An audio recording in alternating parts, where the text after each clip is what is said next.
Hello, this is a guy who likes fanfiction and is too lazy to read, so here is Gladiator in audio form. Check the description for the links to the author. Chapter 111, New Day by Day 2. He opened his eyes to unknown surroundings, in an unknown bed, with no clue as to how he had gotten there.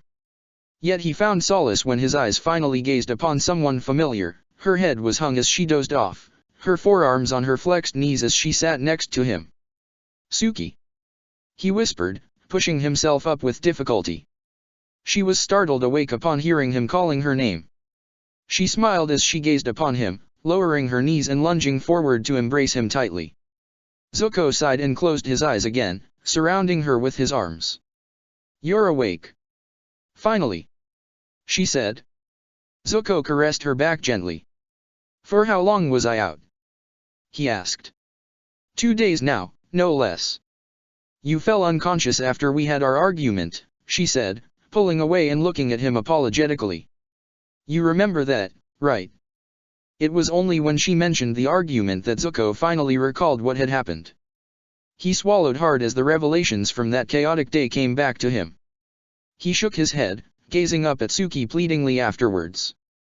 "Tell me it was just a bad dream. It's not really the Avatar, or is it?" he asked. Suki sighed. "I'm afraid it is him. He showed me," she whispered. "He bends both air and water. It seems he hasn't learned anything else yet, though." "Spirits save me," said Zuko, closing his eyes. "Here I thought he was gone for good, and it turns out he was here all along. From what they told me, Katara found him stuck in some iceberg. It seems he spent about 100 years suspended inside it, nobody knows how," said Suki. Zuko scoffed in disbelief. "That sounds absurd," he said. She shrugged. "I thought so too, but it seems to be what happened," she whispered. He sighed. "It means he's a man out of his time. Which means, he's been around since Sozin's era." "Really?" "He was born before the war, yes." "That's what little I know," said Suki. Zuko sighed. "Have they treated you well while I was out of it?" he asked. "How are you feeling?" "I'm doing fine, and yeah, they were actually quite nice after I talked you out of doing something stupid," said Suki, smiling. "Though well, I guess it'd be more accurate to say I yelled you out of it instead. Sorry that I got so emotional and intense, for a moment I thought I'd lose you forever. If you'd become the man your father wanted you to be, it would have meant becoming like him. And that's one thing I won't do," said Zuko, breathing deeply. "I wasn't thinking straight, Suki. But I am now. I know I made the right choice. Don't worry about how upset you were, you had every right to be. Especially seeing how we're going to be." He swallowed hard as he looked at her still flat abdomen. Suki smiled and reached for one of his hands, guiding it to her womb. "It's still too small to feel it," she said. "But it's in there, all right. I've had a few more bouts of sickness, but I've been doing okay, for the most part." Zuko sighed and pressed his forehead to hers. As reassuring as his words had been so far, Suki still glanced at him insecurely. "Would you like to eat something?" she asked. "You probably should." "I should," he agreed, nodding as he caressed her womb. I can't stop thinking about everything. Maybe I should calm down, but I don't know how." "You should stop worrying, yes," said Suki, caressing his forearm. "The more you mull things over, the more they'll eat away at you. Relax, Zuko. We can get through this, we'll figure things out. Our child will grow safely, we'll see to it." "Our child, huh?" "Ours," Zuko whispered, and to Suki's relief, he smiled a little as he stroked her belly. "Is this what you had wanted to tell me at the settlement? It wasn't the best timing, I know. And I also know it's very inconvenient, all things considered." Suki whispered. Zuko shrugged. "It may not have been part of our plans, but I can't say I mind too much," he told her. "If anything, I even like the idea. If I'm to have children, it should be with you, right?" "You're too sweet," said Suki, smiling. Zuko chuckled. "I guess we'll have to get married now, huh?" he said. Suki froze. He raised an eyebrow. What? You didn't think we'd do that? Well, I didn't expect you to propose just like that, I guess. If that's a proposal, of course. Said Suki, her eyes wide. Zuko nodded. It was one. I mean, what else are we going to do? We should get married, he said. Suki smiled. Yeah. We should. I guess I just expected you to be a little more romantic when you asked, if you asked at all, she said. Zuko grimaced. Well, if you want me to. No need, the moment's gone, she said, chuckling. But I guess the tribe will be happy to hear we'll wed. They seemed somewhat shaken to realize we were involved without being married. How is it any of their business? Zuko growled. It's not their problem if we'll be married or not, to begin with. We'll be gone before they know it, and if we get married or not won't affect them in any. About that. Said Suki, looking at Zuko with uncertainty. He frowned. What about it? He asked. She swallowed hard. Things might not turn out to be quite as simple as that, Zuko, she said. Zuko's frown deepened. He should have known this couldn't proceed so smoothly. Nothing in his life was ever simple, after all. Once he was ready, Suki led him into the igloo's common room, the same place where he had come to realize he was facing the Avatar. He swallowed hard as he noticed it was early, and breakfast had been served. The dishes he could see were either based on fish or seaweed. The low table was crowded with people he had met upon his arrival to the tribe, save for one old lady he hadn't seen until then. Was she, by any chance, Sokka's grandmother? He's awake! Exclaimed the Fire Nation soldier, Kino, upon sighting Zuko. Everyone's attention went to the threshold where Suki and Zuko stood. The firebender returned their inquisitive stares apprehensively, sensing the antagonism in Katara's glare immediately. To his surprise, the Avatar, who sat beside her, didn't seem remotely as hostile as her. Zuko gazed at him almost remorsefully before turning to the tribe's chief, Sokka's father, who sat at the head of the table with his arms crossed, eyeing him warily. Here, said Kino, making room beside him so both Suki and Zuko could sit by him. Zuko didn't move, though. Not until he knew what his status amongst the tribe was by now. You can have a seat, Hakata said, to Zuko's surprise. It's good to know you're awake. For a moment we thought you had died on us somehow. Do you black out like this often? And not often, Zuko muttered, frowning. Suki clasped his hand, leading him to his seat by Kino's side. Are you sure we can join you? Well, we're not going to starve you to death, are we? Said Hakata. Zuko thought he'd seen a hint of disappointment in Katara's eyes upon hearing those words, but he hoped he had imagined it. Have some food. Don't eat too fast, you've been out cold for a while and your stomach might have trouble keeping food down. Why are you being so kind all of a sudden? Zuko asked, frowning. I mean, I'm glad, but... Because as it happens, you've discovered something you were never supposed to discover, said Hakata. As a result, you'll have to bear with life in our tribe until we decide you're trustworthy enough to let you go. Wait, what? Zuko exclaimed, his eyes wide. So I'm as good as your prisoner? We are. Not both of you. Just you, said Katara, after swallowing a mouthful of pickled fish. We're not half as worried about her, but she can't leave the tribe either because she can't risk traveling in her condition. She can't? Why? Because she's pregnant. But we came all the way down here. And if you want her to be able to go anywhere else, I think you'll have to accept she'll stay here for at least 9 months, said Katara, simply. Zuko gritted his teeth. Besides, we can't go anywhere, said Suki. She froze our ship, so we're really stuck here until they feel like letting us go. Then we are prisoners. We are. Zuko exclaimed, though he became lightheaded quickly after his outburst. Kunna handed him a plate. Eat, young man. You need it, she said. He grimaced but accepted the food. He needed sustenance more direly than he wanted to admit. He took a deep breath and started with his food, and he grimaced upon the foreign and unlikable taste.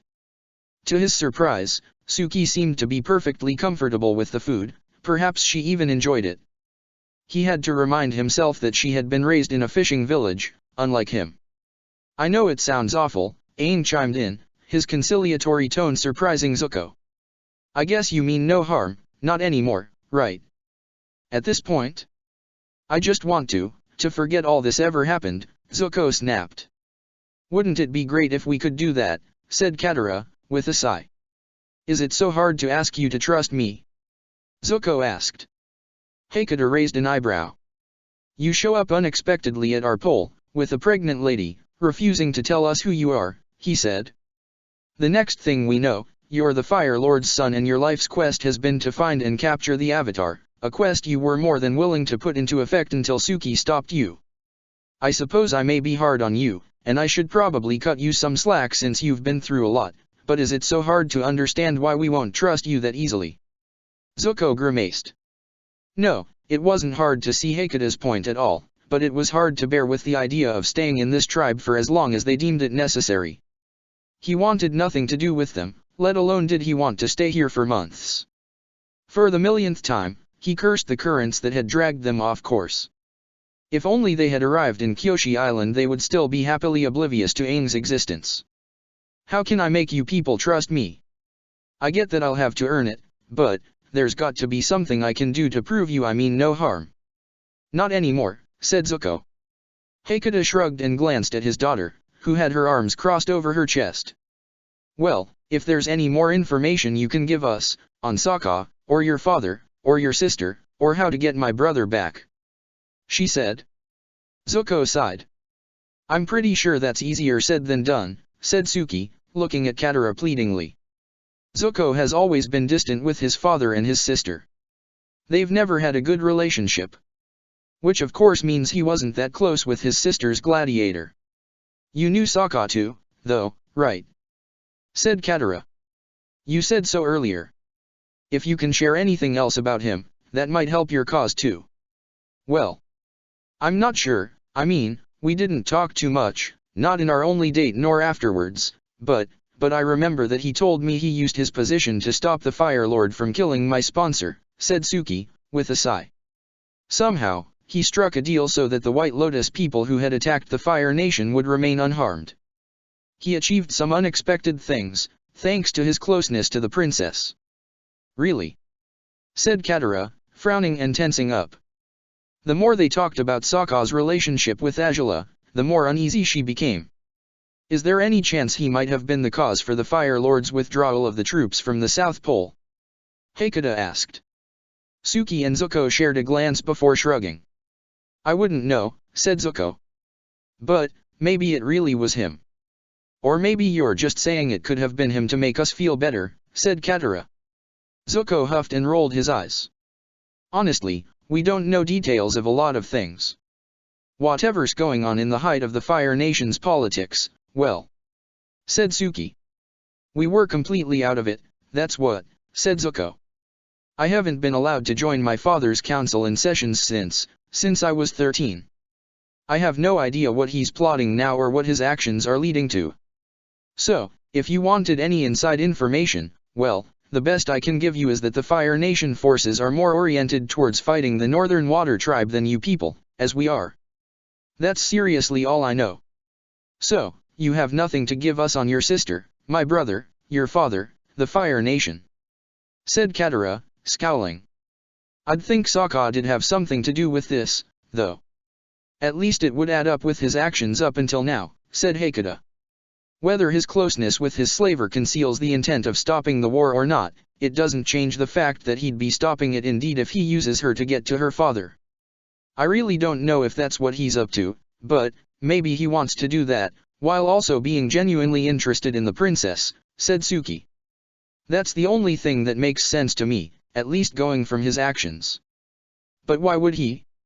Said Katara, shaking her head. I mean, curses, Haka and Katon did say he said stupid things to her, that maybe he was impressed by her beauty, but it's ridiculous to think Sokka would be blinded to her crimes just because she's pretty. I can't fathom it. I don't think he would have been blinded. At least, I'd hope not, said Hekata, before glancing at Suki and Zuko.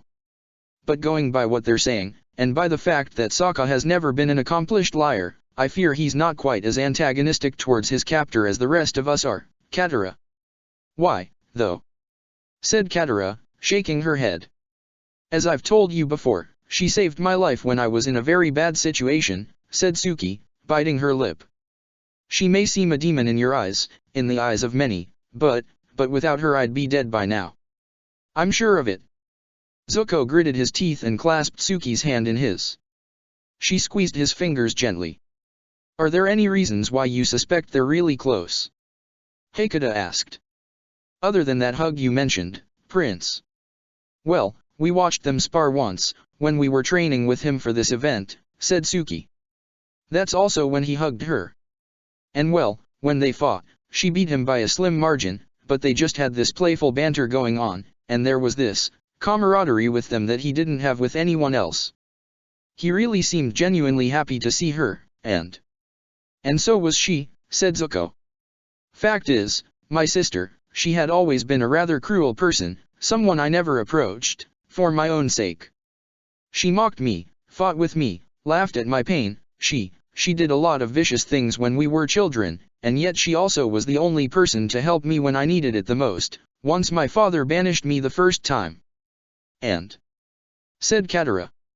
And the thing is, I went 10 years without seeing her, and upon meeting her again she was mostly unchanged. But as more time went by, I realized a lot of things about her and grew to understand her a little better.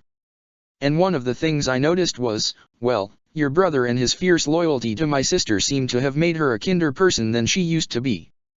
Yes, she still enjoyed mocking me, but she also was willing to try to improve our relationship. She saved Suki's life, too, and achieved things I never thought possible. She can bend fire of multiple colors, she has a dragon, she's fire of multiple colors. Said Hakata, his eyes wide. Haka and Katon said she used blue fire when she fought Sokka, Katara mumbled. Well, now she can use gold fire too, said Zuko. And when she puts the blue and gold together, she gets, well, some unbelievable kind of fire I'd never seen before. And it's true that she has a dragon? Kino asked, his eyes wide with excitement. Really? Yeah. She even let me ride him once, said Zuko, with a small smile. Which isn't something I could imagine her doing when she was younger. If she had one when she was 11, she absolutely wouldn't have let me ride her dragon, I'm sure of it. But she did now, and I don't know if I'm right or wrong, but I have the feeling she has become kinder because of Sokka's influence on her. Somehow. Well, this sounds wonderful, said Katara, standing up as she shook her head. Hakata glanced at her. Katara. I don't know what it is you're getting from this, Dad, she said, visibly exasperated. But the more they talk about this wonderful bond between them, the sicker I feel. Because the more it sounds like they're implying Sokka has feelings for her, to say the least. Best case scenario, he's just manipulating her cleverly, which we've already said is unlike him, but in the worst case, he's. It might not be as bad as you think, said Aang, looking up at her. Katara huffed and looked at Zuko and Suki. Is my brother in love with Princess Azula? She asked, pointedly. When the two of them remained unresponsive, Zuko with his mouth open as he tried to come up with an answer, and Suki glancing at the table with unease, a soft blush on her face, Katara gave out a bark of laughter. This is the sickest, most twisted thing I've heard in my entire life. I don't know if they're. Zuko started. At least I don't think that's how it is, I mean, it'd make no sense. Why not? Said Suki, raising an eyebrow. Zuko stiffened. Not because they can't end up in love, really, he told her. But because it's not convenient for her. My sister has been my father's favorite child forever, and she's not allowed, or at least, not supposed to get involved with anyone until marriage. She's held to standards of purity. As it works in our tribe, too, said Hakata. Well, the Fire Nation is particularly strict about it with highborn girls, said Zuko. And none of them is as highborn as my sister. If she were to get involved with a slave, of all things, she'd lose everything she's worked for. All her glory, all her achievements, gone up in smoke. Our father would treat her as horribly as he has treated me for the last few years, if not worse. Because he never expected anything from me, but he expects everything from her, and she delivers. Now, if she stops delivering, there's no telling what the punishment will be. And if he were to discover her in some sort of affair with Sokka, the punishment could only be 1,000 times worse than what he's done to me. So, I'd think my clever, strategic sister isn't going to let her heart get the better of her if she really has feelings for him. She's crown princess now, as she always wanted to be. I can't imagine her putting that in jeopardy just for a chance to, well, to fuck my brother. Katara finished, with a sarcastic smirk. Zuko swallowed hard. You know, I hope you're right. I really hope your sister is just as goal-oriented and determined to succeed your father as you say she is. Because if she isn't, and she's involved with Sokka somehow, we'll be in trouble, said Hakata, sighing. Katara froze before glaring at him. What? If Sokka has feelings for this girl, and his influence is making her a better person, perhaps even a better future ruler for the Fire Nation, of the kind who might stop the war altogether, then maybe we'd only ruin the world's chances for peace if we try to rescue him, said Hakata, frowning. Katara huffed. You're joking, right? We'll have to think everything over, of course, said Hakata. But now I'm even wondering if he'll want us to save him at all. What if he really is enjoying his time there? What if he has feelings for the princess? That's ridiculous. He wouldn't be that stupid. Katara exclaimed.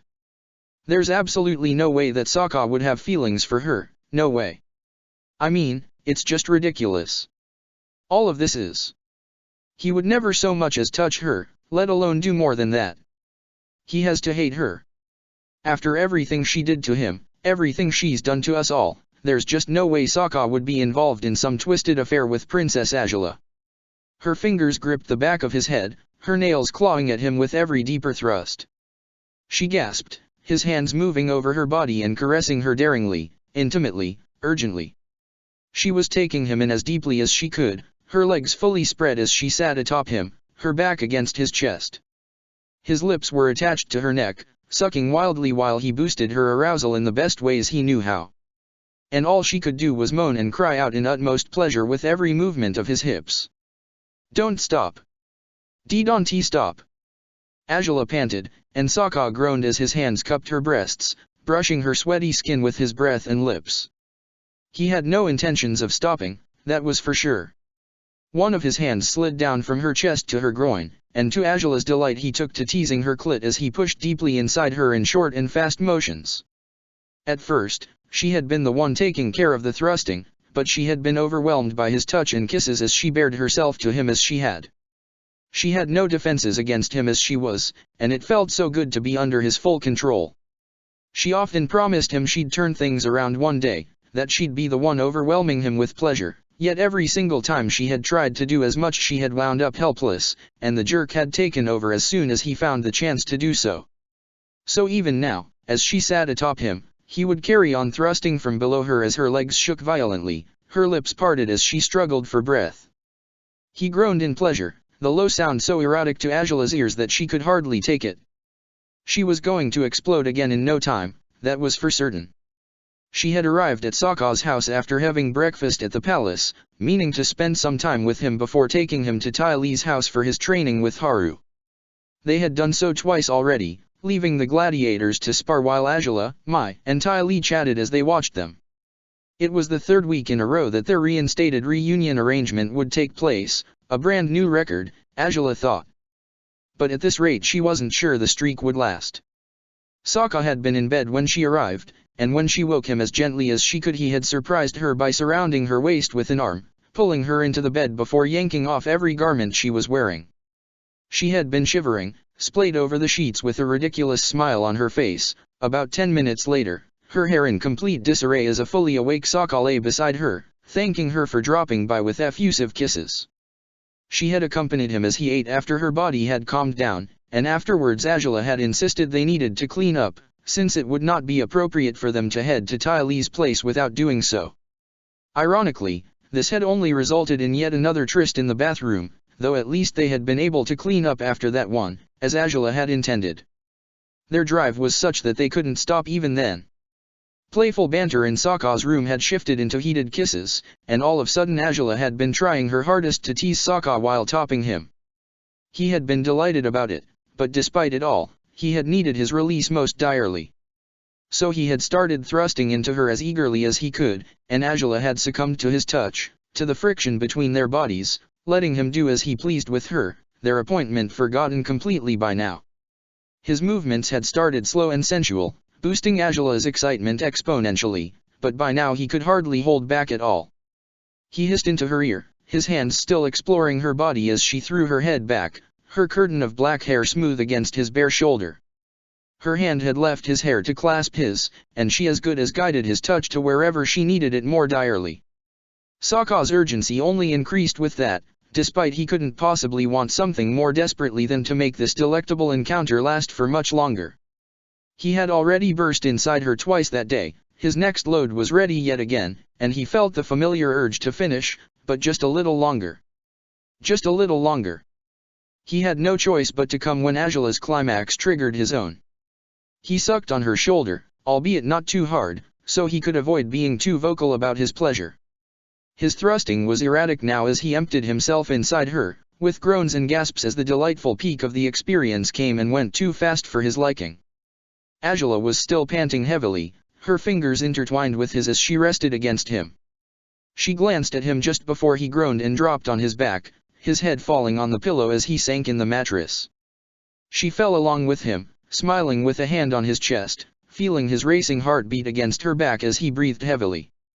Her breathing was accelerated too, her eyes closed as her body relaxed again. Curses, that had been amazing. She recalled her appointment with her friends, but surely they wouldn't mind if they were late, right? Or maybe they were already so late that she was better off not going altogether, and instead she should just spend the day tumbling in the sheets with her prodigious gladiator. You're so good at this, damn you. She gasped. Sokka smiled as he gazed at her. You're better yet, you know. He replied, kissing the top of her head as she rested on his chest, all her weight on him. Not true, absolutely not true, said Angela, shaking her head. Sokka laughed. I'm only as good as my partner, Angela, he said. She chuckled too as she turned, so they would be face to face, moving to kiss his lips. His hands caressed her body again, and he felt her wildly beating heart as he touched her chest. He loved knowing he had been the one to elicit her thrills, the excitement that kept her shivering even now. His arms went around her and he held her close, as Angela breathed out slowly, her head on his shoulder as she waited for the dark spots swimming before her eyes to finally disappear. We've lost all common sense, haven't we? She asked. Sokka smiled. Looks like it, he said. It's all your fault, you know, she said. I had no such impure intentions when I came here today. Not my fault that you're so beckoning, princess, he told her, stroking her hair. If you had the slightest clue of how beautiful and sensual you are, you wouldn't be blaming me for acting upon my urges. All I know is that we're very lucky I've been drinking that tea every day, said Angela, chuckling. Else after the insane action we had today, I definitely would have ended up with child. Yeah, I guess we're a bit reckless, said Sokka, with an awkward smile. Not we, it's all on you, she said, kissing his neck and cheek. Sokka chuckled. Jerk. The things you did today, the way you were thrusting, damn it, I thought I was going to faint. How on earth did you learn to do that kind of thing? Sokka laughed and kissed her forehead, closing his eyes and relaxing with her in his arms. But he tensed up again when she gave him a curious look, propping herself on her elbows, her brow slightly furrowed. Really, though? How did you come up with that? She asked. Sokka frowned, looking at her warily. Was she seriously asking him that question? What do you mean, exactly? He asked. You know, what you just did. Took control as soon as I lowered my guard, and despite I was on top you just knew how to keep going, she said. Sokka's eyes widened. It's not that you haven't stolen control from me before, you do it all the time, but, this time it was different. Different how? said Sokka, looking at her warily. It's not the first time I do something like that. No, but when you steal control you usually just make us roll on the bed and get on top, she said, with a smile. This was new. Heh, well. If you liked it you should just enjoy it and not ask about where it came from, he said, with a weak grin. He thought he'd dodged the bullet, given she was smiling at him, but he realized a little too late that he had said the worst thing he could have said. Because now she frowned heavily, no longer with curiosity but rather with irritation. Oh? So, then it wasn't just some spontaneous thing you came up with in the midst of passion? She asked, raising her eyebrows. Sokka paled. Do tell, then. How did you learn it? It totally was that, yeah. Actually, I had never done this before, it's a brand new position for me, so. Oh, really? She said, propping herself up with a scowl. Why do I have a hard time believing that? Because you're just thinking too much, I just didn't want to answer such a weird question. Why wouldn't you have wanted to, if that's apparently the answer? She asked, through gritted teeth. Sokka tightened his lips, fearful. Her golden eyes were gleaming in an all too familiar way, with distrust and annoyance. He had messed up big time. He had to fix this somehow, but how? Maybe another round? No, he was pretty sure Azula had already had her fill of him as it was, especially now, so what was he supposed to do? Answer her questions earnestly? That wasn't a good idea, or was it? Okay, it was just a bit of advice I heard once, and... As if, she snapped. Sokka cringed. The truth. Now. Spirits, Azula. He said, sighing, and throwing his head back. If I tell you the truth, you'll just get mad and won't talk to me for a year, so how about we spare ourselves the hassle and... Oh, so that's how it is? Azula asked, looking at him with indignation as she climbed off him altogether. Sokka pouted and waved his hands towards her, hoping to take her in his arms again, but she was already out of reach. Marvelous. So, as it turns out, my awfully experienced lover has a few stories he refuses to disclose. That's just fascinating, isn't it? Azula, must we really talk about this? Just after we had such great sex. He whined, but her glare answered his question all on its own. Yes, we must, she growled, picking up her clothes and glaring at him. Talk. Answer my question now, Sokka. Damn it, why should I? He groaned, sitting up on the bed. Can't you believe me when I say that you just don't want to know? Hard to believe it when I'm literally saying I do, said Azula. Sokka sighed and buried his face in his hands. Well? Do tell, was it her? Her who? You know who. The bounty hunter, Azula uttered the words with contempt, through tightly gritted teeth. Sokka's lack of response made her frown. What? It wasn't her. Wait, please. Said Sokka, climbing off the bed to approach Azula pleadingly. It happened a long time ago, way before that thing with June, okay? Oh, really? Azula asked, her eyes wide. Then where? In Shujing. I think you conveniently forgot to mention you had gotten involved with someone while there, if that's the case. No, not Shujing either. Said Sokka, dropping his gaze. Azula's frown deepened. If it wasn't Shujing, then... It was, Ian Huiyi. Now, please. What? Said Azula, her eyes widening. Huiyi? Are you kidding me? You couldn't possibly have had a chance to get involved with someone while there, or did you? Not quite, no. I wouldn't say it counted as being involved with someone. Said Sokka, swallowing hard. Seriously, Azula, the mere memory is bad enough, maybe we can just go to Tylee's end. No, she said, pointedly. We're going nowhere. What did you mean with that? Blast it, you're never going to let this go, are you? He asked, sighing. Azula, honestly, don't press on with this. It's not worth it, not worth putting all we've achieved at risk over. Why would it put everything at risk, mind you? Angela asked, after fixing the bandages around her chest and putting on her shirt. If what happened with you and the bounty hunter wasn't bad enough to make me think you were utterly unforgivable, why would this be? How much worse could it be? I mean, Angela, if it had been something normal, you'd still be mad for days, said Sokka, shaking his head. And since it isn't, you'll probably want to gut me for it, castrate me for daring touch you and all that.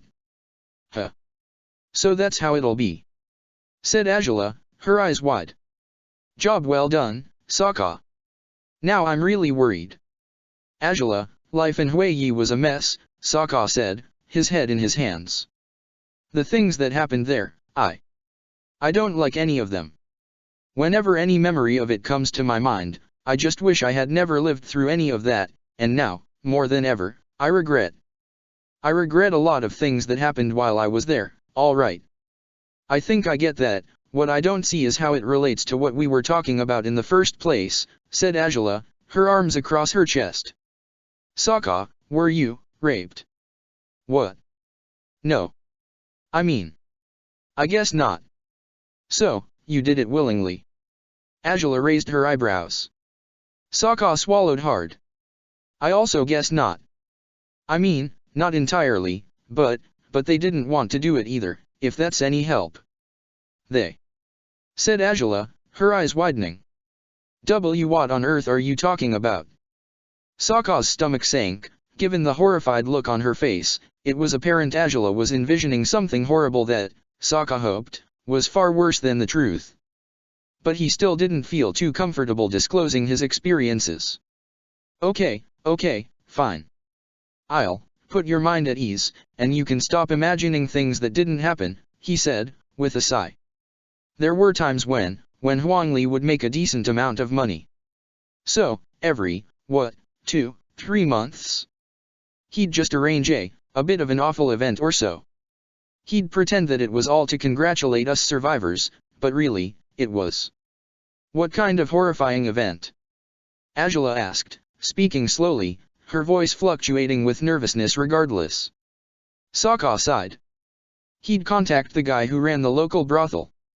So he'd get a group of girls to go to the barracks and, according to him, lift our spirits before we went to the arena again on the next day. Sokka finally said, unable to hold Angela's gaze as he spoke. He swallowed hard, still not meeting her eyes, dreading the explosion he knew was building in her. He gritted his teeth as Angela said nothing, but he didn't bother hoping she'd be fine. He knew her silence could mean nothing good, and when he finally dared look at her, he confirmed everything he dreaded. Her eyes were wide, but her brow was furrowed. She looked at him as though he had morphed into something she didn't understand, a complete stranger, only with a single confession. He cringed. Angela, please, it's not as bad as you. Not as bad, she said. Sokka sensed how her voice shook, regardless of how softly she was speaking. Not as bad? You were with? Honestly, it really isn't at all as you're imagining it. I wasn't into. Are you out of your mind? Angela finally snapped, her fists shaking. How could you ever? Oh, for crying out loud, you were with prostitutes. Of all things, now I wish it'd been the damn bounty hunter. And no. I mean, sure, wish whatever you want but... Oh, am I really free to do that? Because as I am, the only thing I wish for is to get out of here before I set you on fire in a fit of rage. Angela bellowed. Curse it, how could you? Oh, come on, Angela, it's not like I could have known what was going to happen between us. Sokka exclaimed. Ah, so I get it. You would have stayed clean and pure if you'd known you'd end up falling in love with the Fire Lord's daughter, but since you didn't, you decided to bed as many prostitutes as you could, along with that bounty hunter, because who cares? It's not like you'd ever find someone you really cared about eventually, right? Someone who was. Angela gritted her teeth and shook her head before grabbing the rest of her clothes. She put them on brusquely as she carried on shaking her head, her jaw squared still. Someone who was what, exactly? Sokka asked, frowning. Someone who loved you, too. Angela snapped. I mean, isn't it mere decency not to do this sort of thing? Or were you just that eager to to discover whether all talk about water tribe men is true. What? Said Sokka, looking at her in confusion. What talk is that? What else? Ty Lee always rambled about how water tribe men are known to be so good at sex, Azula snapped, pushing her feet into her boots with difficulty. We're what now? Said Sokka, before shaking his head and looking at her earnestly. No, come on Azula. Look, it's not half as bad as you imagine, let alone was it any fun at all. I assure you, every single time it happened, all I wanted was for it to be over. Is that so? I suppose it must have been really unpleasant, fucking some prostitute just as you fucked me. Azula, don't even think about comparing both things, because they're nothing alike. Sokka exclaimed. Azula barked with fake laughter. For certain. She said. I mean, all things considered, surely, she had more experience than I. Oh, wait, they had more experience than I ever could hope to have, so surely it was a lot better with them. What the? No. Azula, for crying out loud, listen to me for once in your life before going crazy over nothing. Oh, so now it's nothing? Azula asked, standing up and looking at him in disbelief. So all of a sudden, sex is nothing to you? If it's not with you, yes. Sokka exclaimed, jumping out of the bed too and looking at her pleadingly. Come on, just listen to me for 10 minutes and I swear I. Well, isn't it funny? You think it's nothing if it's not with me, but what I think is that it means a whole lot to me than it does to you that you were with them, as many of them as there were. She exclaimed, waving an arm angrily as Sokka pulled his pants up, cursing under his breath. And indeed, now that I mention it, how many were they you were talking about, huh? How many? Oh, for fuck's sake, Azula, are you really that much of a masochist? I'm trying to tell you things that might show you just how awful the entire situation was, trying to help you calm down, but every new question you ask is worse than the one before. Do excuse me for worrying about how many women must have been blown away by your impressive prowess. Azula said, rolling her eyes as she buckled her belt and moved to the dresser to arrange her hair to the best of her ability. She was determined not to ask Sokka to help her, for once. Well, it's not important how many there were. And if you say it's important to you. What if I do? Then you're out of your mind because it's only going to anger you. Sokka exclaimed. Azula gritted her teeth and glared at him. Okay, so, let me think, she said, after tying up her half knot. You said every 2 or 3 months, right? So, at the very worst, you saw what, 12 of these disgusting events? Meaning you were with 12 girls. Not 12, I was with. Sokka exclaimed. Curses, why must you? Because I'm sickeningly curious. I need to know just how bad it is to figure out if I can cope with this at all. She retorted. He huffed. Fine. It was 7, he grunted. Azula closed her eyes, a grimace of disgust in her face regardless. It wasn't as bad as you. It's bad enough, blast it. Azula shouted. I mean, anything would be bad, but... Spirits, I can't deal with this right now. What the... Wait, where are you going? Sokka exclaimed, as Azula stormed out of the room, shaking her head still. He cursed again before throwing on his shirt, tightening his belt around it quickly before bolting out of the room. Azula was pacing in the living room, her hands on her temples as she did what Sokka dreaded and knew she'd do with the knowledge she'd acquired, overthink everything. You do realize I've put my neck out for you in the most unreasonable manner countless times. Azula exclaimed, as Sokka reached the bottom of the stairs. That every single time I come to you, that we do what we do, I'm putting everything at risk. And yet all along you've kept this from me and what? Sokka asked, stomping his way towards her. What does this change, mind you? Does it make you think I don't love you, maybe? Do you really think that's how this works? What I think is that, said Azula, gritting her teeth. Sokka scowled. What's the real reason you're so worried? He growled. What is it, you think I had a blast with them? That they got diseases on me and now I passed them on to you? What is it, Azula grimaced and recoiled from him. Sokka gritted his teeth.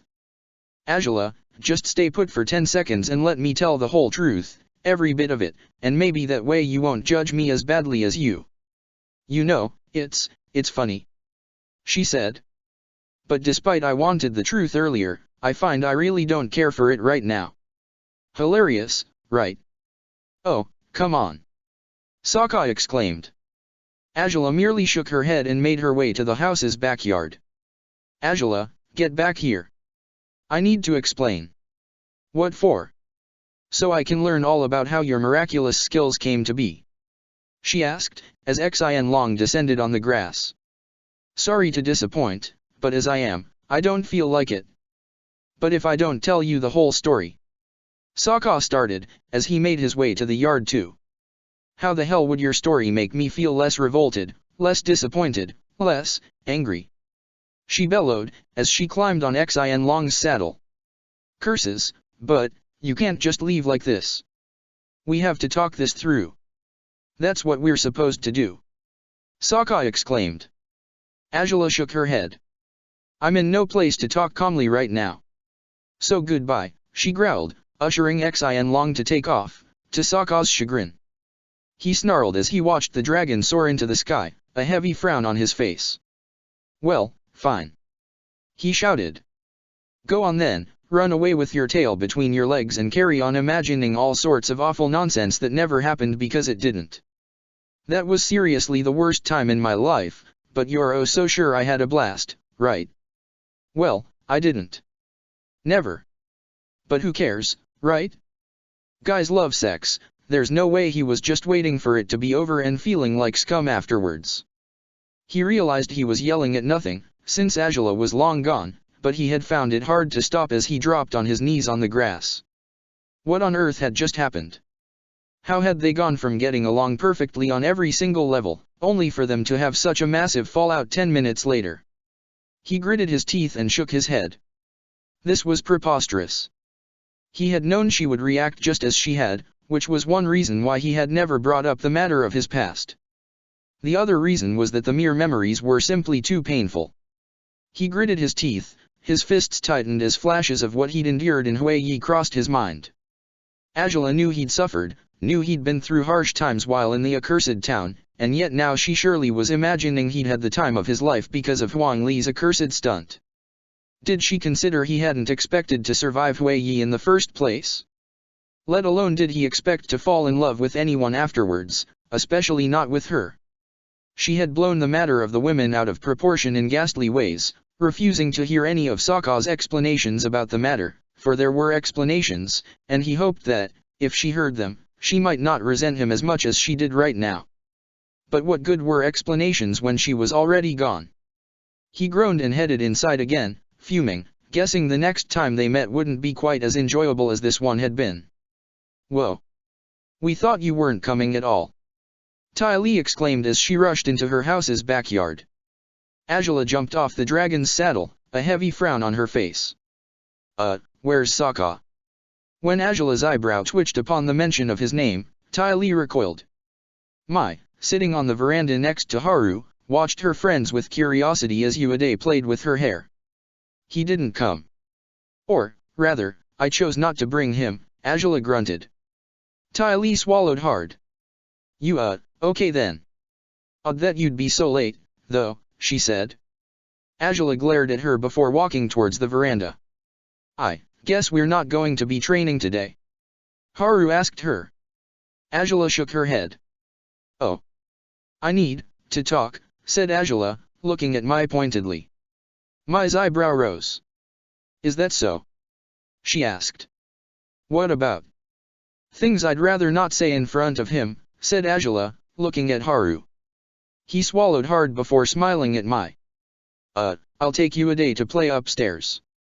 Don't worry about a thing. You three can talk as you please, he said. Mai nodded and handed the child to him. Take good care of him, she said. Ty Lee approached warily as an exasperated Azula sank in the place Haru had just vacated, dropping her head in her hands as her elbows rested on her knees.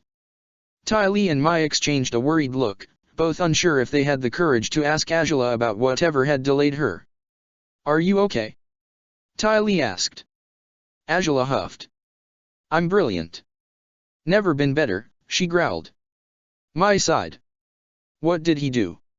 She asked. Ty Lee smiled a little, having known just as well as Mai did that whatever Angela was mad about could only relate to Sokka. Well, really, said Angela, gritting her teeth as she slid a hand through her hair. I guess that's precisely the question, isn't it?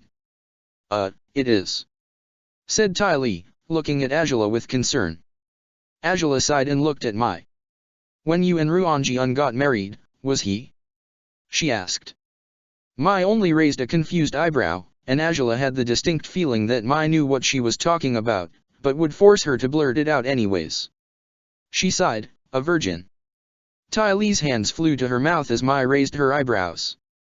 To Angela's astonishment, she merely shrugged. I don't know.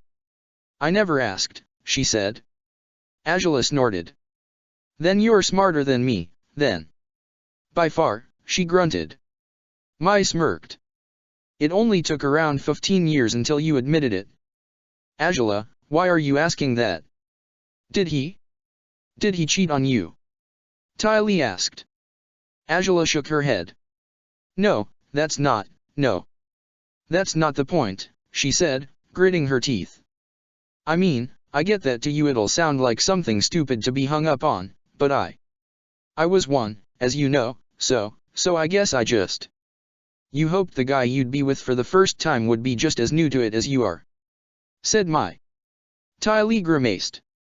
That's easier said than done, she said. Even a guy like Haru had a few experiences before he was with me. I'm not saying all guys are womanizers or anything, but, especially in noble houses and such, you'll find that too often we're held to standards of purity that guys just don't need to worry about. Which is utterly stupid. Either it should be important for everyone or for no one at all, Angela growled. But the thing is, I knew I wasn't his first. Of course I knew. But I didn't think I'd be his. Oh, said Mai. His ninth. Angela said, her eyes wide as she shook her head in horror. And what's worse is that the ones before me were. Curses, I can't even say it. I can't stomach it still. It's so disturbing, and so illogical, and I never expected this, all right? I thought.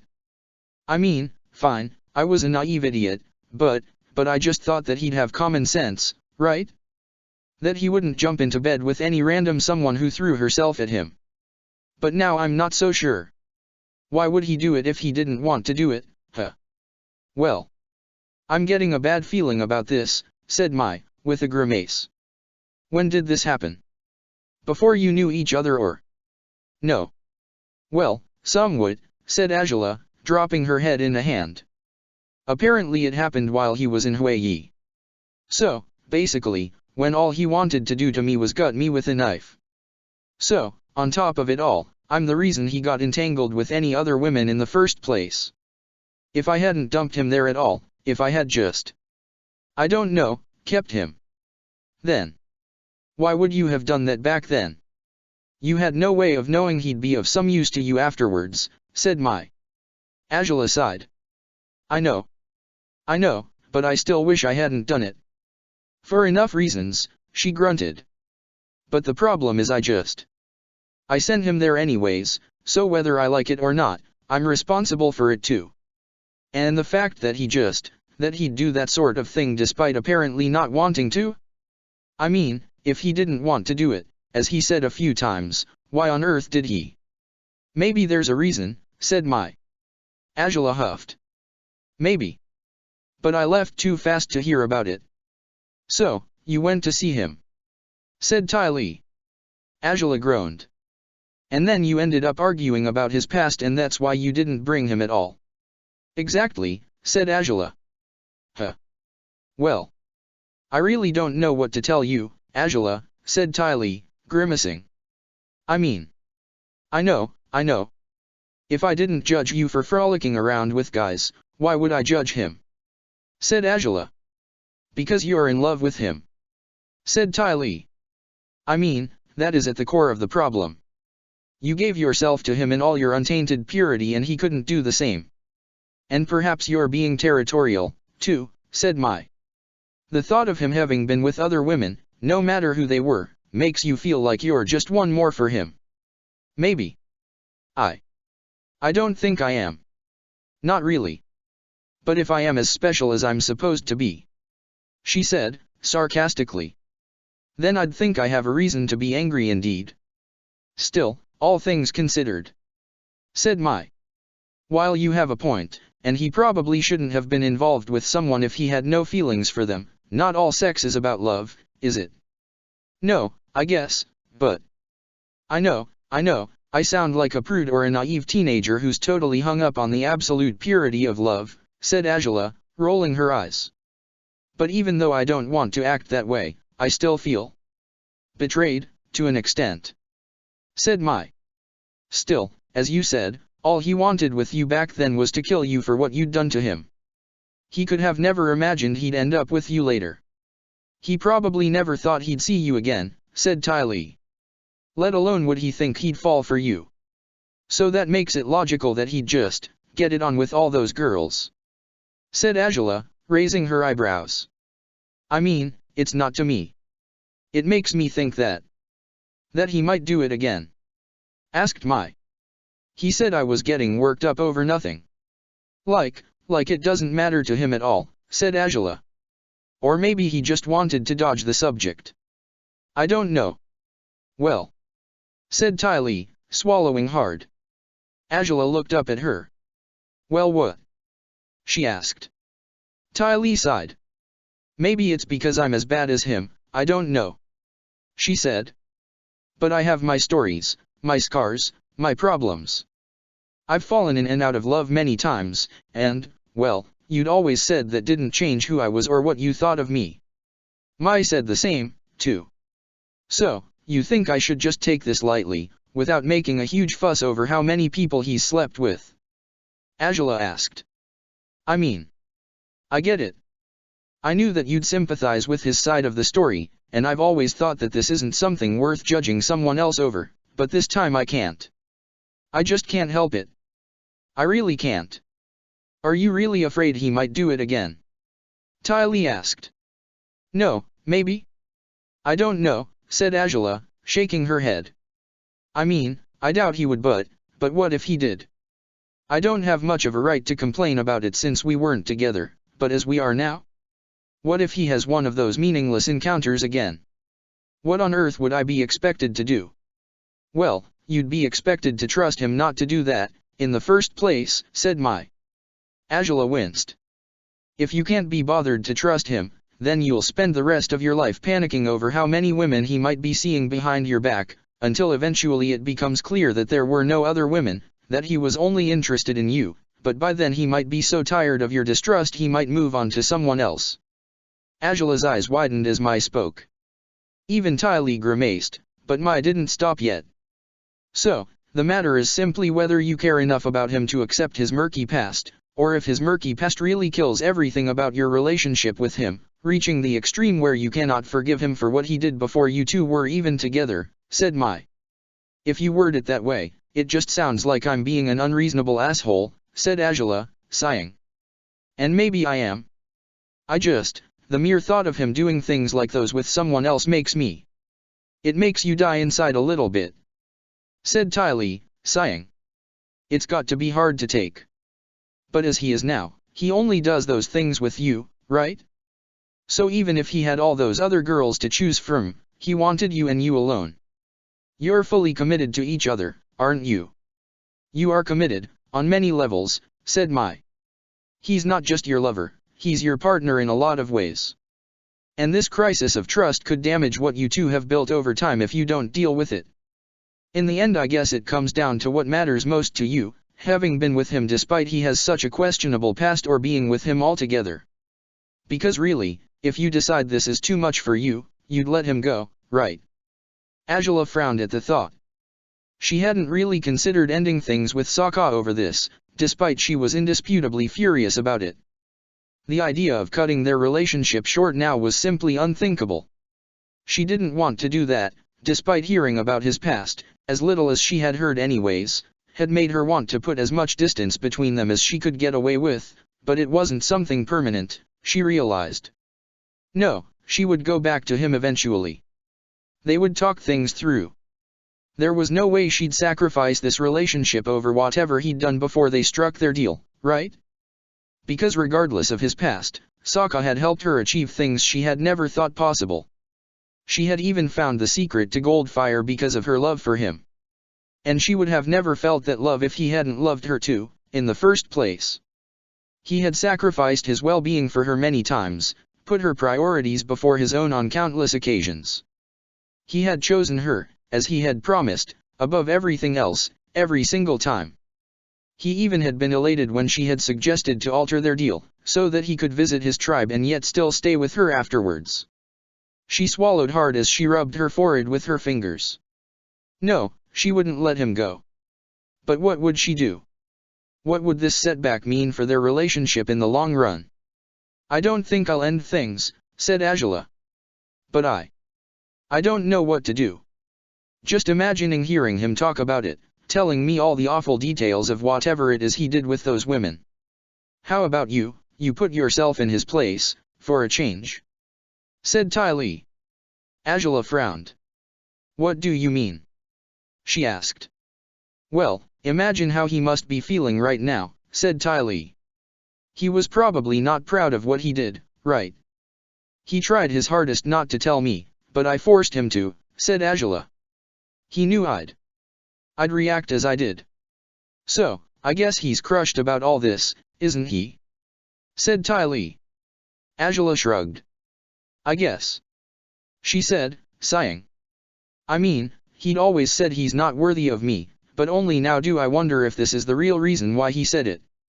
It's true that I knew about one girl before me, but I didn't expect this. I really didn't. I'd think there's more than enough reasons for him to feel unworthy of you, said Mai. And yet you jumped into his bed all the same, paying no heed to any of the warning signs because that's how much you loved him. You've put your entire life, everything you've worked for, at risk for Sokka. Is this so bad that you wish you could take it all back? As I said, what I'd take back is sending him there altogether, said Azula. I don't know what our relationship would be if I hadn't, it'd probably be a nightmare, in fact, but, well, at least he wouldn't have been with them. And he wouldn't have had it as hard as he did while he was in Huiyi. The amateur league was awful, said Ty Lee, biting her lip. So maybe being with those women was somehow a way to soothe his pain while he was there? I'm just suggesting something, I guess I must be wrong, but... You meant that they were the only good things he had going for himself back then? Said Azula, raising a questioning eyebrow. I mean, everything else was bad enough, granted, but the way he talked about it, whether it was because he was ashamed or because the memory hurt too much to evoke it, it didn't sound like they were that good either. Then it was all awful, said Mai. And now with you he's happy as a clam. Is it any wonder he wanted to keep his past a secret from you, both to make sure you wouldn't be disgusted by him and to bask in his current stability and happiness? Azula sighed and shook her head. I've never asked Ruonjian about whether or not he had anything serious with other girls before me because I seriously don't care, said Mai.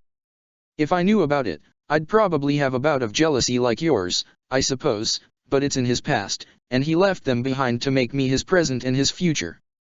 So, whatever he might have experienced before, with however many women there were, isn't something I'm overly concerned about. You're awfully mature compared to me if that's the case, said Azula, slipping her fingers through her hair again. Mai smirked. You've been complimenting me quite a lot today, Azula, that's not like you. Shut up, Azula grunted. Mai chuckled. In any case, Mai's right, Azula, said Ty Lee. Whatever Sokka had with other women doesn't change that he's chosen you now. You're the one he wants, because he's fully committed to you, right? I guess, I mean. I'd suppose he is, said Azula, swallowing hard. So, you should just talk things through with him, said Ty Lee, smiling. Whether to hear the full extent of what he has to say, or hear none of it if you think you're better off not knowing, either thing should work, right? I hope so, said Azula. Or, if that's not enough to make you feel better, you can go find 8 other guys and get even. What the? Ty Lee! Angela shouted, as Ty Lee giggled. It was a joke, it was a joke, she exclaimed, as Angela rolled her eyes. The conversation with her friends had helped her level her head, to a degree, but it wasn't enough to appease her completely just yet. Not when she knew she still lacked a lot of answers only Sokka could give her. In truth, she could only settle this matter by talking to him, and that was what she intended to do, on the next day. So, she stormed out on you? Really? Really? And she left without hearing what I had to say. I didn't even want to start talking about anything at first, but she forced me, and then she just left. I mean, curse it all, how is it fair? I guess it's not, said Song, with a sad grimace. Sokka huffed and shook his head, pacing the living room as he yanked his hair. He still had a hard time understanding how things had gone awry so suddenly, and unsurprisingly, he deeply regretted having told Angela the truth. Why couldn't he be a more convincing liar? If only he had managed to feed her a believable story, but he was no good at coming up with that kind of thing, that was Angela's area of expertise. He groaned and shook his head again, an unpleasant tingle at the bottom of his stomach tormenting him with every new thought that solidified in his head. Would they get over this? Could Angela simply accept his past and understand he didn't want anyone other than her? He doubted it. From now on she'd be doubting him every single time a girl spoke to him, surely, and he'd spend his entire life trying to prove to her that he was only ever hers. That his heart, battered and weak and mostly quite broken, only answered to her. He had always known he was unworthy of her, had said so millions of times. What had she understood when he'd claimed as much? Did she think he only said it because of the vast distance between them, on a social standpoint? Did she think it was because of the times he'd hurt her, which she had forgiven him for by now? No, he'd said it because it was true, because he could still hurt her in the future and he was terrified to his core of doing so. He didn't want to do it ever again. The sole thought of pushing her to tears was enough to make him feel unworthy of being her partner in any sense altogether. She had discovered more of his scars in the Northern Air Temple, but she would have been wrong to assume that was the full extent of what Sokka hid. There were enough things about his childhood that he hadn't disclosed, things he hadn't come to terms with even now, including his mother's death, his father's absence during some of the harshest years of Sokka's life in the Water Tribe, and then the discovery of certain truths about an old friend of his that he wished he'd never known of. He had kept all that from Angela, too. And he supposed she kept several matters of her past to herself too, unwilling to disclose them to him, whether because she didn't know how to share them with him or because she would rather be at a better place, mentally, to speak about it all. It was why he'd kept things to himself so far, after all. And keeping his experiences in the amateur league to himself had also been an exercise at allowing himself a chance to breathe. He had been through hell during those 2 years until Angela had found him and granted him a life he had never dared dream of. He had clung to it desperately, allowing it to envelop him so tightly that he had forced himself to forget about the amateur league until he met his former Huiyi acquaintance in the Royal Dome. The unpleasant memories had returned then, and Angela again had helped him cope with it all. But she wouldn't forgive him for this. Sokka gritted his teeth and paced more, stopping at the wall and striking his head against it. Was it worse that he'd done what he had with those women than what he'd done to all the other gladiators? In Angela's eyes, no doubt it was. Sokka also had no doubts as to why she was so affronted and indignant. Had he been with well-groomed women, from good backgrounds, she wouldn't have been that disgusted. But of all things, prostitutes, the idea surely made her want to retch. Sokka couldn't blame her for being overwhelmed, since it had been a lot of information to digest so fast. But he could be indignant too by her reaction, and that he was. She had stormed out before he could tell her the full truth, and surely now she would be stemming in her anger, making up her mind not to ever speak to Sokka again. He guessed it was for the best to keep some distance right now, since he'd probably only say stupid things if he could see her now, irate as he was, but he dreaded that staying away from Angela for too long would only result in this particular rift growing larger, to the point where it could sever their relationship altogether. He hissed, knowing that was the last thing he wanted. But could he avoid it? Could he make Angela listen to him for once? When he heard a knock on the door he turned with terrified but also hopeful eyes. Had she returned? Was she trying not to overthink things, and instead had realized they could only resolve this together? "I'll get it," said Song, standing up from the couch. Song had left the house as soon as the princess had arrived in the morning, fully certain that she didn't want to be around for whatever she and Sokka got up to. When she returned, though, ready to fetch her earplugs, she found Sokka grumbling and walking in circles in the living room, his lover nowhere to be found. Song had been confused, but Sokka had proceeded to explain they'd had another argument, to no surprise of Song's. She thought they made a good couple, no doubt, but she was also quite aware of the fact that they were insanely conflictive. They hadn't argued at all since returning from the Northern Air Temple, at least not aside from whatever had happened since Sokka's last Gladiator fight, but she knew their cordiality couldn't last forever. Sokka hadn't explained what the fight had been about, but it was apparent it was something big, Song thought. Normally he'd be a miserable weeping mess, depressed over having done something stupid she'd never forgive him for, but this time around he was mad, even. He was angry enough that he couldn't stop pacing or grumbling under his breath about how she hadn't given him a chance to explain himself. So, if the new arrival really was the princess, Song had half a mind to slip out of the door right after she came inside. But truth be told, Song doubted it'd be her. Angela would always arrive on her dragon's back these days, and she seldom used the front door. So, could this possibly be her? She opened the door to find a royal guard. Clearly, her doubts had been spot on. Sokka's eyes fell as Ruishi entered the house, smiling and nodding as Song welcomed him inside. Ruishi removed his helmet, showing Song his grin, but when he glanced at the living room, he found Sokka wasn't quite as happy to see him as Song was. The very sight of the gladiator, dressed and grouchy, standing in the living room, took Ruishi by surprise. He raised an eyebrow as Sokka swallowed hard. "Now that's odd. What's the matter with you?" he asked. "Where's the princess?" "As a matter of fact, we don't know," said Song. "We thought she'd be back in the palace by now. See, she and Sokka had a bit of a fight and..." Sokka had never felt such a mighty urge to punch a wall as when he saw Ruishi positively beaming upon the news. He looked at Song with amazement, to Sokka's irritation. "Is that so?" he asked. My. Now that's a surprise." "You know, you could pretend to be bothered by it, at least," said Sokka. "Angela was rather upset when she stormed out, doesn't that worry you in the slightest?" "Oh, surely, if it means this relationship has reached its timely demise then I suppose she'll be upset indeed," said Ruishi, smiling. "Granted, it'll take some time for her to be over it, but still. Why that's awfully cruel coming from you." Sokka snapped, blushing as he looked at Ruishi with indignation. "That we might break up doesn't mean any of what we already did can be taken back."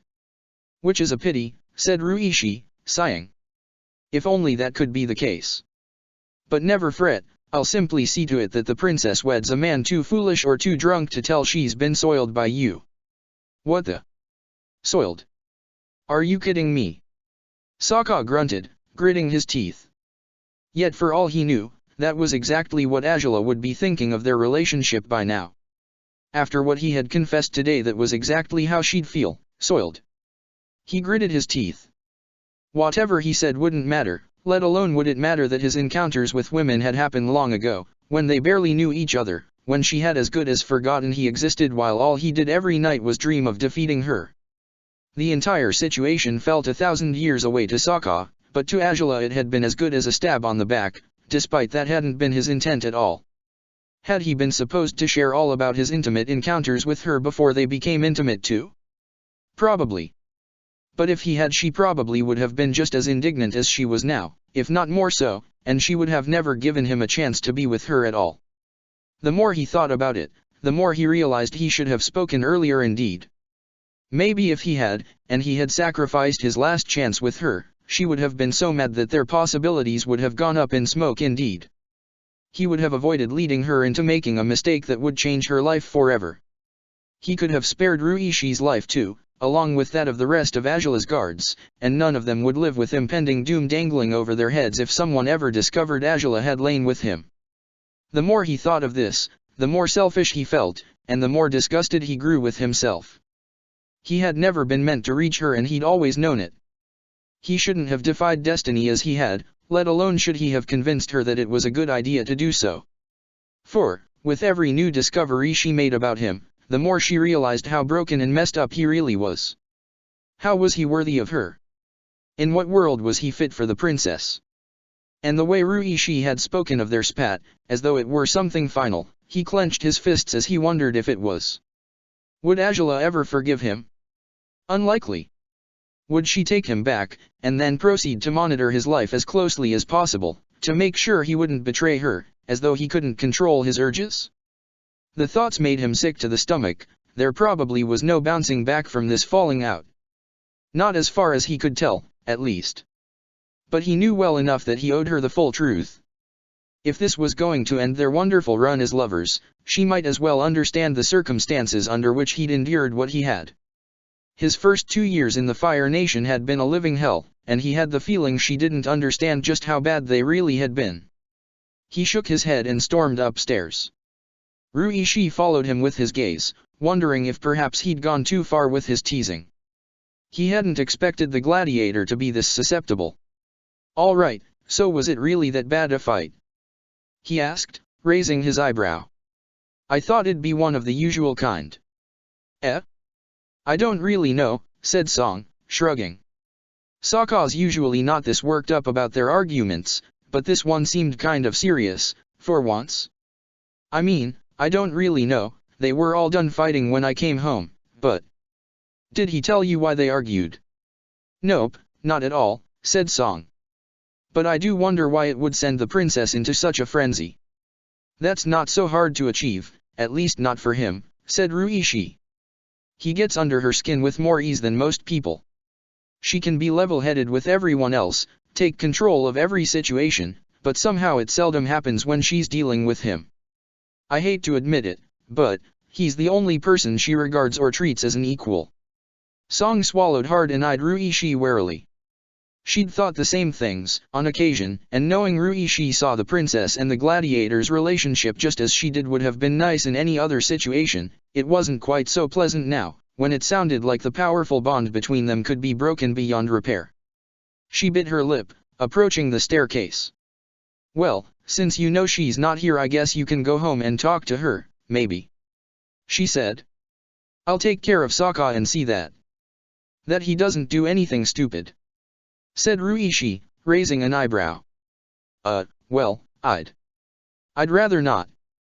Not what? Said Song. Not talk to her? Not have me watch Sokka. If the princess is as indignant as Sokka, it's probably safest not to cross her path for now, he said. So I'll, stay here with you and make sure Sokka doesn't get the crazy idea to run to the palace in the middle of the night or so. It's a good idea, isn't it? You, sure. Said Song, blushing a little. She wasn't stupid, she knew well enough that Ruishi had been taking advantages of most opportunities he'd found to spend more time than necessary at Sokka's house. And she had a pretty good idea as to why, despite she wasn't about to admit it aloud. But I'm still going to check on Sokka quickly, if you don't mind. Sit down, I'll be back shortly. Ruishi nodded and smiled before moving to sit at the couch. Song tried to focus on the situation at hand, difficult as it might be when her mind kept drifting towards the captain and the possible reasons behind his gentle smiles. She shook her head, as though to shake off such thoughts, and she climbed the stairs quickly, pushing Sokka's door open once she reached it. Hey, Sok Dash. She started, just as she heard Sokka's unequivocal yelp of panic. She blinked a few times and looked inside, finding he was standing awkwardly next to his bed, his eyes wide, his entire body clad in a uniform not unlike Ruishi's, a helmet with its white mask sitting on the mattress. Song's eyes widened. Sokka? She asked, as he shushed her with a finger over his mouth. Close the door. Get in here fast, he said, ushering her to approach him with a wave of his hand. Song gulped and did as she was told, still regarding Sokka warily. He ought to be explaining his apparent ownership of a soldier's uniform, but it didn't even cross his mind to do so. I've got to figure out if there's still a relationship to be mad about, or if I'm already supposed to be at the grieving stage, he growled. So, I'm going to the palace and... But, you can't do that, said Song. Ruishi is saying he'll stay here to make sure you don't do anything dumb like what you're saying you're going to do. Okay, that's a problem, said Sokka, grimacing. No chance you can make him leave. I doubt it. Song exclaimed. I really don't think this is a good idea, Sokka. How about you call it a day and... Nope. Can't do that, he said, shaking his head. I have to do this now, before the wound festers beyond helping. If I expect to save this relationship to some degree, I need to do it now. So, I'll climb out the balcony and slip through the back, and then make a run for the street while being careful, so that Ruishi doesn't spot me. What the? Sokka, said Song, blushing and frowning. And what on earth am I supposed to do in the meantime? What if he realizes you're gone and... Well, that's what you'll be doing indeed, said Sokka. You'll keep him distracted, and let's be honest here, you can absolutely do that. Have him help you cook, I don't know, do something fun and he'll probably forget why he was here altogether. But if you don't make a single sound for hours and if you don't come down to eat, too, he'll see something's wrong. You can say I'm too depressed to leave my room, said Sokka. Carry a tray to my room with food for me, and tell him I refuse to go downstairs. It's not that hard. Maybe not, but, oh, spirits, Sokka, why must you do this to me? She said, blushing deeply. This is going to be so awkward. It can work. Come on, Song, do this and I'll. Yeah, you'll buy me something wonderful with the winnings from your next fight. Sure, said Song, rolling her eyes. It better be something really wonderful, you hear me? Like a whole house of my own where I won't have to worry about you and your crazy fluctuating love life. Yeah, it is pretty unstable, isn't it? Said Sokka, gulping. Oh, well.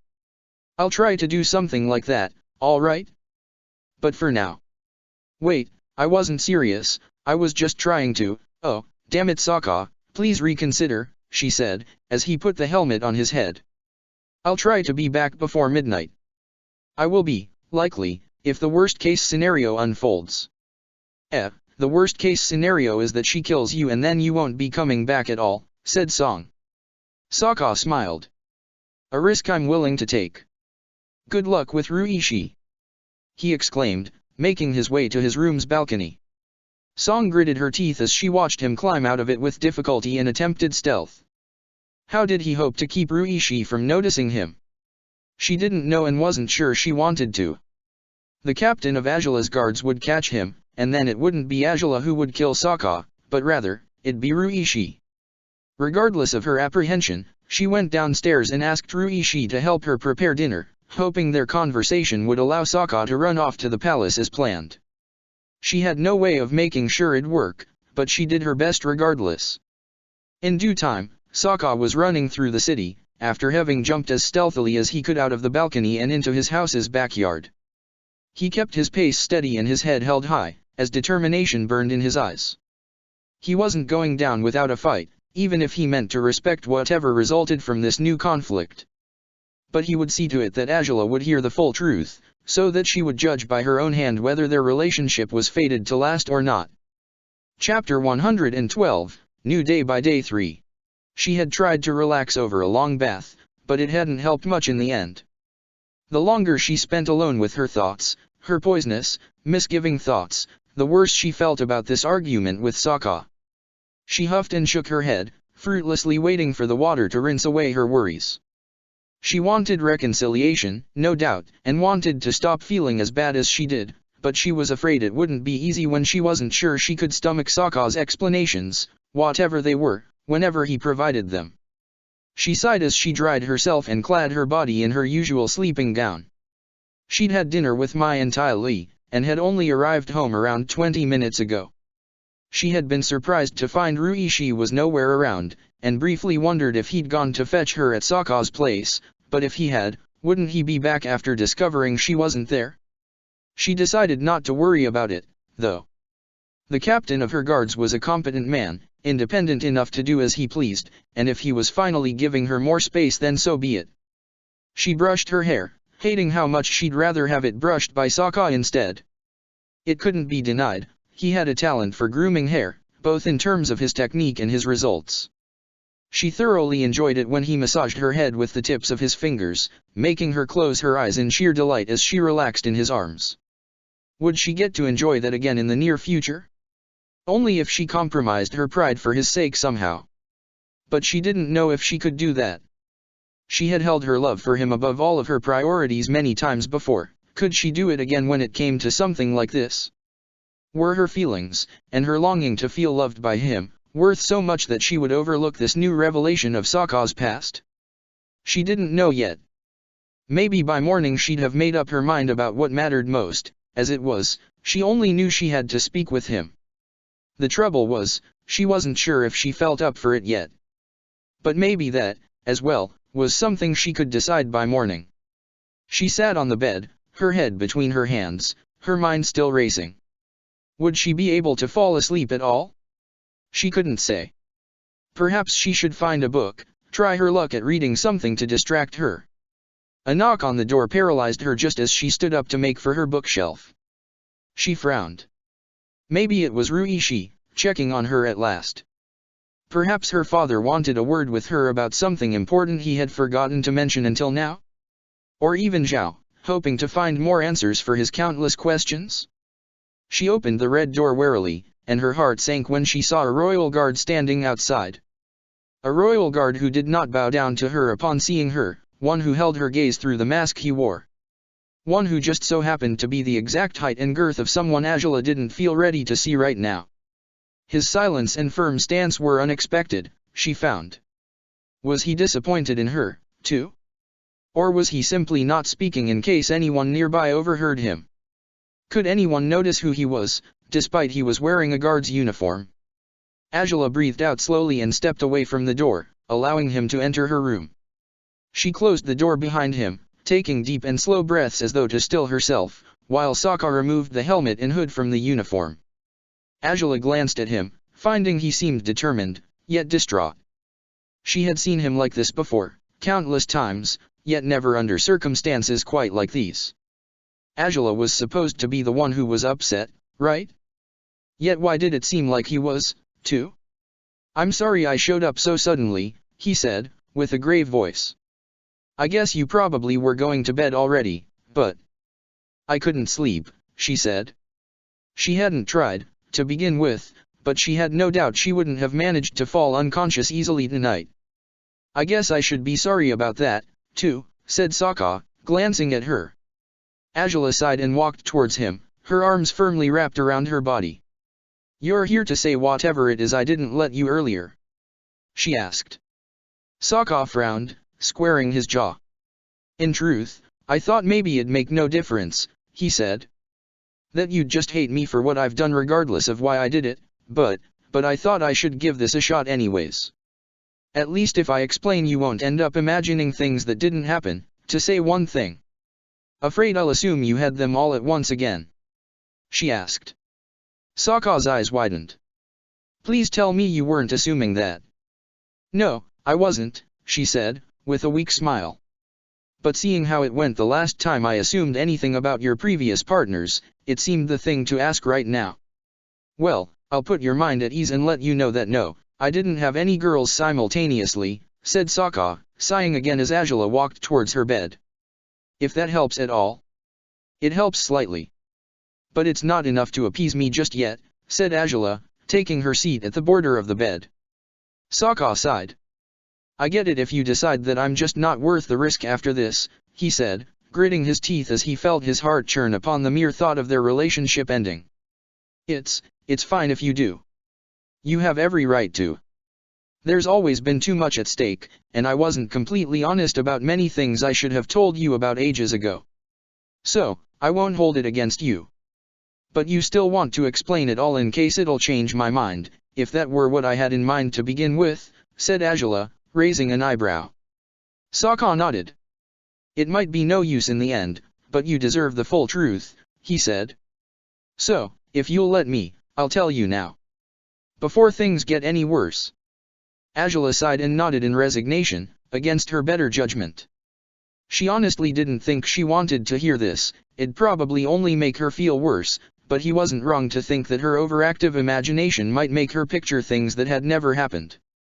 His bad times in the amateur league had scarred him deeply, she knew as much, and this particular matter seemed to bring him no joy either. Maybe, despite what she dreaded, his past experiences hadn't been blissful at all. All right, so, for starters, there's a reason there were only 7 instead of the 12 you assumed there would have been, said Sokka. Azula raised her eyebrows. You were with some of them more than once? She asked, the bite of her own words making her chest ache as she considered the possibility. No.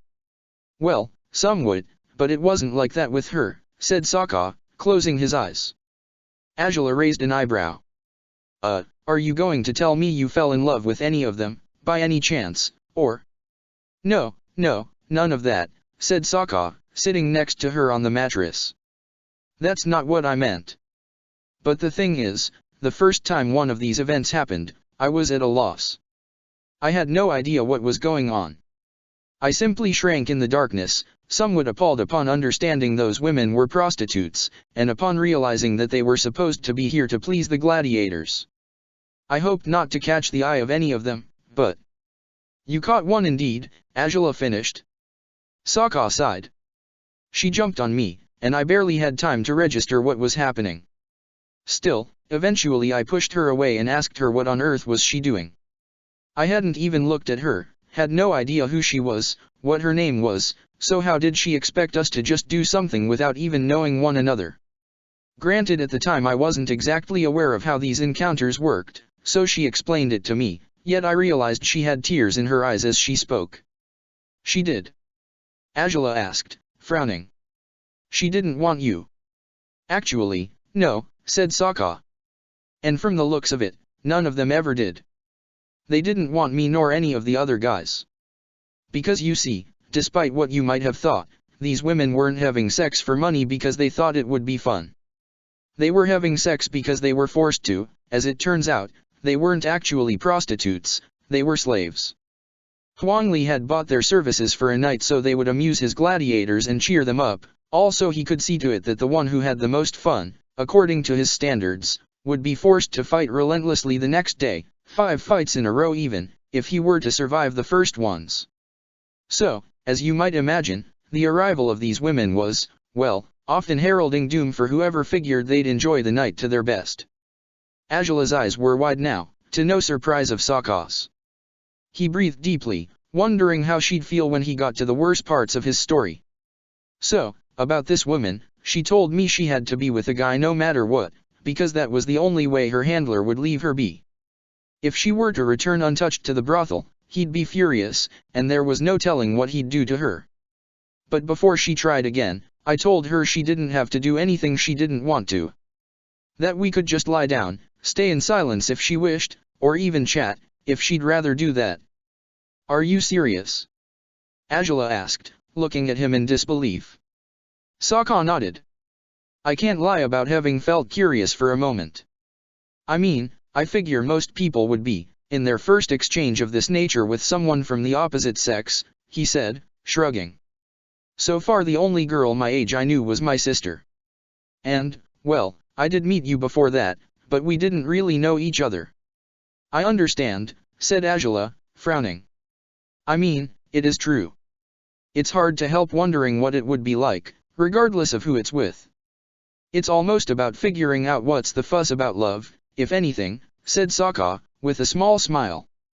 To find out if it's just as wonderful as many people depict it. But evidently, that wasn't what was going on there. Yes, I was curious, but not to the point where I wanted to force myself on a woman who had already stated she didn't want me. So, she accepted my offer, and as we laid down, she actually told me why she didn't want me. She had a family, had been married, but when slavery began, her husband and children had all been bought and sold in different places, into different kinds of servitude. As a grown woman, she had been forced into the sex trade and sold off in Hawaii. She had to bear with this lifestyle, feeling like she barely deserved to live for betraying her husband with every new customer the brothel's owner sent her way. Of course, I told her she wouldn't have to worry about that whenever she came here. She would just have to come find me each time, and I'd see to it that she'd be able to stay loyal to her husband if just for one day. She was very grateful for that. I assume, since she had children, that she must have been older than you," said Angela. Sokka nodded. "She had to be in her 40s or so." "I never bothered asking," he said. Angela nodded. "So, you kept your promise? Or did you?" "I did. For 4 of her visits. She was always relieved to find out I had survived through those months of frequent fights to the death. She could hardly believe I had, and frankly, I couldn't blame her. We kept to our arrangement each time she was brought to the barracks, and I was surprised to see she even seemed happy when we last met, as she told me all about her children and how they had been learning to read and write before the Fire Nation's army had attacked their city." Angela swallowed hard, lowering her gaze as Sokka breathed deeply again. She knew the Fire Nation had harmed countless people and ruined many lives, but hearing it like this was more devastating than she expected it to be. When Sokka had mentioned a brothel before, she had imagined the workers to be women who were constantly craving sex, eager for new partners and new experiences. She hadn't expected slaves who had hated having to do what they did in order to have food and shelter, if they had those things at all. By the 5th time the women from the brothel were brought to the barracks, though, she was nowhere around, said Sokka. Angela frowned, wary. "I climbed out of my usual hole in the shadows, fearing some other gladiator had gotten to her before she could reach me, but I saw her nowhere. While I stood there, one of the other girls noticed me and, just as the first time, she threw herself at me. She was a bit younger this time, granted, but anyways. I told her I was looking for someone. When I described the woman I was talking about, she made a face and I knew something awful had happened. Granted, I had feared she'd be dead, but that wasn't it." "What happened to her?" Angela asked. "Apparently, Huangli must have noticed that she and I did nothing at all, and he told on us to the brothel's owner," said Sokka, gritting his teeth. "The bastard decided to punish her by giving her a harsh beating first, and afterwards torturing her to the point of crippling her. He took one of her hands, from what this girl told me." Angela's mouth fell open as she gazed at him in horror and disbelief. Sokka was only glaring at the carpeted floor before him, his glacial eyes and clenched fists evidence of how hard it was on him to recall hearing those words. "All because I thought I'd do the right thing," he said. "All because I wanted to give her a chance to feel less appalled by herself and by what they were forcing her to do. She wasn't allowed to go back to the barracks again after that, simply because Huangli paid for full women. You see, he didn't want a cripple.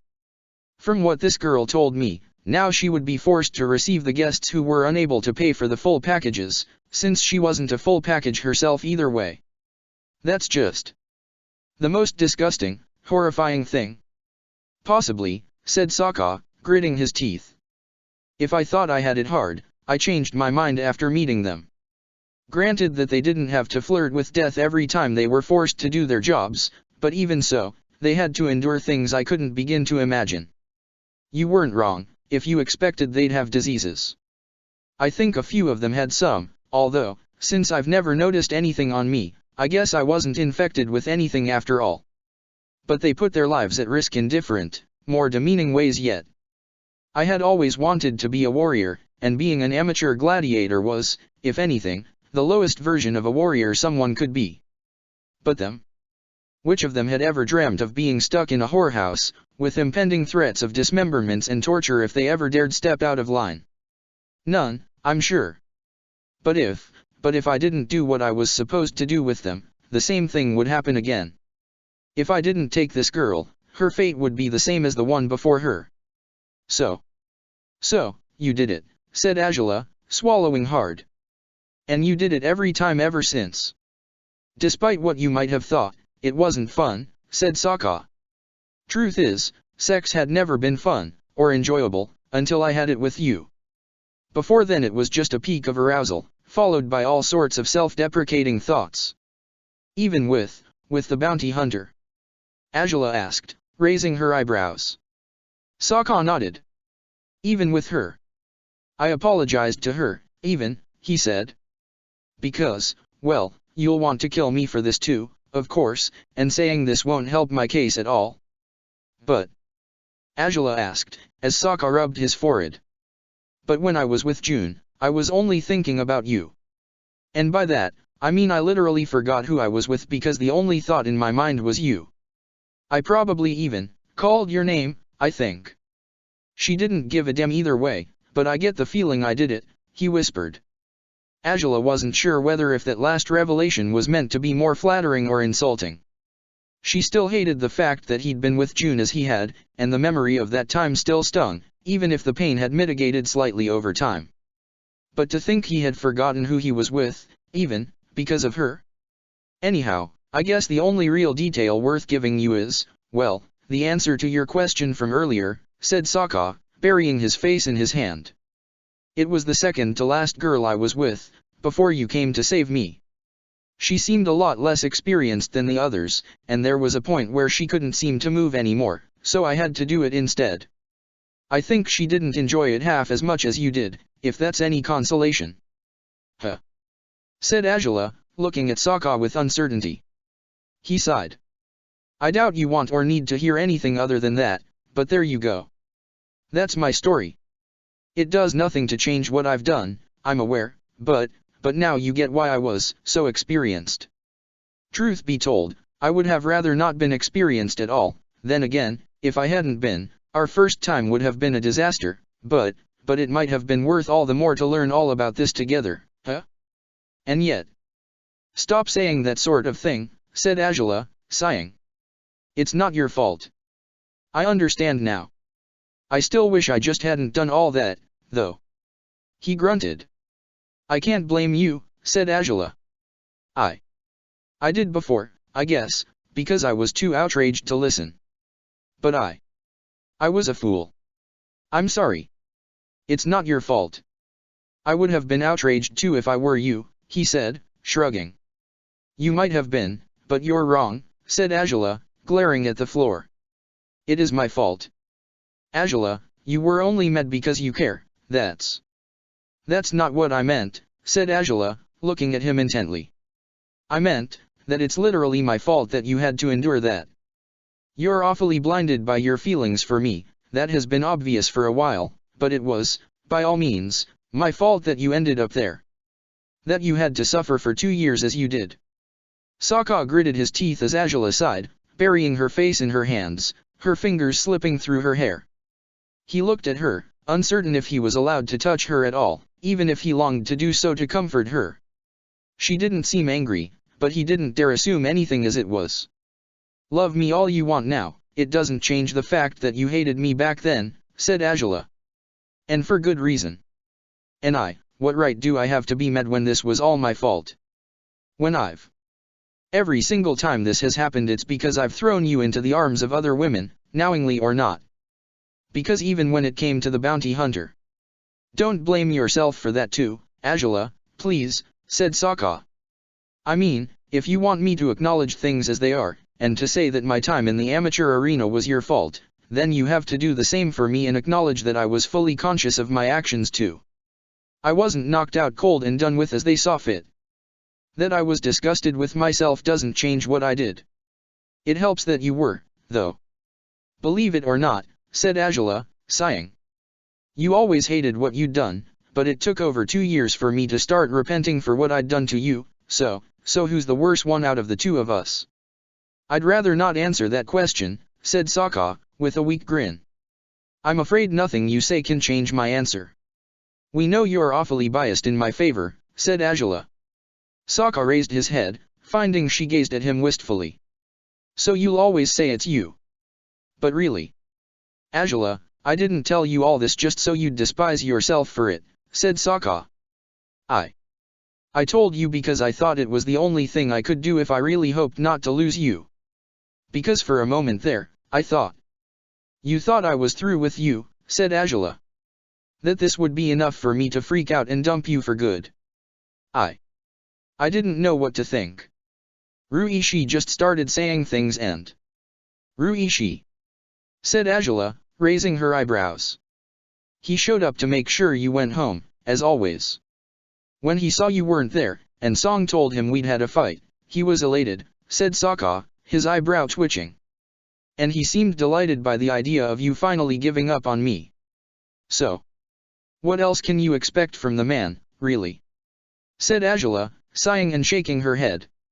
Yeah, I guess, but he said something about how he'd see to it that you'd marry an idiot who couldn't tell I had soiled you. And when he used that word, well, I started to wonder if this was really over. If we were really over. You know, I do need to work on my temper, perhaps, said Angela, raising her eyebrows. And you need to open up about things I need to know so we don't have such mishaps. But if we're going to assume we're over with every single fight we have, Sokka, well, I have the feeling we'll be on and off consistently for however long this lasts between us. We're too different, too proud, too conflictive. We'll fight all the time, that's a given because we've been fighting since we first met. So, you think I can't just assume things are lost beyond repair every single time? Sokka asked. Well, when have they been? Angela asked. If they ever had been, we wouldn't be having this conversation right now, would we? Sokka looked at her from the corner of his eye, smiling weakly. To his relief and surprise, one of her hands reached for his. She clasped his fingers in her hand, squeezing them gently. But even so, I still think I don't quite enjoy these fights as much as I enjoy the less serious ones, she whispered. Even if we're likely to keep clashing because that's what we always do, I'd rather we don't do it about stuff like this anymore. And by that, I mean, I've had nothing with any other women, I can swear, said Sokka. Seriously, unless having a crush on one woman from my tribe when I was like, what, 3? Unless that counts for something, I assure you. Oh. Well, good to know I wasn't the only one with childhood crushes, said Angela, with a small grin. Sokka snorted. Well, she didn't have sideburns. What's your problem with sideburns, really? Angela asked, as he laughed softly. I don't know. I guess if I knew the guy any better, I'd be able to use anything else as his defining feature, but so far what stands out the most are the sideburns, he said, smiling at her. Angela smiled too, despite herself, and shook her head. Well, it's still good to know about your childhood crushes too. That way there's really not much you can surprise me with, or is there? Not that I can think of, said Sokka. And in the end, the only woman I've really wanted to be with is you. I know that doesn't do much to appease your concerns, but... Well, my concerns are of a different nature by now, I have to admit, said Angela, looking at Sokka with uncertainty before turning towards him, angling her body so she'd face him. You've kept quiet about your past for a long time, from your early years in your tribe to the hell you endured in the amateur league. I had no idea how bad you had it, and despite I kept trying to imagine it, after what you've just explained I can't help but think I still know nothing about your life back then. So this time I won't force you to talk. I'd be a fool to do that to you again, considering I forced you to talk about this earlier. But whenever you're ready, whenever you think it's time, I want you to tell me about your 2 years in there. I think I need to hear it. You do? Said Sokka, swallowing hard. Why? Because I've obsessed over the pain you've caused me while conveniently forgetting the one I caused you. It's been a long time coming, she said. I've been looking at all your scars up close these days, never asking how they came to be because I was too scared of the truth. Too scared to face the strife I've caused you. So, it's time I acknowledge and deal with this as I should have from the start. You really? Said Sokka, looking at her in disbelief. Angela lifted his hand, holding it between hers. It was covered with a glove, but she knew the marks his palm and fingers bore, most of them of unknown origins for Angela. The more acquainted she had grown with his body, the more she had wondered and worried over the countless wounds he had been inflicted over time. She couldn't put off asking him any longer. Sokka breathed in, clasping her hands in his. He wasn't sure he was ready for this, to unveil the countless memories he had buried in his past. He closed his eyes, thinking it'd be for the best somehow. Maybe talking to her would ease his sorrows one way or another. All right, he said, breathing deeply. I guess I should start from the beginning. Angela gritted her teeth, bracing herself, still holding his hand. Song hadn't expected Ruishi to be so cooperative during the afternoon. He was more remorseful than expected after teasing Sokka earlier. He had been a helpful assistant in the kitchen, and to Song's surprise she had soon forgotten all about Sokka's current predicaments as she laughed while teaching Ruishi how to prepare certain meals.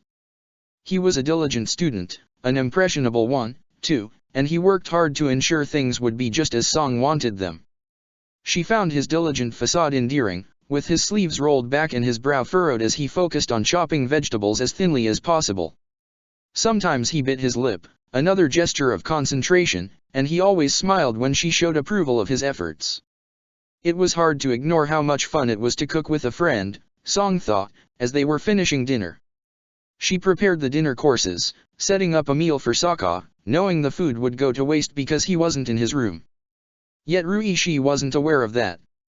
"I think I'll take his tray," Ruishi said, as Song finished preparing Sokka's food. She grimaced. "You best not. He's, mad at me for what I said?" "I thought he would be, it's why I wanted to do it," said Ruishi. "I figured I'd talk to him to make amends for what I said earlier, or try to, at the very least. Well, I think it's safer if you give him some space. I'll bring him his food, and you and I can eat down here." "Well, can't he come downstairs to eat too?" Ruishi asked. "Maybe you can ask if he'd like to." "Oh, well, I could," said Song, swallowing hard. I'll try. But don't take it personally if he wants to stay upstairs crying over the princess, haha. He does that all the time, even when they're on good terms, just because he misses her even if he saw her 10 minutes earlier, so it's no big deal, really. He's fine. He'll be fine. I hope so, said Ruishi, nodding as Song walked away with the tray. She climbed all the way to Sokka's room and set down the tray on his dresser, a grimace on her face as she listened worriedly for Ruishi's footsteps. He hadn't decided to follow her up here, had he? It seemed not. She sighed, wondering how long she'd have to wait in here to make sure Ruishi would believe her pretense. She didn't like the idea of leaving all this good food up here, letting it go to waste seemed so wrong, but it was all in order to protect Sokka's alibi. She swallowed hard, imagined what the conversation might go like if Sokka were really there, and she convinced herself that it wouldn't last too long, so she left the room and returned downstairs, where Ruishi waited at the kitchen table. He's still brooding. As I figured he would be, said Song, smiling a little. But it's not your fault, not at all. It's all because of whatever problems he's having with the princess, I'm sure of it. Ruishi sighed and nodded, but he smiled as he readied himself to eat. Song beamed as he took the first mouthful of stew only to nod approvingly. It's good? She asked. You're a wonderful cook, he said, smiling too as he dug in. Song laughed a little. Well, you were a great assistant today, she said. Maybe we should cook together more often. Why, maybe the meals would taste their best that way, right? Maybe, Ruishi answered, with a somewhat shy grin as he ate more. Song blushed and bit her lip before returning to reality. She had to eat too, of course she did. Staring at Ruishi like a moron would only make him uncomfortable. Oh, this is good. It's really good. She exclaimed, her eyes widening. We really should do this more often. Ruishi, you're a natural. Really? I doubt it, he said, chuckling. I remember trying my hand at cooking a few times as a young boy, it was a catastrophe. You did? Said Song, smiling. He shrugged. I didn't understand how anything worked, my parents weren't quite pleased with the wreckage I left in my wake. The servants spent all afternoon cleaning flour and broken eggs scattered on the floor, and of course I had to be disciplined, he sighed. Song grimaced. Disciplined how? She asked. He smiled. It wasn't that bad. My father was in the military as well, so he mostly just made me exercise until I was fully spent. I'm pretty sure he did that so I'd be too tired to try causing any more trouble for the rest of the day. So, you were a troublemaker as a child? Said Song, smiling a little. That's unexpected. I guess I wasn't that much trouble, said Ruishi, with a small smile. But I wasn't always as I am now. A lot of things change once you join the academy. I guess they must, Song asked. Did they treat you well there, or? It was harsh, but that's how it's supposed to be. They were far more determined to discipline their recruits than my father was when I was a child, he said, smiling. I was somewhat used to the exercises, though, so I knew how to deal with most of them. You were one of the best recruits. I had to be. Else I wouldn't have been eligible to be part of the Royal Guards, he said. Song bit her lip and nodded. Since when were you training in the military, though? How old were you when you joined? I think, 14, Ruishi said. Song's eyes widened. Wow, you were young, she said. Ruishi smiled. It's best to start early. Disciplining the mind and body becomes more complicated once you're older, he said. Sometimes it was hard, but I enjoyed it. I've always found it's easier to live life when you have a goal to strive for. At first, I wanted to follow on my father's footsteps, then I decided I could go further still and strive for the position of a royal guard. After that, my goal was to protect the Fire Nation royal family no matter what, and to protect the princess, once I became the captain of her personal guards. You're a very determined and loyal man, said Song, smiling. I'm sure she's more than happy to have you as her captain. Oh, well. I suppose she would be, he said, raising his eyebrows. Although I couldn't stop her from getting involved with Sokka, and now I must protect their secret, for better or for worse. I wonder if another man might have been able to prevent what I couldn't put a stop to. Heh, I doubt it, said Song, smiling awkwardly. Sorry, but they were going to do whatever they wanted, one way or another. If the thought of the Fire Lord's rage didn't stop them, nothing would. You're probably right, said Ruishi, sighing. Song smiled. Don't think poorly of yourself, Ruishi. You're a great man. Your parents must be very proud, she said. Ruishi bit his lip and nodded. I'd hope so. Though, well, they've passed away by now, he said. Song froze. Only a few years apart. At least my mother got to see me become a royal guard before she died. That's. I'm so sorry, said Song. Ruishi smiled. It's fine.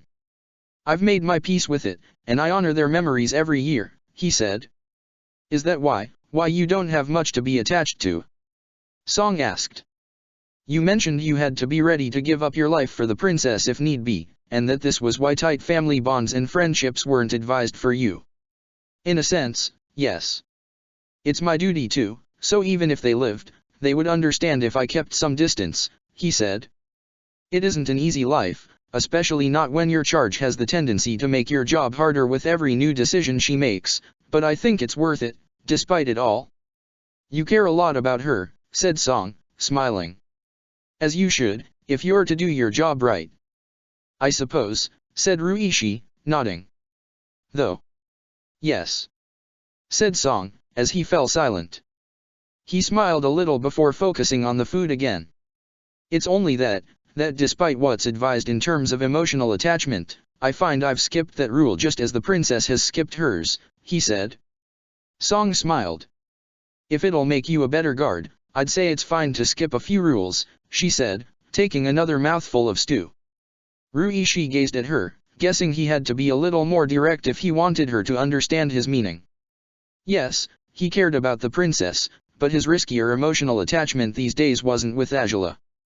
And indeed, it wasn't wise to be invested in his friendship with Song to this degree, let alone was it wise to wonder if they could have something more than friendship, but perhaps he had become more daring and reckless after seeing how reckless Azula and Sokka could be. Still, he wasn't reckless enough to act on his feelings, not yet. He would have to ask her if she was interested in him in the same way and, considering the hard feelings she used to have for soldiers, he wouldn't be surprised if she outright rejected him. It was one thing to accept not all Fire Nation soldiers were monsters, but it was another one to be romantically interested in one, right? He decided to keep eating, as Song glanced at him with curiosity.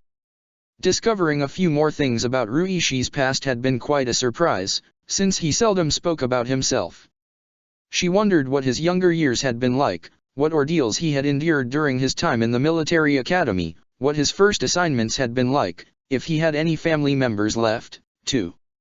The thought that he'd have none was saddening, even if it seemed Ruishi had indeed made his peace with his solitude. They finished eating, and Ruishi offered to wash the dishes for her. Song blushed as she told him not to worry, but he insisted. Song smiled, but the grin waned when he asked a dreaded question. "What about Sokka's plates?" "What?" said Song, blinking blankly. "I should go upstairs to collect them, is all," he said. Song shook her head. "And no, he's probably taking his time to eat." "I'll take care of those in the morning," she said, smiling uncomfortably. Ruishi raised an eyebrow. "I won't make matters worse, you know. You don't have to protect him from me like that. I won't say anything stupid. And no, I mean, it's not that. It's just. I know Sokka. He's not fun company right now," she said, still with an uncomfortable smile. "He'll be better later, surely. Tomorrow, maybe. I hope." "Huh," said Ruishi, shrugging as he started with the dishes. "Well, he'd better be. It won't do for him to mope forever, he'll have to deal with whatever problem they have sooner than later." "Oh, he knows that," said Song. "He's just going to take the night to think things through." "Yup. Right," said Ruishi. Song sighed in relief once he stopped asking questions.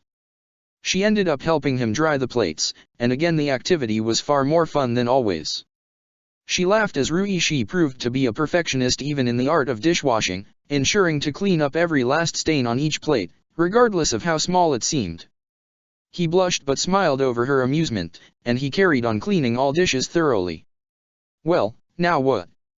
said Song, as they left the kitchen for the first time in hours.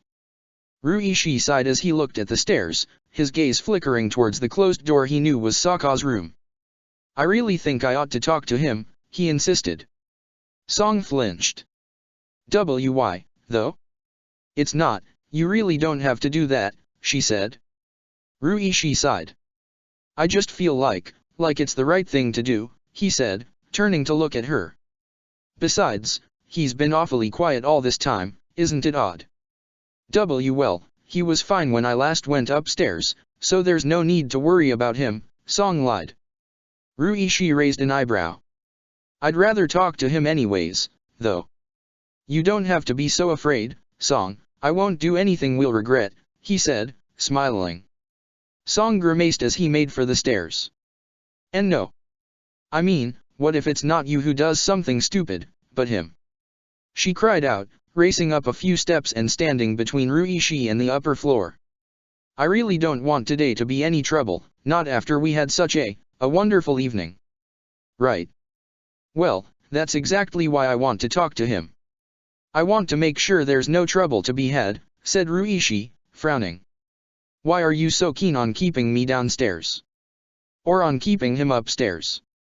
Is it you really think we're going to have an awful conflict, or is it something else?" "What else could it be?" she asked, blushing deeply. She had to think fast. She had started lying to Ruishi already, she couldn't let him discover the truth now, no matter what happened.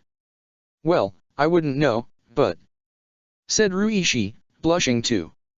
"Is it you wanted to be alone with me?" Song froze in place, stunned breathless by his guess. Ruishi grimaced at her reaction, the redness of his cheeks gaining further intensity. "And never mind. Sorry, I understand that was inappropriate, uncalled for, I was being a fool. I'm sorry, he said, lowering his gaze and stepping down from the staircase altogether. "Ruishi?" said Song. He avoided looking at her, even bowing his head towards her. "Do forgive my indiscretion. It was uncalled for," he said. Song swallowed hard. Was it? Did Ruishi understand she had grown to like him that much over time? Perhaps he did. And given his bashful response, did he really feel the same way? Her cheeks reddened as one last, desperate idea to keep Ruishi ignorant of the truth came to her mind. But it was one last desperate idea that might just ensure he'd stop apologizing, and that might reassure him that he hadn't misread Song quite as badly as he had thought. I don't think it was an indiscretion, she whispered. Ruishi frowned and met her gaze, uncertain. You don't? He asked. I mean. Are Ruishi, she said, taking a step forward on the stairs. But focused as he was on him, that only resulted in her missing the next step, and requiring him to catch her in midair as she fell clumsily. His arms were around her waist, and he lifted her up to a standing position, worry in his eyes. Song, are you all right? Did you hurt yourself? He asked, glancing down at her legs to make sure she'd be fine. But just as he lowered his face, Song threw all caution and common sense into the wind. She pushed herself upwards, and her lips met his. Ruishi's blush grew stronger still as he held her, uncertain of what was happening altogether. Was she really kissing him? She pulled away after a moment, upon noticing he hadn't returned the kiss at all. Her cheeks were just as red as his. Are Ruishi, she whispered, looking into his confused eyes. Well, now she had done it. She'd have to apologize and confess the truth now, there was nothing else to it. What on earth had gotten into her? Why had she thought kissing him was a good idea? He couldn't possibly like her that way, his bashfulness's source had simply been his mistake about his earlier guess, it had never meant that he liked her too. Are you all right? He asked again, breathlessly. Song gritted her teeth and nodded. I just tripped. I'm fine, she said, as he released her carefully, her feet firmly planted on the floor. She felt beyond stupid, tears threatening to spill from her eyes, her throat burning too. She was going to kill Sokka when he came back, everything be damned. To think she had kissed Ruishi to keep Sokka's escapade a secret, though she had wanted to do it, there was no denying it, but she had done it for Sokka's sake too. Why was she this nice? She shouldn't be. She had to stop doing him favors, that was obvious, because every time she tried. Her internal rant ended when she felt Ruishi's gloved hand brushing a strand of her hair away from her face. She blinked, raising her confused eyes to search his face once more. He no longer appeared so perplexed, although he seemed anxious regardless. Are you sure? He asked. Song swallowed hard again, her throat rather dry all of a sudden. Why was he asking that? Why was he touching her hair? Why did it seem he was leaning closer to her? Are Ruishi? She whispered, but he cut her off before she could say anything else. Her eyes closed by instinct as he surrounded her with his arms, kissing her fully now, no longer paralyzed or hesitating as he had been before. Her urge to cry disappeared just as fast as it had showed up, and she slid her hands up his chest as she kissed him back. Perhaps Sokka had wanted her to distract Ruishi, but she had gotten a rather pleasant surprise out of it, too. Maybe she didn't have to be so mad at the Gladiator, after all. Okay, so, the days on your barge were a blur. Probably because I was in pain, too much of it to even notice if I was being fed, or given anything to drink, let alone did I know if my wounds were treated at all. I guess I was treated, though, or else I probably would have died on the ship. I kept drifting in and out of consciousness for days, I figure, but to me it felt like hours between being in the South Pole and suddenly being dragged by 2 guards into Hawaii.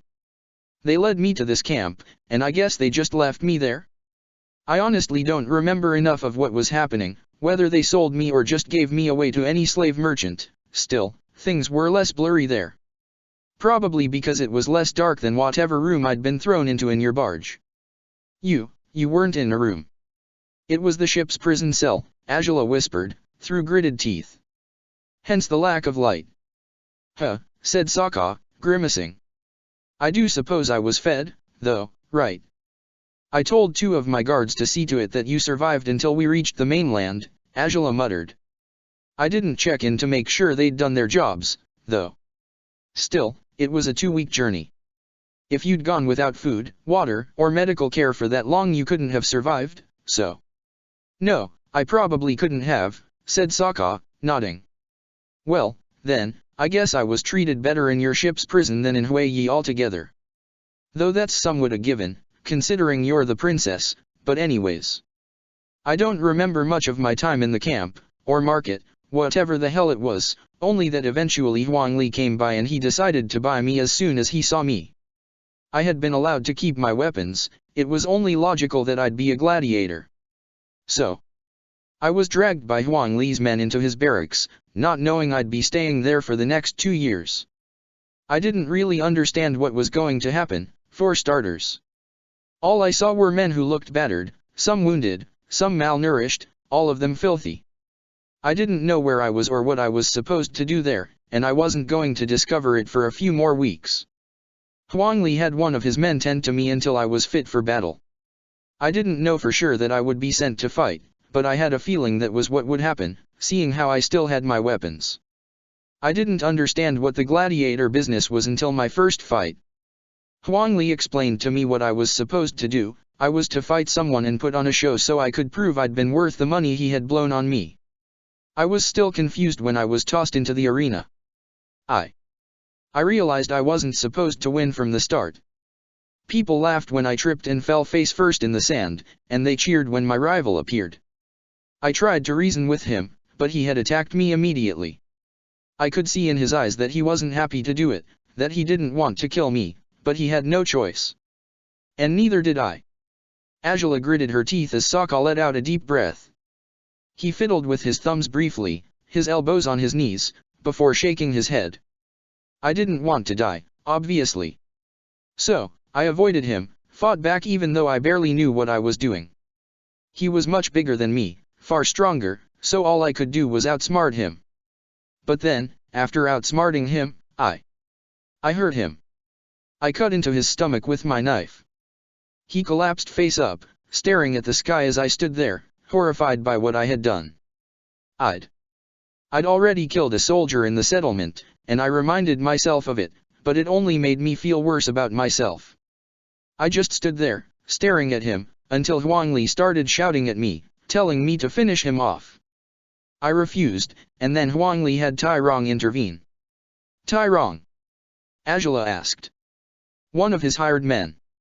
He fought as a gladiator too from time to time, but he wasn't like the rest of us, said Sokka. The barracks had a handful of guards and he served as one of them, but all of them were well-fed, strong, trained in battle, firebenders capable of killing or knocking out opponents without a hitch. So, he came into the arena, and I thought he was going to kill me, but no. He just grabbed me, the hand with which I was holding my club end, and he made me slam it into my opponent's skull. Sokka swallowed, closing his eyes. The scene was still vivid in his mind, so vivid it almost felt like it had happened the day before. He breathed out, sensing Angela flinch beside him. The crowd cheered. Just the spectacle they'd wanted to watch, he grunted, spitefully. I was dragged back into the barracks by Tai Rong, told to wash off the filth and blood by the water pump. I did it frantically, trying not to cry as I did, but I could barely hold it in. I told myself to stop it, that I'd become a laughingstock to all these men who were sitting around, watching, but they didn't laugh. None of them did. They didn't show any kindness either, but they didn't judge me, didn't care. It took a few more weeks for me to realize why. A pair of new gladiators arrived, a younger and an older one. I had the feeling they knew each other from earlier, probably from their days in the Earth Kingdom or wherever it was they'd come from. And because of their closeness, Huang Li made them fight each other, Angela guessed. Sokka nodded. He did it to me, too, he whispered. Angela's eyes widened. It wasn't that bad, but it happened once when another gladiator didn't want any more of the lousy food we were fed. He gave me half his dinner. I thanked him, and I guess Tai Rong, or any other of the guard gladiators, noticed. They told Huang Li about it, and guess who I was fighting on the next day, under the scorching midday sunlight. Angela took a deep breath as she buried her face in a hand. She remembered he had mentioned that ages ago, but she hadn't paid it much attention. Sokka breathed out slowly. Same story repeated itself non-stop for 2 years, he said. I didn't always fight, but the days I did I often wished I would just face off against one of the special gladiators, like Tai Rong, and just be killed already. But that never happened. I think Huang Li hated me, hated most of us, but he probably made enough profit off me not to need me dead altogether. He only sent Tai Rong and the likes of him to kill gladiators who were too much trouble, like the ones who tried to escape. Someone did? Angela asked. Sokka nodded. A few of them. They were caught, burned, beaten. Then killed on the arena on the next day. Nobody I knew ever escaped, he said. The knowledge of what might happen if I tried scared me, too. At times I toyed with the idea, thought I could just do that and rid myself of my miserable existence, but I was afraid. So, I kept fighting to the end every single time, regardless of how I hated myself for every death I delivered. At times I thought I wouldn't be able to survive, that this would be it for me, but I couldn't give up. I was too scared of the blackness. I didn't expect to find anything else in my future but certain death, and I felt like I couldn't let my life end like that without having achieved a damn thing with it, you know? But that didn't give me the right to kill others, and I still did it, every single time I had to. In the end, I guess it must have been well over 70 people I killed back then. It's gruesome. It's illogical, Angela said, shaking her head. Sokka sighed. I thought so too. Buying a slave only to have him die? It's a waste, isn't it? It sounds like it, said Angela. Unless he made heaps of money, which I question, considering Huiyi isn't that big a town, there's no logic in that sort of business. It's sick. I thought I knew just how sick it was, but I guess I never really understood it. It's fine if you didn't, said Sokka, shrugging. You only watched, what, one fight? Yes, said Angela. Your fight against the Dart Slayer. I forced myself to watch it to the end. Ty Lee and Mai closed their eyes. I'll say though, that I was mostly registering the fact that it had to be you. The same slave I'd dragged all the way to the Fire Nation. It had to be. And it was, said Sokka, sighing.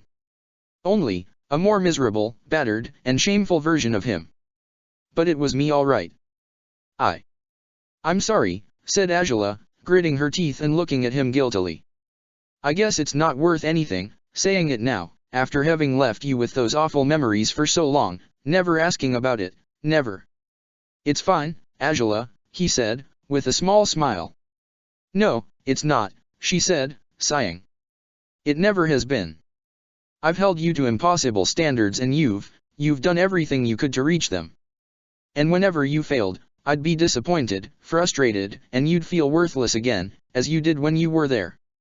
If it's any relief, you never made me feel quite as bad as I did in Huiyi, said Sokka. Not to say I didn't regret harming you, but I wanted to make it up to you, rather than to die for it. Unlike how it was in the amateur league. Did you really think you couldn't have a future? Angela asked. That there'd be no chance you'd ever get out of there. How was I supposed to expect otherwise? Said Sokka, shrugging. Death was the only option, from what I could see. So, to answer your earlier question, no, I never stopped to think that maybe one day I'd fall in love with someone, and that I'd regret my encounters with those women by then. I had plenty of reasons not to enjoy it when they were brought to the arena, but I never expected to have a future other than death. I didn't think I'd ever have something real with someone. I didn't think the day would come when death wouldn't be waiting for me around the next corner. I had no future. I lived each day, and if I was lucky, I'd get to live into the next one. That's how it was for all of us who survived, and well, it wasn't a lot of us that did. How many did? Angela asked. Sokka frowned. I guess, around 11. Me included, he said. Only 4 of them had been there before my arrival. Hell knows how many of them are left by now. Angela shook her head. Sokka sighed as he glanced at her. He wasn't sure if that had been too much information for one night, but it certainly looked that way. He hadn't wanted to burden her with his past, but she had wanted to hear it. She had better know of all of it before further misunderstandings ensued. In other regards, Huang Li's twisted events weren't only those with the women, he said. Twice, while I was there, he surprised us with liquor. I knew better than to drink too much, expecting him to be up to something sick with this, and of course he was. Whoever had the worst hangovers. Off to fight and die, said Angela. Sokka nodded. Same as with the women, he said. Did he make you fight 5 times in a row? She asked. You mentioned that, but... Well, he did once, said Sokka. The day after the last time I saw that first woman. I thought he'd assumed I'd had the most fun. It wasn't until later that I realized it was my own punishment for cheating his system. I still won each time, though. He seemed enraged that day. He probably just hoped I'd die. Of course he did, said Azula, grimacing. He always did strike me for a monumental asshole, seeing how the first thing he did was insult me when I addressed him, but with all you've said, I'm tempted to send someone to throw him in jail. Though I guess I have no valid charges as it is, but... Yeah, I guess there's not many laws on how amateur gladiator leagues should be run, right? Said Sokka. Azula shook her head. It's not the most respectable business there is, so my father and his administrators keep little to no tabs on it. It's like with Shu Wo.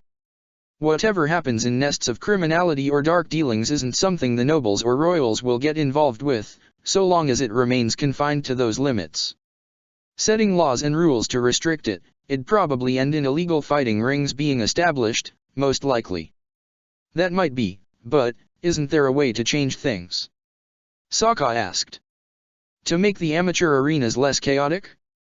As you said it yourself, as a business it's as good as a failure. There's no way Huang Li made that much profit of it, especially not when he blew his budget constantly by buying new slaves, buying services from the brothel and occasionally alcohol too. Maybe he made more than we think, but it's still a pointless business, said Azula. Amateur arenas should be oriented towards grooming gladiators into being eligible for the superior league, not towards earning little profit through murder and psychological torture. It's pointless. Very true, he said. Maybe I can see to it that something's done, said Azula, shaking her head. Even if setting up rules and boundaries won't make people like Huang Li happy, well, I am Crown Princess. I might be able to make things change somehow. Hopefully, said Sokka, gazing at her with wistful eyes. Azula sighed, clasping his hand in hers again. So, you only had to fight 5 times in a row once, then? She asked. To her surprise, he shook his head. I mean, just 5, yeah. But I also had to fight 6 times once. For standing up to him when he was yelling at some 16-year-old new slave he'd gotten. That happened a few days before you showed up, actually. Maybe a week. He tried to have me die, sick of me as he was, but I still didn't fall. The sun set, people left, he was enraged. He left me alone until the Dart Slayer fight after that. I'm pretty sure he'd gotten him in hopes to have him kill me in the sand pit, but it didn't pay off. If you hadn't found me, well, I might have died mysteriously by the hands of his gladiator guards a short time later. Probably. Azula shook her head and leaned closer to him, pressing her forehead to his shoulder. Sokka sighed, surrounding her shoulders with an arm. If you say you're sorry now I'll probably take it badly, you know, he said, with a playful smile. Please don't be sorry you showed up when you did.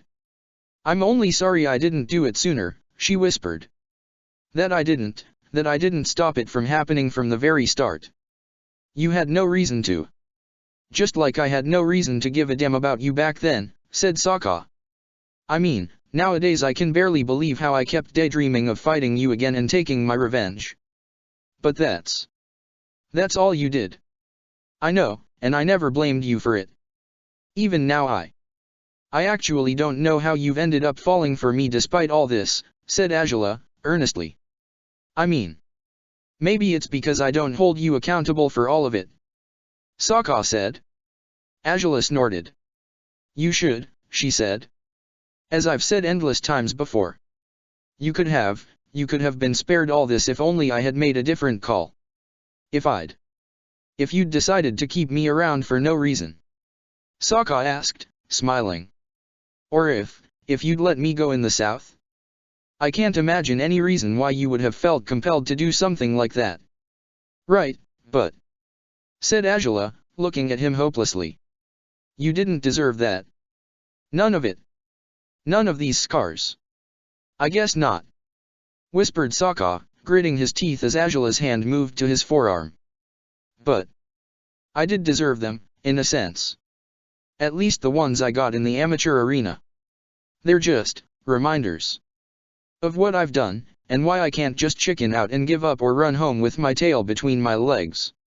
It's true that I'm not changing the world greatly as I am, and it's true that we only get a few chances, once in a while, to make things better, but the ones we get, we make the most of. And that often makes me feel like maybe I did have a right to live on after all. Of course you did, said Angela. The rest of them did, too. It's not fair that they had to die as they did, but you can make the world a better place to honor their memories somehow. It may not be much consolation, but it's the only thing I can suggest. It's not enough to make up for it all, but might make me feel like I have a mission in the world or so, said Sokka, with a small smile. And that's encouraging in its own way. Despite all the scars. Angela caressed his face. Sokka sighed as he straightened up, no longer slumping as he had been. I guess it may sound like I've obsessed over this, but I still remember how I got most of them, he said. Angela raised her eyebrows. Do you want to talk about that too? She asked. Sokka smiled. Well, there's some on my back. They're pretty thin, but they might be noticeable anyhow. They came from this girl who likes to scratch my back when we're intimate. Ah. Isn't she rude, said Angela, snorting softly as Sokka smiled at her. I like to think she's passionate, he said. She smiled too, despite herself.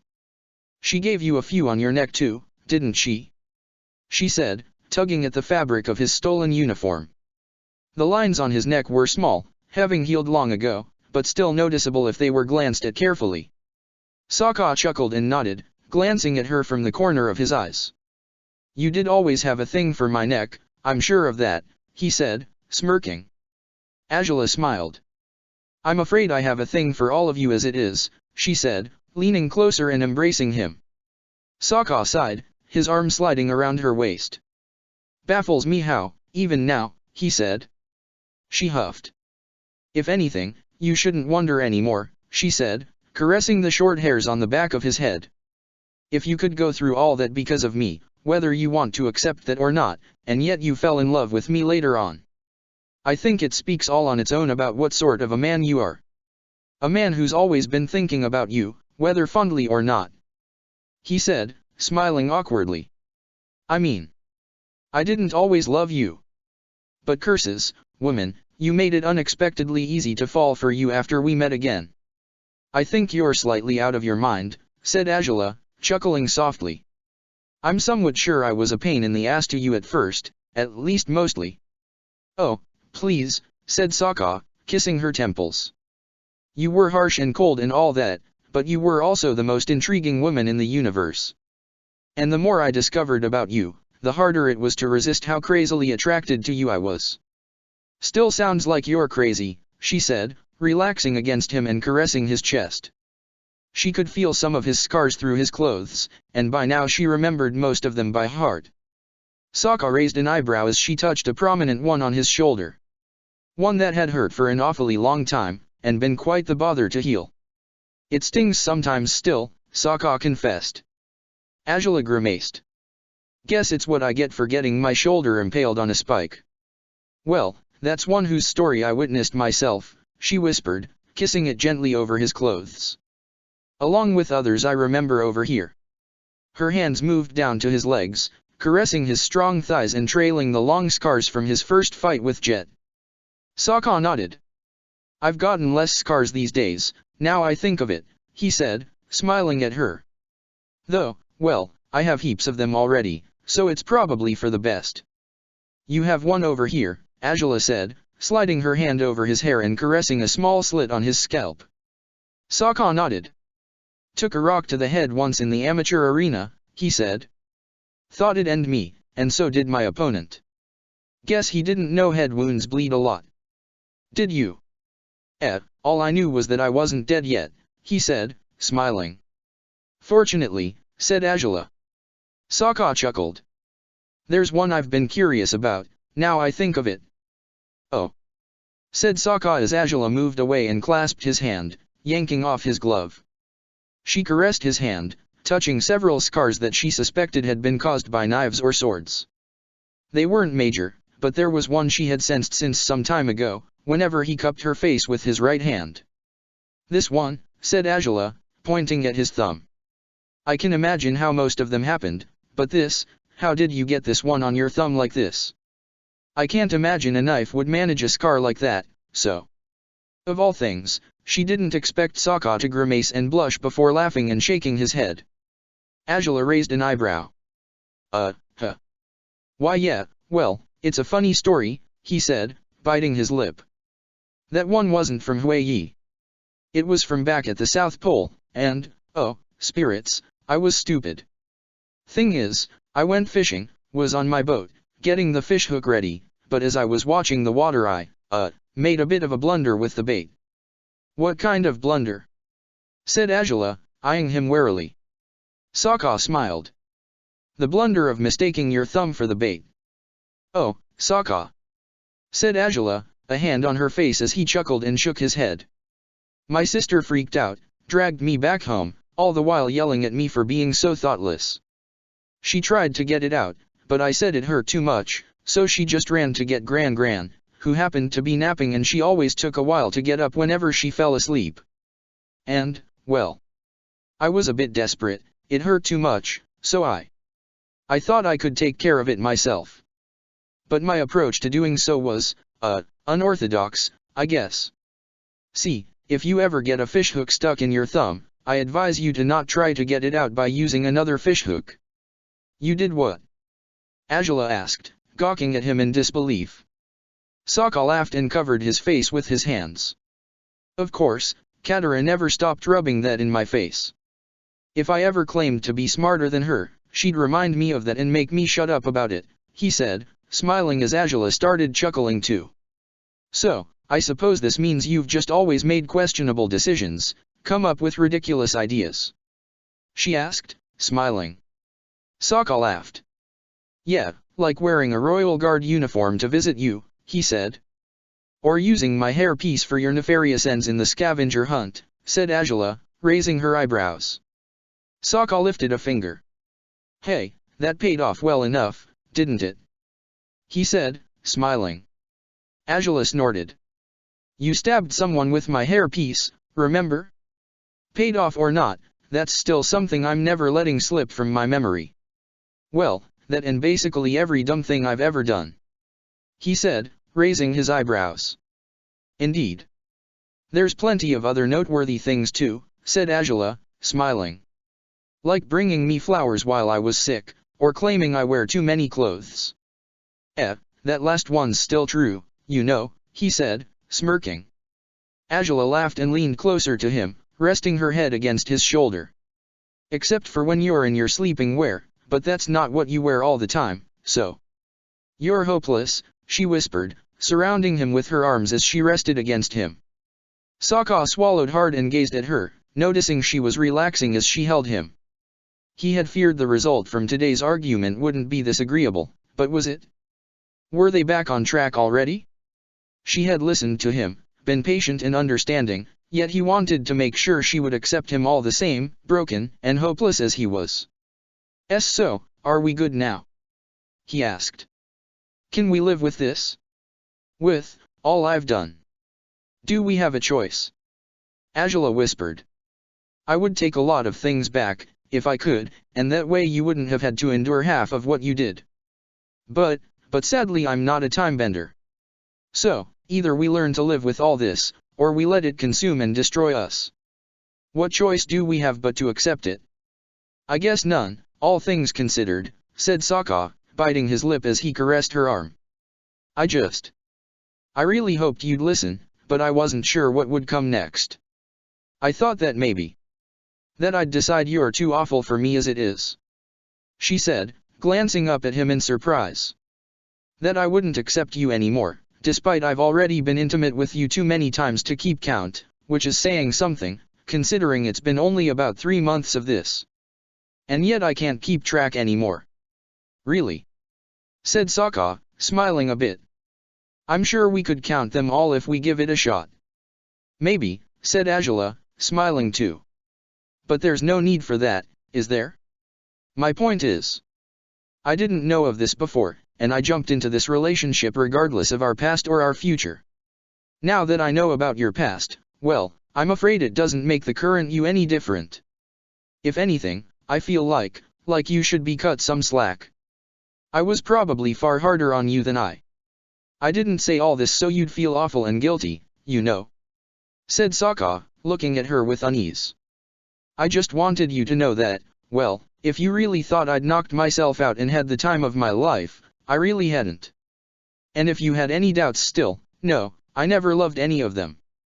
I'd never loved a woman for real, not like this, until you came along and made me feel things I never had." I know. I know that," said Angela, sighing and hugging him tighter. "I mean, you are reckless, but if you didn't love me, you wouldn't be here.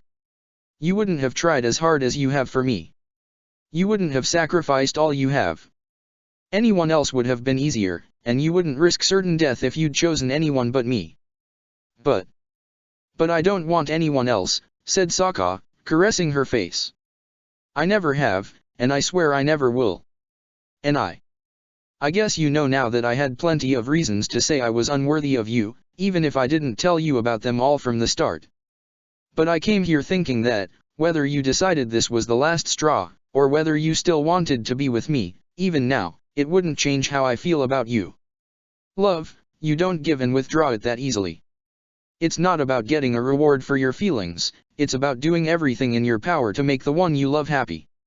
And whatever is needed for your happiness, Angela, whatever it is, I'm willing to do it. Even if it's stopping this, or if it's carrying on, just let me know what it is you want, and I'll do my best to make it happen." "How diligent of you," said Angela, with a gentle smile. She pulled away, caressing his cheek with her knuckles. "But you do realize that's not true for you alone, don't you?" "What do you mean?" he whispered. She sighed. "You speak of your love, how you can't give it and withdraw it easily. How nothing changes how you feel about me. How you want me to be happy. Can't you see that I feel the same way about you?" she said, leaning closer, her forehead against him. "Granted I'm a mess in my own ways, and I raged at you today, not knowing the full extent of your circumstances, but for whatever it's worth, I was merely, well, upset over the whim of wishing I were the only one you were this intimate with, just as you are mine.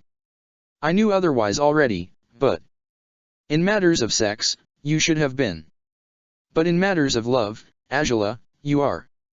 You are," Sokka muttered, gritting his teeth and hugging her tightly now. "I'm sorry that it might be hard to believe. But truly. I know, Sokka.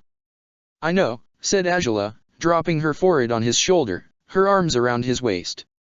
"I mean, you should have been my one and only everything too, but, said Sokka, frowning slightly and pulling away. Is there something you didn't tell me, too?"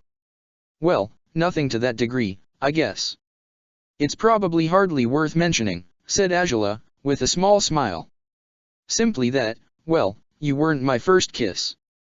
Indeed, it's probably not much, but since we're sharing all this now." "Oh okay. Huh. I didn't know that, but it makes sense," said Sokka, swallowing hard. "I did think it was weird that the most beautiful woman in the world had never had anything with anyone before me. No need to worry, the whole thing lasted a good 10 seconds before I blew it," said Angela, smiling weakly. Sokka raised an eyebrow. "How?" he asked. Angela sighed. "Well, I liked the guy, got Ty Lee's advice on how to get somewhere with him, I followed it and managed to get a kiss. But then I spooked him out by saying we could be the strongest couple in the world and dominate the earth. He looked at me with utter cluelessness and snuck away before I could think about how to. Oh, come on, it's not that funny." Sokka chuckled, his hand on his mouth as he hunched over, and Angela blushed as she smiled at him, shaking her head. "Oh, heck, I didn't see that one coming," he said, still laughing. "But damn, how is it scary to be the strongest couple in the world with you, huh? That sounds like a blast." "Ah, well. Not everyone shares my ambitious interests," Angela said, dramatically. Sokka chuckled. "Well, I do hope you don't want to dominate the earth that badly anymore, he said, with a smile. Though then again, once you inherit the throne from your father you basically will. Rest assured, I'm not as pleased by it as I was before. All your fault that I'm not, by the way, she said, shaking her head. How you've corrupted me, Snow Savage. Sokka's smile softened as he looked at her, the same expression reflected on her face as she dropped on the bed.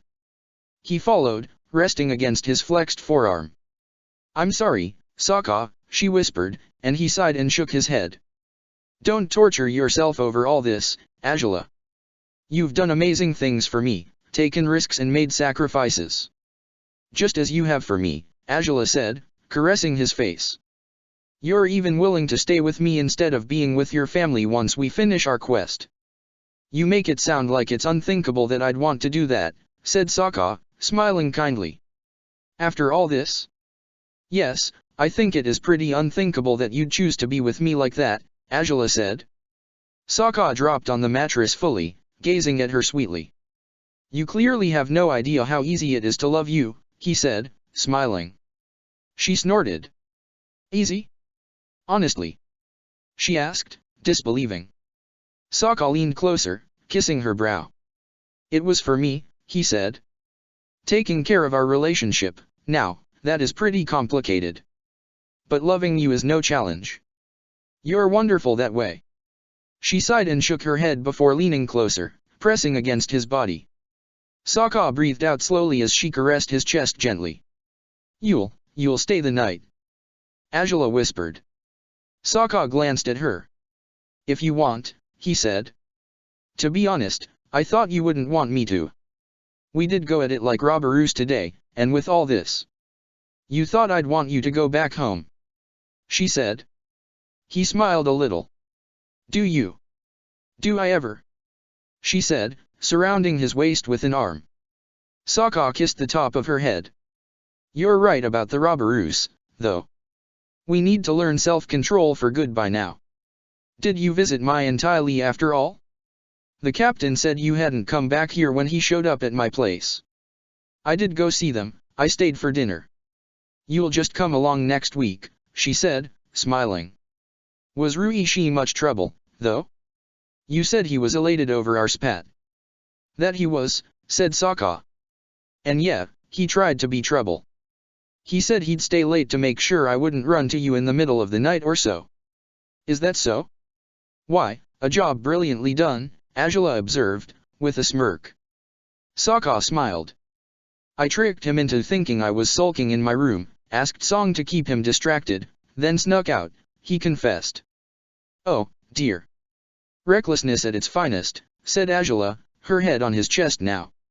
We really should stop acting like sneaky teenagers one day. It's not befitting of us, you know. Here I thought you enjoyed it, said Sokka, smiling. Azula sighed and grinned too. I'm afraid I do. That's the problem, she whispered, kissing his chest softly. But then, you left Song with Ruishi? Really? I did. Not very nice of me to do, I guess, but... said Sokka, Azula snorted. It's absolutely awful of you to do, in fact, she said. Imagine what will happen if he discovers she was only a smokescreen enabling you to come see me. Sokka grimaced as Azula sighed dramatically and shook her head. All our hopes to get Ruishi off our backs by setting them up together would go up in smoke. Well, what was I supposed to do? Sokka asked, looking at her hopelessly. Azula shrugged. Knocked him out with 2 punches? You seem to have grown proficient at that. She said, jokingly. Sokka snorted. Still, now we'll have to devise another wicked idea to make him relax and stop pestering us so much.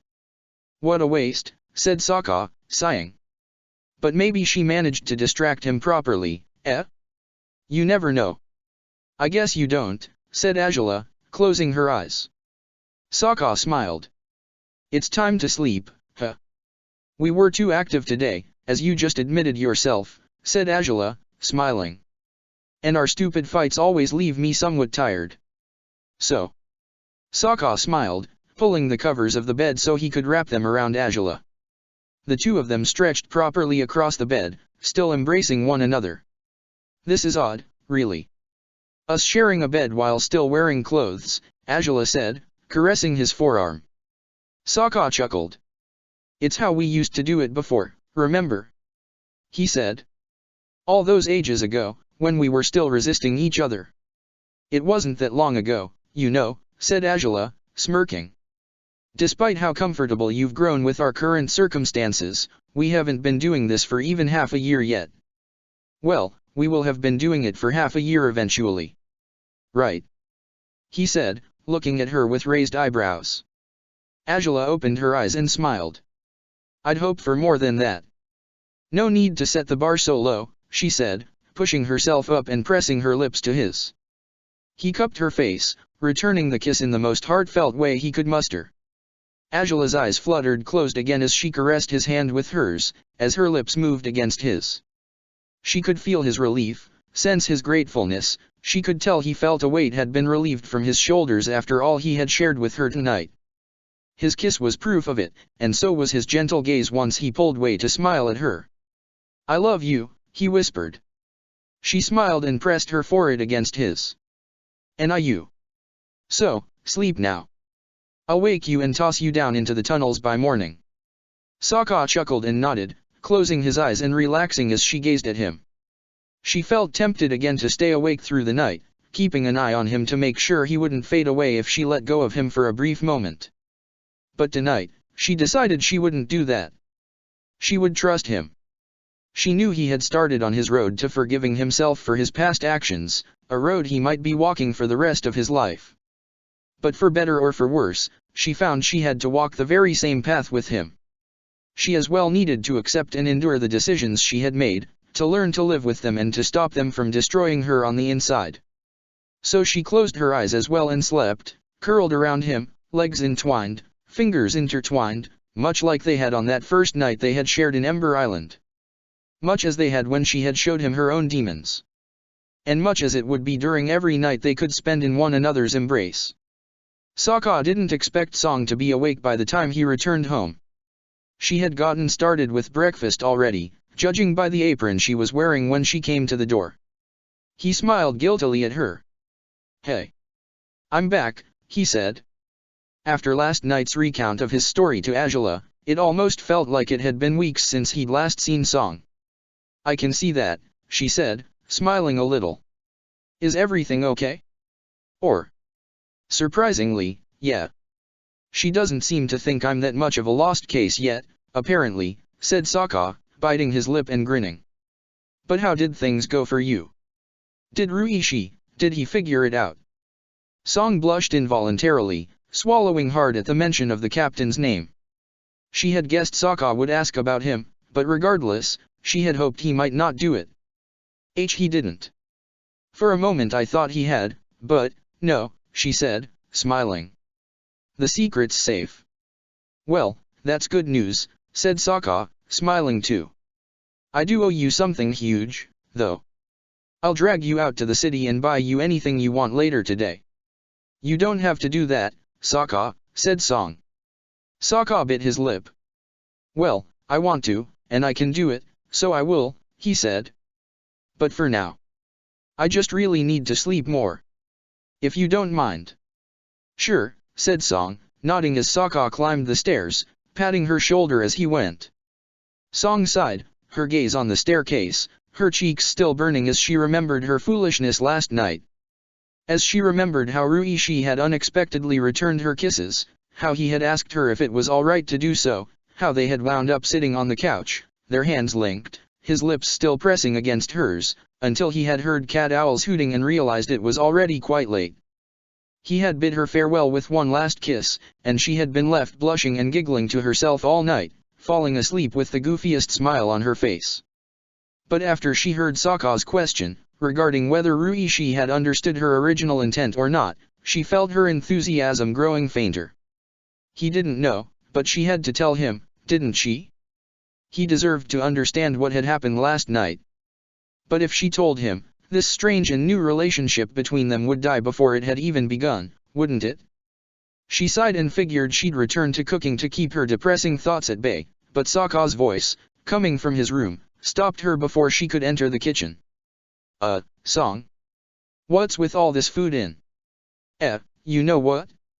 Never mind. I'm starving anyways.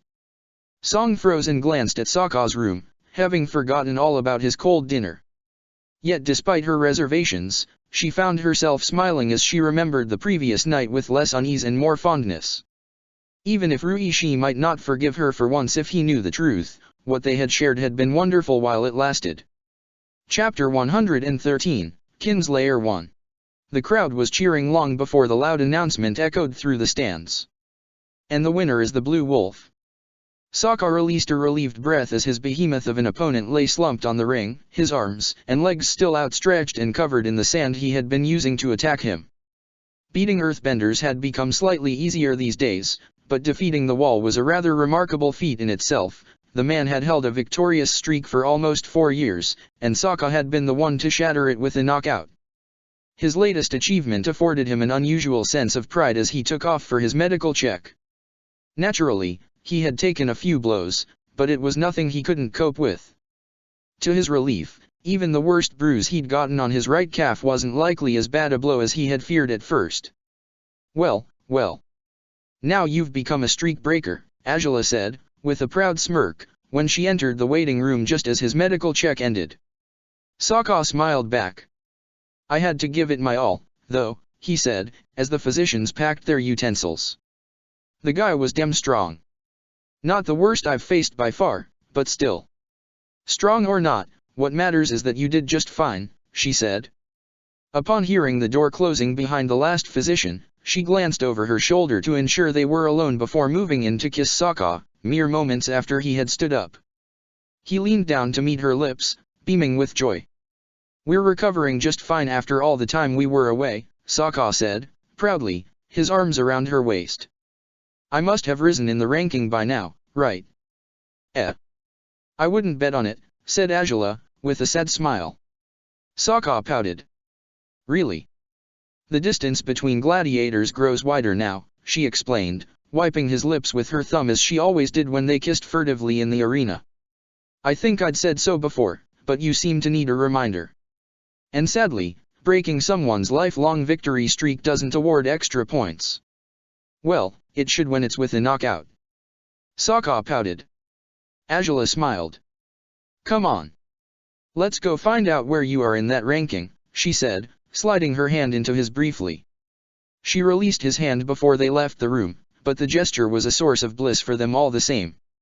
They walked down the corridors and stairs together, and, as ever, people bowed when the princess, clad in her golden armor, walked amongst them. Sokka followed only one step behind her, far more conscious of the social boundaries between them than he used to be. He definitely liked it better to walk by her side, but as she had become crown princess, he thought it best to give her space in public situations like this one. Shoji beamed at them when they reached his counter. Both Azula and Sokka nodded in acknowledgement as the young man bowed his head in the princess's direction. Congratulations on another victory, he said. What you accomplished today was quite remarkable, Blue Wolf. So I hear, he said, smirking happily. Azula raised an eyebrow. It's gone up to your head already? Truly? She asked. Sokka snickered and Shoji smiled. Well, you have made up for all the time you spent away from the arena with your last fights. That, I think, should be worth celebrating, he said. Azula huffed. Don't encourage him, please. I'm the one who has to deal with his boosted arrogance later, she said. Sokka snorted. Come on, like I'm that bad, he said, smiling before looking at Shoji. So? Where am I in the ranking? Said Shoji, biting his lip. Well, as it is, with the new points you got from this fight, you'd be 141st. It seems. What? Really? Sokka asked, with a grimace. Only one more position than my previous highest. Don't complain. All things considered, it's a surprise you've actually managed to get back into the rhythm of rising through the ranking, at this stage, said Azula. If you're worried about rising too slowly through the ranking, I'll have to say you really shouldn't be, said Shoji, smiling. I guess you don't know, but most people who have 40 fights under their belt haven't even reached the top 300 fighters. I really don't think many other gladiators have been able to achieve this sort of success. You say not many have, but I guess that only means some have done it, right? Angela asked. Shoji smiled and shrugged. Yeah, well, the blind bandit is ahead of you again, he admitted. She's fought a few more times than you guys did, but she's still got almost 1,000 points over you. That little wretch, Angela sighed, shaking her head. Well, whatever. We'll catch up with her in due time. I hope so, said Sokka. But it'll take at least 3 fights or 4 for us to get anywhere close to her position, right? Probably. But never mind, said Angela, waving a hand carelessly. We'll worry about catching up to the blind bandit later. We need to focus on accepting new challenges and getting back into our rhythm in the league. Well, there's many challenges waiting for you, said Shoji, with a weak grin. You've gotten piles of them after your fight at the slate. Is that so? Angela asked, raising her eyebrows. Shoji stood up and moved to open a cabinet behind his counter. To both Angela and Sokka's surprise, he pulled out at least 50 challenge forms and set them down on his table. It sure is so, he said, chuckling. Crazy, huh? Most of them have already expired, but if you're interested in fighting anyone, we can send new challenges right back to them. I'm aware, said Angela, breathing deeply. Well, we should get to finding the highest ranked challenger, said Sokka, smiling. That way we can get way more points than usual. Right. Wrong, said Angela, looking at him with disbelief. Why would you want to risk fighting someone too strong? It's unnecessary. Taking up many fights against people on your level is a better idea. Well. You're the boss, said Sokka, with a crooked grin. Or maybe we could just go after someone else with a lifetime victory streak and ruin theirs too, Aren't you a jerk, Angela said, smirking. He chuckled. Something told him that, had they been alone, his suggestion would have been met with even more enthusiasm and pride. I really think I've ruined you, Gladiator. Look at you, wanting to bring misery to people. If there's an eternally victorious firebender in here somewhere, I could totally give them a good beating, said Sokka, smirking still. You'd just have to let me use Wolf's Bane and... That might be fun, Angela conceded, as she eyed the challenges. So, should we look for firebenders? Sure, Sokka said, happily. I'll help you sort through them. Me too, said Shoji, grinning as they each took a small pile of challenges and devoted themselves to separating them in each category. You know, you have a pretty great streak against firebenders, Blue Wolf. He's just been lucky, Angela said, with a smirk. Sokka snorted. As if, he said, setting down an earthbender's challenge in the discard pile. I've worked damn hard to become this strong through the past year. True, but you were still pretty strong in your first fight against a firebender, said Shoji, smiling. From what I heard he dunked the spawn's head into the sand, didn't he? Ah, yes. That's more or less what he did, Angela said, smiling. He was surprisingly efficient in that fight. If anything, he should try to be just as efficient these days, tire his opponents out and then deliver the finishing blow.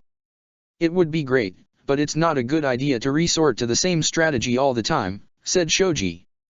He could become a predictable fighter, and that way it might be easier for his rivals to take him out. True, Angela conceded. I guess that's one thing Sokka has in his favor. Despite it all, he is utterly unpredictable in battle. Like that one time he threw that smoke bomb inside Blast of Death's mouth, said Shoji, swallowing hard. Or how he tricked the blind bandit in the scavenger hunt.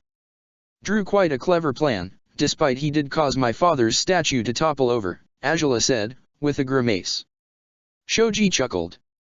That was quite the scandal, he said, smiling. But he doesn't do that sort of thing anymore, so there's no need to worry about the Fire Lord getting mad at him, right? Angela tried not to stiffen at Shoji's words, but she feared it wasn't going to pay off. There were plenty of reasons why the Fire Lord might get mad at Sokka in the future, unrelated to statues, but they were none of Shoji's business. Still, she only noticed Sokka's silence just now, after Shoji spoke.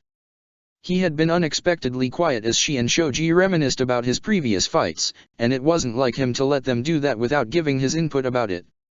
She glanced at him inquisitively to find him studying a challenge with a confused frown. He hadn't continued sorting out his pile of challenges, absorbed by the one he was holding. She wasn't sure, but she thought his grip trembled ever so slightly. "Saka!" she called him, startling him. "What's wrong?" He hesitated, looking at her in surprise before frowning and setting down the challenge he'd been holding. He raised his eyes to find Shoji's. What do you know about this fighter?" "What? Which one?" Shoji asked, leaning forward to read the challenge. Saka uttered the name before Shoji could read it, though. "Kinslayer." Angela raised an eyebrow, confused before leaning over to read the challenge herself. "Well, that doesn't sound ominous in the slightest, I must say," she commented sarcastically, taking in the details from the challenge. "It's expired by now, isn't it?" That one is, but he keeps sending them," said Shoji, biting his lip and showing them another challenge from the same gladiator. "He has been sending them for the last months. I think he's really eager to fight you." "Is he?" Angela said, taking the other challenge and frowning. "And who exactly is this gladiator?" "I actually don't know him that well," Shoji confessed. "He's never come to the Grand Royal Dome. His resident arena is the Ring of Ash, as you can see in his challenges." Angela read as much, and she nodded before raising her eyes towards Shoji. "Who's his sponsor? A highborn, or a military figure?" "Neither. I think it's an honorary citizen," said Shoji. Angela raised her eyebrows. "How is he doing in the ranking?" "He's the 400th, actually," Shoji answered, after scanning the ranking quickly. Angela's eyes widened. "What? So he's new, then?" she asked. Shoji nodded. "And he expects us to accept a challenge from him when he can only provide about 100 points. I don't know. He reminds me of the Stingray a bit," Shoji confessed, frowning. "He sent relentless challenges to you as well, although this guy is a non-bender and not a waterbender. But still. Is he water tribe?" Saka asked, looking at Shoji sternly. "Do you know anything about his heritage?" "I don't, sorry," said Shoji, gulping. "That sort of stuff isn't specified in the forms, and since I've never met him." Saka frowned and nodded, still gripping the challenge tightly in his hand. He read the gladiator's name again and again, a sickening, sinking feeling in the pit of his stomach. "Well, I frankly don't see any reason to accept such a challenge. I mean, if anything, he sounds like an obsessive harasser of sorts," said Angela. "Why would someone send so many challenges, so desperately?" There might be a reason," Saka muttered, swallowing hard. Angela raised an eyebrow. "Oh? Do you know this guy, by any chance?" she asked. "Was it someone from Huiyi? Though he'd asked about him being water tribe, hadn't he?" I might. I can't be sure, though. Not if Shoji knows nothing about him, but it's suspicious," Saka said. "Is there anything else you can tell us?" That there's really no reason to fight him," said Shoji, grimacing. "I really advise you not to. I mean, sure, he has a perfect victory streak, not unlike the wall, and if you really wanted to break another one of those streaks then he's a good candidate for it. That's not so common, is it?" Angela said. "Perfect victory streaks. Not really, though in lower levels of the ranking it's not so rare. But the thing is," said Shoji, looking at them, "that I know of, he's killed around 6 of his opponents." Both Angela and Saka fell into horror-struck silence. The young man swallowed hard. "And that, actually, isn't so common," he muttered. "There's always been murderous gladiators, especially in the upper levels of the ranking, but when someone new comes in with that attitude, it's quite terrifying. That someone has only fought 13 times, yet killed 6 gladiators." The frown on Saka's face only accentuated with that. He set down the challenge, appalled. Angela eyed him with concern and confusion, guessing that there was a closer connection between Sokka and this murderous gladiator than she had originally expected. They had already faced a very similar foe, who had tried to challenge them in the same way Kinslayer did now. Was it Sokka dreaded that this fight would resemble his confrontation with the stingray? Something told her that wasn't really it, though. He suspected he knew this fighter, so surely that was what shook him up so much. Well, all things considered, I'm not compelled to accept this challenge, Azula said, noticing Sokka's eyes flickered towards her with uncertainty as she spoke. But it seems to me it's something I'll have to discuss thoroughly with my gladiator first. For now, I guess we'll take another challenge, all right. Sokka nodded, smiling a little at her as Azula continued sorting through the firebender's challenges. She settled for a female firebender, Flaming Slash, and the fight was due the next week. The princess and her gladiator said their goodbyes to Shoji before taking off, climbing on Xin Long's saddle and heading to Sokka's house right away. Sokka remained quiet but tense as nestled behind Azula, his arms folded as he gazed at her dark hair, twirling in the wind. She had understood he didn't want to speak about certain matters while they were in front of Shoji, but surely she knew he'd explain everything now, right? She didn't talk through the trip either, though, lost in her own thoughts. She climbed off the dragon's saddle and patted his head, urging him to head back home before an impending storm arrived. The stubborn dragon refused, though, insisting he'd be fine under the rain before bolting off into the sky happily. If he catches a dragon cold, I'm not going to nurse him back to health, Azula declared. Because, for starters, I have no idea how to treat a dragon's cold. Maybe it's the same way as with human colds, Sokka suggested. Azula shrugged. Either way, let's go inside. I don't want to risk us getting sick either, she said, as water droplets started pouring over the grass. Sokka bit his lip. Is it safe for you to be here today, though? He asked. Azula raised an eyebrow as they climbed the steps up to the house's veranda. I mean, that you'd stay here when it's raining. You usually spend the day here under the guise of training, right? A guise we ought to make reality once in a while, you realize, Azula said, looking at him judgmentally. Sokka smiled guiltily. Training is very important, but you're too incorrigible to care. Oh, so it's just my fault? He asked, smirking. Should I remind you that you somehow always show up when I'm still sleeping, and then you always wake me very nicely with? Maybe I wouldn't wake you like that if you knew how to get up at decent hours, she said, crossing her arms as she turned to look at him. You sleep well into mid-morning, you realize. It's practically impossible for me to arrive when you're awake. Not true. You could, you know, arrive at noon or something. Ah, that's how you want it? Fine then, that's what I'll be doing starting tomorrow. No. I didn't mean you should do that, I just... Sokka exclaimed, jumping towards her with a grimace. Azula smirked. I am just saying, if you wanted me to be awake. I don't, actually, she admitted. It is fun waking you. But I still think we need to train more often. If we did, chances are you'd do even better against your enemies than you already do. Huh. So, there I go, breaking a gladiator's victory streak, and you still want me to do better. Sokka complained, pouting slightly. Azula snorted. If there's something you should have learned about me since day one, and that you really should have understood by now, she said, approaching him and pinching his nose. I always strive to be the best I can be. Which means I'll push you into being the best fighter you can be, too. It's simply how it works. Well, I'll submit a formal protest against your system, Sokka pouted, his hands on his waist.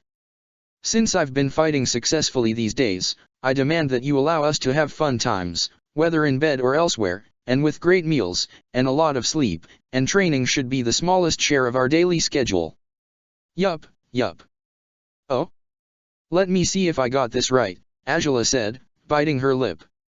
You want more fun in bed, great meals, a lot of sleep. I'm wondering, do you believe sleeping is fun? What? Oh, come on. Sokka said. Azula shrugged. I mean, if you sleep and have fun in bed by sleeping, it frees up all those hours we've been investing in our erotic encounters. She said, with a smirk. And that way we'll still have a lot of time for more training. See, your modifications to my system work in my favor in the end. I just somehow keep getting my way with you, don't I?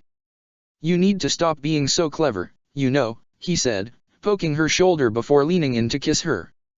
Angela laughed softly. And you need to stop being so lazy, she said, dropping her head on his shoulder and hugging him. I did get up on time for today's fight though. Sokka whispered. Angela grinned. You did, you did. Miraculously so, she conceded, pulling away from him. And you're not wrong, we're getting no training done indoors, despite I've done some bending in here in the past. Yeah, let's avoid smashing furniture today, said Sokka, smiling weakly. Fixing the living room afterwards won't be fun. I suppose not. Still, that I'm here despite we're not training shouldn't be so troublesome. The rain started just as I dropped you off, and it's falling quite hard now. It makes enough sense that I'd stay here until it stops, said Angela, glancing behind herself towards the kitchen. Is Song home? She was here when I came to fetch you. I guess she isn't, Sokka said, shrugging. Might be she wanted to go somewhere today. Might be, Angela said. Oh, well. If she's not here I guess I'll just brew the tea on my own. Tea? You mean, that tea? Sokka asked. She nodded. I didn't have today's round in the morning. I brought it with me, though, so I figured I'd drink it now, she said. Damn. So I really can't get inappropriate with you for the time being. Sokka sighed, shaking his head. Angela smirked. Just hold out for a few hours and we'll be fine, she said. Sokka smirked. But I have to brew it first, so. I'll help you with it, if you'd like, he said, as they both headed to the kitchen. Fetch me the pot then, she said. And 2 cups, if you'd like some. Might be it'll have double the effect if we both drink it. You really think so?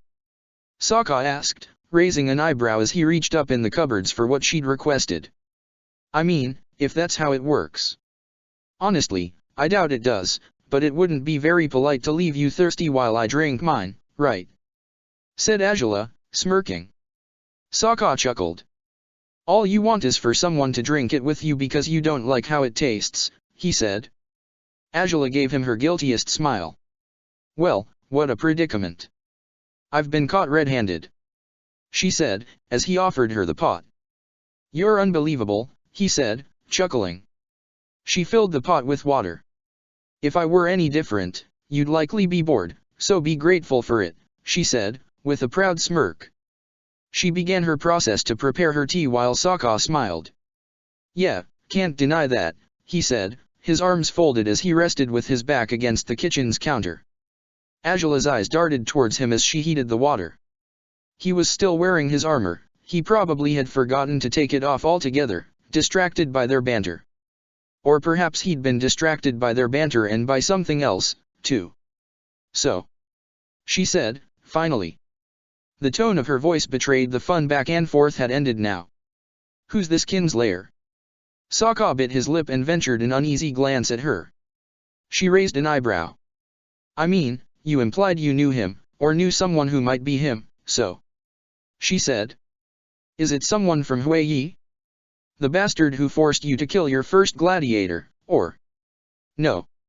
It wouldn't be anyone from Huiyi, said Sokka. Angela looked at him in surprise. Then, where did you meet this suspected kinslayer of yours? You did ask if he was Water Tribe, but still. She said. Sokka sighed. If I do know him, then I met him back in my tribe, he said. Angela frowned. I've mentioned him before, actually. Just, never really got into explaining everything about him. I actually didn't want to believe the stories I'd heard about what he'd done, but if this kinslayer is really him, then. Angela's perplexed, furrowed brow brought a compassionate smile to Sokka's face. He patted her shoulder gently. I'll explain everything, don't worry. Seems like I keep having creepy stories to share with you these days, huh? Seems so, said Angela. When did you mention him? When you asked about the state of relations between the southern and northern water tribes, Sokka said. Angela's eyes narrowed as she recalled their conversation at the Northern Air Temple.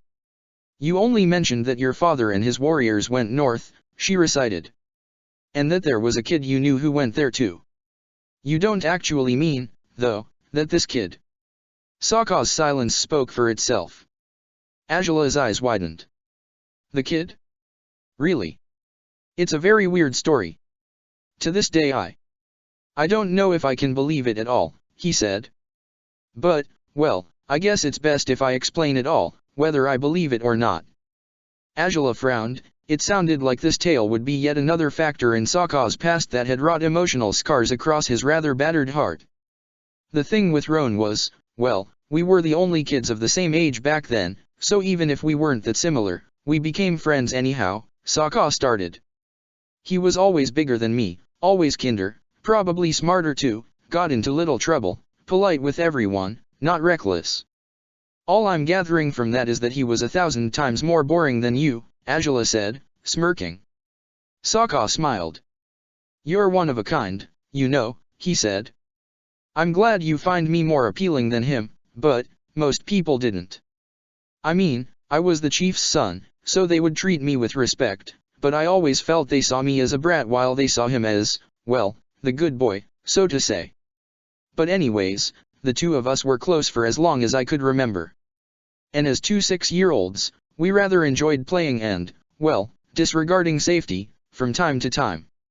I guess I was the one who did that the most, though, he was more of a goody two-shoes.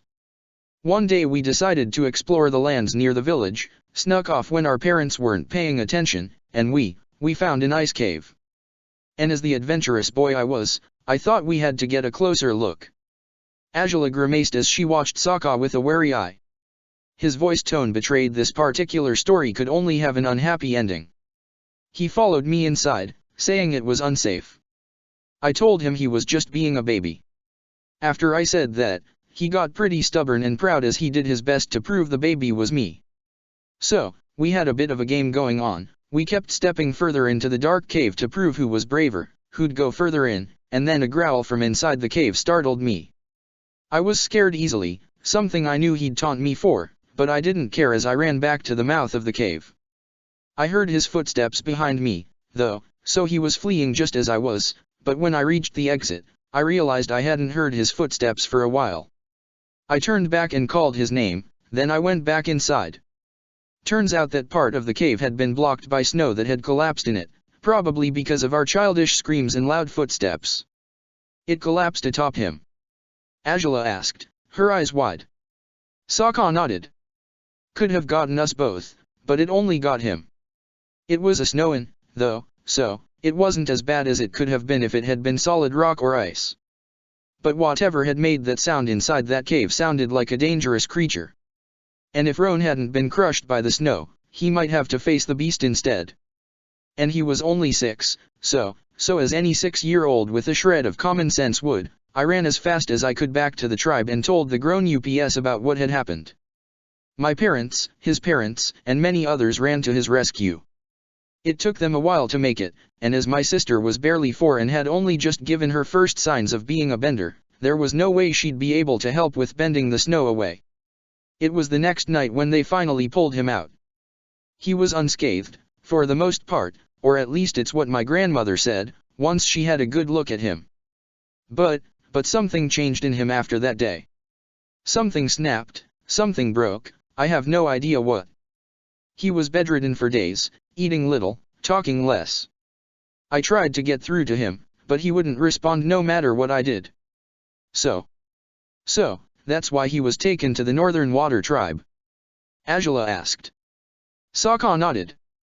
My grandmother said the Northern Water Tribe held knowledge for some healing arts we didn't have down south. So, with that in mind, hoping they'd have a cure, his parents took him there. I never saw him again.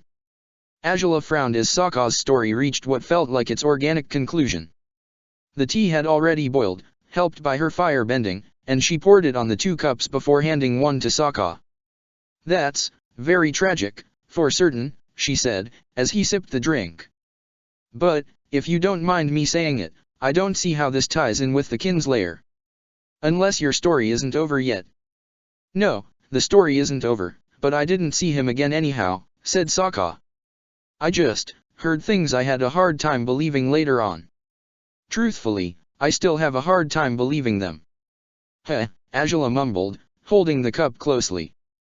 Sokka sighed. Years later, after Sozin's comet, my father returned home with all the warriors who survived the war. He came home defeated, distraught by the death of his best friend. His time in the war was harsh, especially the last months. In any case, after a few days, when he was retelling his voyage, he mentioned the warriors' visit to the North Pole. He explained how they were greeted by our sister tribe, how his wounded were healed, and how a few northern warriors joined them for their next ventures into Earth Kingdom waters. But during his time there he asked about a family he'd known back in the day, the family of this young boy, of course. The answer wasn't at all what he expected it to be, and it's something I've never believed could be true. I can't see the sense in it. Even after all the horrors I've seen, What was it?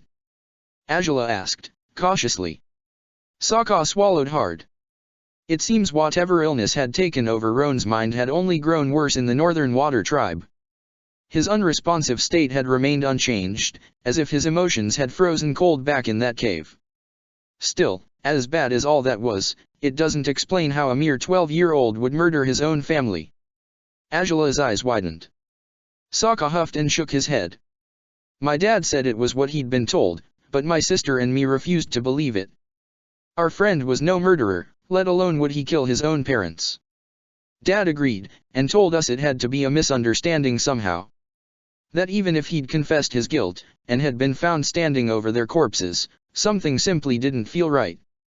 He told us Roan had been banished from the Northern Water Tribe for his alleged crime of kinslaying, and thus, he never got to see him, not at any point in his travels. So, he thinks he was framed somehow? Azula asked. Sokka shrugged. It seemed likely, he said. I mean, he was a child. A mere boy. How could he possibly do something like that? He wasn't executed for it precisely because he was a child, so the elders of the Northern Water Tribe knew, to some degree, that he couldn't be that responsible. Someone else might have done it, threatened his life, forced him to take the fall. It's what I've told myself all this time. It might be, said Azula. Sokka snarled. The problem is, if this gladiator were him? If he took up the name Kinslayer proudly, if he gets through the ranking by murdering his opponents? Then, would it make it all true? What if this isn't him, though? Azula asked. What if it's whoever framed him, taunting you? Why would they want to taunt me directly, though? He asked. How would they know I used to know him? That is a very good question, Azula conceded. To be perfectly honest, this whole story is rather disturbing and strange, Sokka. I know it is. I'd spent a few years beating myself up over how absurd it was, and, well, thinking that if it were true, it'd mean that I... No. Oh, come on, Sokka, it's no fault of yours, said Azula, looking at him sternly. Sokka grimaced. I know you'd think so, but technically, he wouldn't have gone to the North Pole if I hadn't made him go inside that blasted cave, he said. So, if you refuse to hold me responsible for all you suffered in the amateur arena, when you wouldn't have wound up there at all if it weren't for my actions, then the same applies to this, Azula stated, stubbornly. You didn't force him to do anything, nor was his state caused by you. I doubt it, at least. The snow could have easily collapsed and trapped the both of you, and then who would have saved you at all? Yes, he should have gotten out before it collapsed, just as you did, but that he didn't wasn't your fault. You got help for him, so he owed you his life, if anything. Sokka blinked blankly, impressed by Azula's impassioned defense of his actions. She raised her eyebrows and drank her tea, as Sokka smiled a little. Somehow you have an answer for everything, don't you? He said. She smirked. In any case, this is why I was so wary of Xian Long's cave, all those ages ago. I'm pretty sure I told you some of it, when you asked what was wrong with me that day. I guess you know the whole story now, huh? I guess I do, said Azula, nodding. I could understand it, though. We would have stayed stuck in there for who knows how long if it weren't because I bonded with Xian. There was no such luck for Roan, said Sokka. Azula sighed. Well, then, the main question still stands now, she said. Do you want to fight him? Or would you rather we decline again? For all we know, it's not even him, but if it is, and his desperate challenges were because he's trying to reach out to me, if this is a cry for help of some sort. Sokka muttered. Azula frowned. I mean, what if his sponsor is a nutjob like Topha's first sponsor? The guy wanted me dead, didn't he? He told her to kill you. Before the fight, and during the fight as well. Azula frowned at the memory of the man with the greasy black hair and monkey face. You think that's what's happening here? That he's being manipulated by someone who wants him to murder people everywhere he goes? Maybe, said Sokka, sighing and shaking his head. But if he's strong enough to kill people, why not kill his sponsor if he's the evil mastermind in question? Maybe his sponsor is stronger than him, said Azula. He's a non-bender like you, isn't he? And as strong as I've become, my sponsor is still stronger than me, Sokka whispered, teasingly.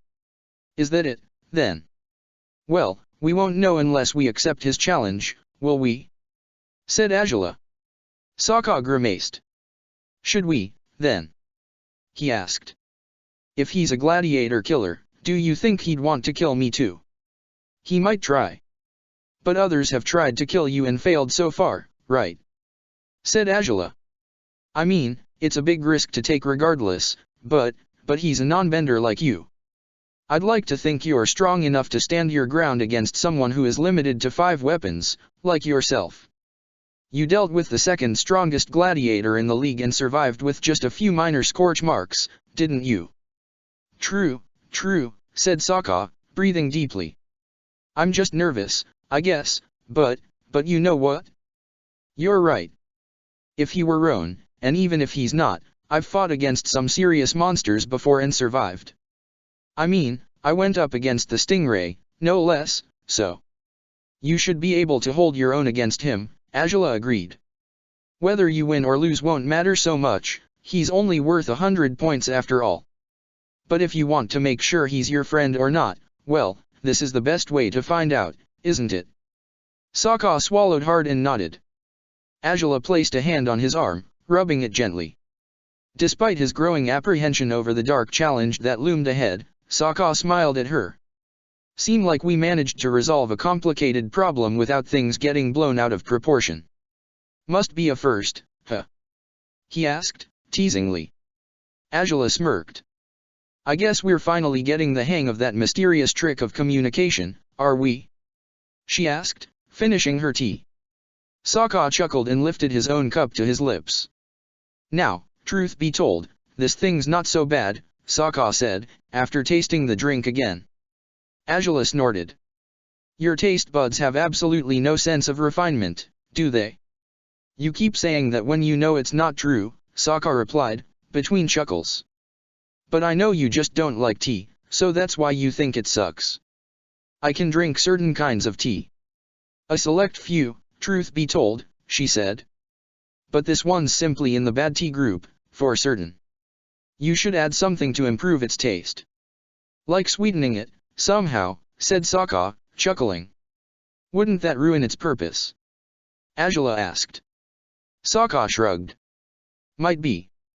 We could ask Song, she knows plenty about cooking and about medicinal things, so we can ask when she comes back. She's been unusually elusive these days, Azula commented. She's still outside when I take off to the palace in the afternoons, is she alright? We haven't talked about it much, Sokka admitted. But I think she's uneasy about Ruishi these days. She said things were okay after that stunt I pulled on them, when I went to see you that night, but I think she's distressed over it for some reason. I wonder if she did something she shouldn't have. Her? You think Ruishi wouldn't be the one taking the initiative? Azula asked. Sokka chuckled. I wouldn't know, honestly. I mean, they like each other, that's clear, but what would it take for them to act on their feelings? Maybe pressure, maybe time. Might be that either of them acted on it, the other wasn't sure of what to make of it and. That'd be sad, but it wouldn't be far-fetched, said Sokka, with a weak grin. They'll need communication, right? We'll have to give them pep talks so they understand that. I think the last people with any right to talk about communication to resolve problems is us, considering we're only doing it now while we've been struggling with it since we struck our deal in Hawaii, I guess. Well, you did keep a few things from me back then, but we got worse with communication later, said Sokka, smiling awkwardly. Oh, well. Maybe they'll find a way to resolve their problems, just as we resolved ours. They're less messy than us. It shouldn't take them that long, said Azula, setting down her cup and leaning closer to him. Sokka smiled as he finished his tea. Her arms went around his waist, while he clasped her shoulders with his free arm. So, what do we do while we wait for the tea to weave its effect upon you? He asked, rubbing her shoulder gently with his thumb. As you must know, I'd say we should train, but the rain won't allow it, she whispered, glancing through the window. The storm was relentless.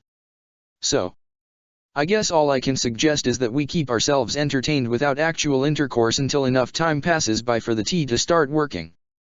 And how exactly would we entertain ourselves, I wonder? Sokka asked, raising his eyebrows.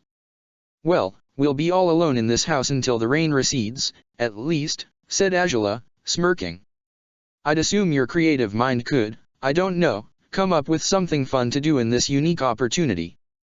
Sokka started laughing before she had finished her sentence. Azula smiled as she noticed his cheeks reddening.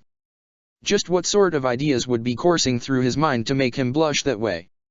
You make a fine proposal, that's for sure, he said, smiling. I guess it's time we get a little more adventurous, isn't it? I'd think we've taken too long to do it, actually, said Azula, raising her eyebrows so. Sokka set down the cup and took her into his arms. She laughed delightfully into their kiss, curious still about what Sokka planned on doing with her just now. She closed her eyes and allowed herself to descend at full speed into their spiral of passion, knowing she'd regret none of it. Several hours later, the rain was still falling as she lay atop him on the couch, while Sokka dozed off, exhausted after their crazed afternoon. Azula caressed his chest and frowned as she thought again about all he had told her earlier. She pondered their possibilities, every single outcome she could envision for the fight she'd be accepting at Shoji's counter on the next day. She figured they could handle anything that happened, so long as Sokka's faith in his friend was well-deserved. But what if it wasn't? What if the boy he had once known had grown to become every bit the monster he had heard he was? If that happened, she knew Sokka wouldn't take it well. She gritted her teeth and surrounded him tightly with her arms. Whatever the fight in the Ring of Ash brought for them, she would make sure to stand by Sokka through the worst of it, no matter what. Sailing to Fire Fountain City shouldn't have been necessary, since Xianlong could carry them across that distance with ease. Yet Azula guessed the city might not take well that she simply showed up on her dragon with her gladiator, instead of bringing the usual barge in procession along with them. If they were to keep suspicions at their lowest, they had to act as they used to when their relationship had yet to reach a physical level, and that meant traveling with the usual pomp they ever did. A week had passed since Sokka's triumph against Flaming Slash, and his spirits had been high over it as well. Yet his looming fight against Kinslayer had grounded him again quickly, avoiding a surge of overconfidence after his latest victories. He stood stern and firm at the prow of the barge as it loomed ever closer to Fire Fountain City's harbor, wishing he could push his looming worries out of his mind. How are you feeling? Azula had asked him the same question far too many times for such a short voyage. Sokka smiled and turned to face her, as she stood next to him on the ship's rim. Anxious, uneasy, worried, but at least we still have another night before the fight, right? Said Sokka. We do, Azula agreed. The tides were unexpectedly cooperative with us on this journey. I had planned for us to arrive tomorrow morning, not today in the afternoon. We'll be staying on the barge for the night, though, won't we? Sokka asked. You didn't make arrangements for anything else, so. I didn't, and it was likely better that I didn't, she said. All things considered, while I should be cultivating good relations with noble people, I'm not entirely sure we'd be welcome someplace like the mayor's home. Not after we destroyed his son's chances to court me altogether. Huh. I forgot he was Quan's dad, said Sokka, smirking. Yeah, best to avoid him. As for booking an inn, it feels inappropriate, said Angela grimacing. Sokka laughed. It's not like you'd order one room for us both, though, he said, winking at her. Angela rolled her eyes. Though booking a whole inn for us and your guards would be a bother. We can sleep soundly on a rocking ship as we often do, it's no problem. Indeed, said Angela, nodding. Though, if you'd want to speak about problems. Ruishi has been acting weird the last few days. The captain of the royal guards was on the ship's deck as well, but he simply sat by the prow looking unusually defeated, at a fair distance from them both. Despite not knowing if his behavior was their fault in any way, both Sokka and Angela felt a pang of guilt upon seeing him like that. Do you know what's up with him? Sokka asked. Angela shrugged. He's hardly keeping tabs on me these days, she said. No more grumbling over our relationship, too. He's just, always in deep thought and not very attentive. At first, he seemed happy. Now, he's strange. I wonder if it has something to do with Song, Sokka said, crossing his arms over his chest. She's been acting weird too these days, you know. Stays out late, I hardly see her at all. She cooks everything for the day and then just leaves. I mean, if I didn't know better, I'd think she's avoiding him. Maybe. But why? Angela asked. Did something go poorly between them? Or maybe something went so well they don't know what to make of it. Sokka said. Angela shrugged. Either way, it's strange. I wouldn't worry, normally, but, with all they've done for us, I can't help but feel responsible somehow. Especially seeing how this began after the night you snuck away to see me. Should we talk with him, then? Because if that's the case. I'd rather we don't, said Angela, grimacing. Because if this isn't our fault, hearing us apologize about that night might just make it worse. So. Fair enough, said Sokka, sighing as the sailors started their usual process to dock the barge in the port that was hardly a few meters away. Angela supervised the arrival of the ship as always, leaving Sokka to watch the harbor with interest. It wasn't the first time he'd been to Fire Fountain City, it was actually his third visit to the city, but he found Ose's tall and ridiculous statue more embarrassing each time. After it toppled over when he climbed it during the scavenger hunt, it had been rebuilt with even more opulence, making it larger yet, and bathed in gold. Somehow it had felt less ridiculous when it had been black, Sokka thought with a smirk, as he watched it at a distance. His eyes returned to the port, though, and he noticed a familiar, round face amidst the crowd. He frowned and scrutinized the man, wondering if it truly was who he thought it was. Angela. Sokka said, approaching the princess, who approved of the sailor's job at fastening the ship's mooring ropes at the dock. I'm not sure, but I think the mayor is at the port. I mean, I don't know if it's him because I hardly recall his face, but it seemed familiar, and if it is. Angela frowned and returned to the edge of the ship again. Mayor Quan was approaching the barge down the dock, a smile on his face, his hands rubbing together in what might have looked like a dark, foreboding gesture in anyone more menacing. Mayor! She called out, once he was within earshot. What a surprise to see you here. Oh, princess.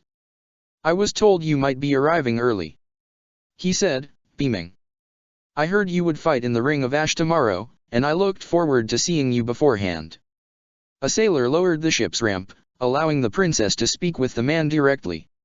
She thanked him with a nod before climbing down to the wooden dock. Sokka stayed behind most unwillingly, frowning on the ship's deck as he refused to tear his eyes away from the princess. We were ahead of schedule today, yes, Angela told the mayor. But it's of no consequence, truly. We'll spend the night here and take our leave tomorrow. Oh, but, surely you'd rather spend the night on solid grounds, wouldn't you? He said. I had a room prepared for you. Well, one for you and another for your gladiator. You should get proper rest before a fight, shouldn't you? Why? Said Angela, grimacing, and turning to look at Sokka. The set of his jaw, as well as the arms crossed over his chest, revealed how uneasy he was, and she couldn't blame him for that. The idea of spending the night at the mayor's home didn't sound appealing, especially since he wanted her to bring Sokka with her. Surely the man wouldn't touch so much as a hair on her head, but she wasn't sure she could trust him to do the same for Sokka. Sokka had indeed ruined young Kwan's chances at becoming royalty, and if his father felt like taking revenge on him for it now, he would gladly do so. It's quite all right, princess. We will make certain to give you the best food we have, he said. We'll be doing everything in our power to keep you as satisfied as you would be aboard your barge, I'm sure. Well, that is. I wouldn't like to impose. You had quite a lot of children to take care of, if I recall correctly, said Azula. The mayor laughed. There's no need to worry about that, princess. We have been waiting eagerly for you, he said. Azula smiled. Well, I'll let the captain of my guards know. Perhaps he'll have a say upon the matter, as he's in charge of my security. Oh. We can procure a room for him too, if you need us to, said the mayor. Azula waved a hand and climbed the ramp again. I'll let you know briefly, she said. Sokka frowned and stepped forward once she stood on the deck again. She raised her eyebrows meaningfully when he reached her. So, the mayor would like to invite us to stay at his house after all. Funny, huh? What the hell, no. We can't do that, said Sokka, grimacing. We just talked about it and… I know. It's suspicious, Azula muttered. He's being awfully insistent, but if you think about it… If I think about it, what? Sokka said.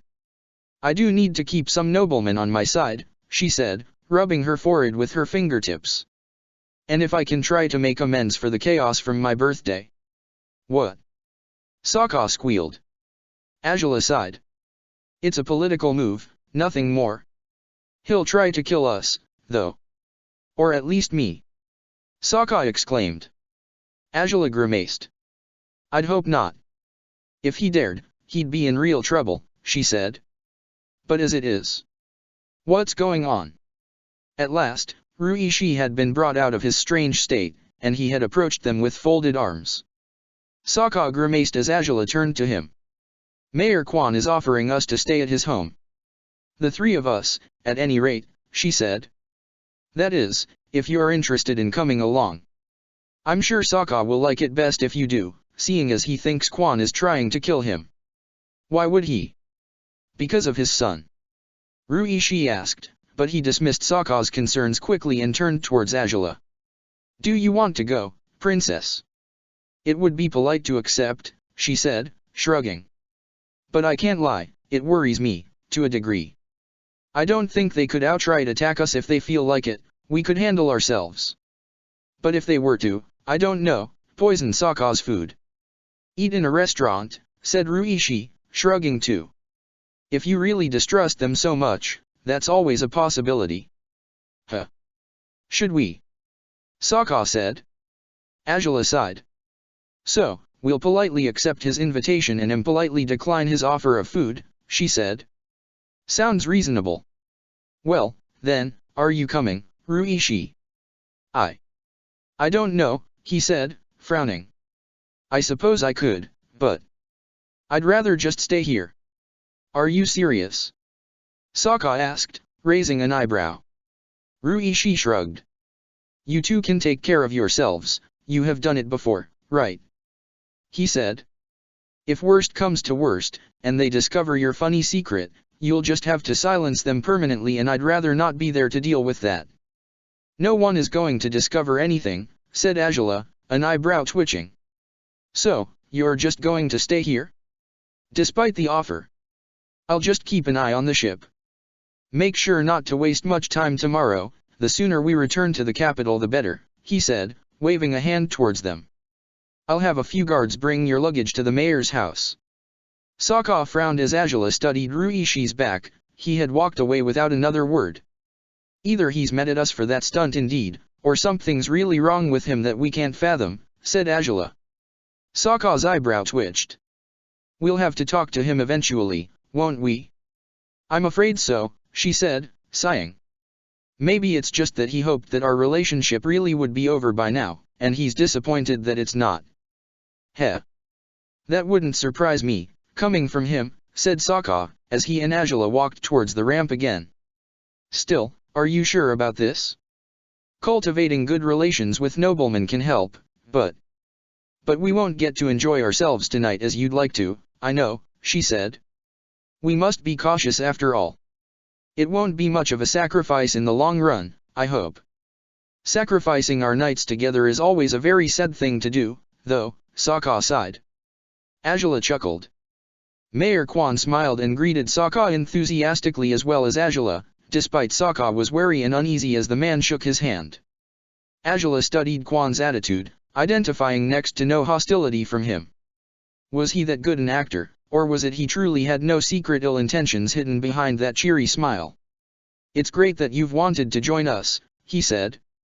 Showing the princess some courtesy is the least we can do, after the Fire Lord's statue fell. I do hope that wasn't much trouble for you, said Azula, giving Sokka a meaningful glare that he deflected with an awkward smile. It was, for a time, but no matter, said Quan. It looks far better now, doesn't it? Sokka swallowed the urge to disagree, as the three of them walked through the dock and towards the street outside the port. A carriage awaited there, and Quan led them to it, opening the door for the princess.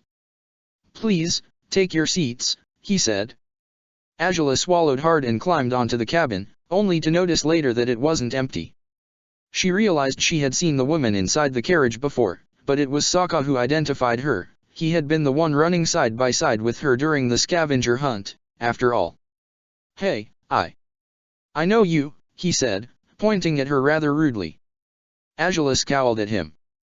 You were in the scavenger hunt. Ah, this is my Gladiator, said Mayor Quan, beaming as he took his seat beside the woman, just as Sokka had taken his own next to Azula. She's Yawen, or as she's best known in the Gladiator business, Blazing Strike. I remember, said Sokka. We were both fleeing from the crazy desperate gladiators, and then that irksome earthbender ruined my run, Blazing Strike finished, with a sigh. Though you managed to get the better of her, somehow. Oh, it was just a little scheming that fortunately paid off, said Sokka, smiling awkwardly. Blazing Strike nodded. Why did you bring her with you to fetch us at the port, though? Azula asked, as the carriage began moving. Quan beamed. I happen to take Yawen with me most everywhere, he said. She's my most trusted companion, aren't you? Yawen only smiled a little. She seemed uncomfortable, at least in Sokka and Azula's eyes. The princess studied Quan quickly, assessing what his relationship with the gladiator might be, given the girl's reaction to his words. She's a firebender, I bought her several years ago. The slave business had only just begun, said Quan. I didn't enroll her as a gladiator right away, but she has been quite a remarkable fighter and a grand investment for my family in the arena. My daughters are rather fond of her. A powerful firebender can be quite admirable indeed, Azula said, with a smile. It's good to hear that your relationship isn't conflictive, unlike those between many other gladiators and sponsors. I've heard, and seen, that you two are even more harmonious than we are, said Quan. Azula's eyes widened and so did Sokka's. Your reputation spreads even in the most unlikely places, princess. It is said that the two of you are the ultimate combination of gladiator and sponsor. You will both find success if you carry on in this path. I do hope so, said Azula, nodding in his direction, hoping to accept his compliments graciously rather than awkwardly. Sokka only swallowed hard and smiled as the trip continued. The mayor's house was large, as it had to be in order to host his wife, his gladiator, and his 4 daughters. The oldest was near Azula's age, the youngest couldn't be older than 10. All of them greeted Azula with perfect reverences, along with their mother, a slender, mature woman. Azula ushered them to rise, and they entered the house without further ado. I do hope you enjoy your stay with us, princess, the wife said, smiling as they entered the sitting room. I'd wanted to meet and speak to you for the longest time, so I'm happy this opportunity came up. Did you, really? Azula asked, as all the girls joined the mother inside the room. Sokka followed too, but the mayor and his gladiator didn't do the same, leaving Azula to meet the rest of the family without them. I had hoped to apologize for my son's behavior, said the woman, sighing. He had meant to court you for a long time, as you might have suspected. I did suspect as much, Yes, Angela admitted. But for him to do it as he did was, oh, utterly shameful, she finished, shaking her head. That he wouldn't respect the gladiator you had picked for yourself was terrible. Although he made a very beautiful gift to you, that is true. Ah, that comb. I recall, said Angela. The woman beamed. I'm certain it would suit your new crown princess armor, wouldn't it? She said. Angela smiled. I actually haven't tried that combination. I'm supposed to wear my hairpiece, after all, she said. The woman's wish seemed to go up in smoke upon that slap of reality. Oh, of course. It's only that, such a beautiful comb, it would be quite the waste, wouldn't it? For nobody to ever wear it. I could give it back, perhaps he can gift it to one of his sisters instead, said Angela, and the young girls gasped. But if I were to wear it, it would seem as though I'd accepted his proposal which, as is known, I didn't. So. Of course, said the woman, smiling nervously. Please, forget I said anything. No need to be so bashful, Mrs. Kwan, said Angela, with a mild smirk. I took no offense. Sokka smirked too, standing at the sitting room's threshold. The intentions of the mayor and his wife became more apparent with every passing moment, but he knew Angela would deftly evade their every attempt to restore their chances of joining the royal family. The guards Ruishi sent arrived not long afterwards, giving Sokka and Angela an excuse to leave the strangely artificial atmosphere imposed by Mayor Kwan's wife and his unusually well-behaved daughters. The entire situation felt rehearsed. In a sense, Angela had no trouble imagining both Kwan and his wife writing out lists of all the arguments they could come up with to convince her to reconsider taking their son as her husband. It was Kwan who led them upstairs to the rooms furnished for their stay, accompanied by his gladiator. After Sokka and Angela settled down in contiguous rooms, Angela happened to mention her intentions to have dinner out in the city. Unsurprisingly, Kwan didn't take that idea with his usual enthusiasm. But we will be preparing a great meal in your honor, princess. He said. You should stay, I assure you, it will be. I have visited this city several times now, Angela said. And I've heard all sorts of great recommendations of restaurants. Despite we went sightseeing once before, we haven't really eaten outside, so. I'm afraid we'll have to turn down the offer for dinner. But. Kwan said, with a grimace. Angela raised an eyebrow and he sighed in defeat. The princess was used to getting her way, and Kwan had to know better than to antagonize her by forcing anything she didn't want on her. Very well, then. But the next time you spend a night here, I'll be most grateful to join you for a meal. Yes, said Angela, with a smirk. She gestured at Sokka to follow her, and together they headed for the house's main door. Hardly 20 minutes later, the pair sank in chairs at a richly decorated restaurant a few blocks away from the mayor's home. Sokka rubbed his hands at the prospect of a fine meal, but Angela frowned, in deep thought. Sokka noticed she was in a daze, and after a few moments of silently waiting for her to return to herself, he waved a hand to catch her attention. You okay? He asked, once she blinked back into reality. Yes, it's only. She said. They want you to reconsider their dear son as your potential husband. Yep, said Sokka, pressing his lips into a tight line. Angela smirked. Well, if it will help me retain their support for my claim as heir to the throne, I'll have to bear with it, she said. Though I will avoid sharing meals with them if I can get away with it, hearing them flaunt Governor Kwan's alleged good traits to convince me he's a good marriage prospect will only give me indigestion. But that's not really what bothers me the most. Truth be told, it's a far more complicated family than it seems on first sight. All daughters, except for the jerk of an older brother, said Sokka.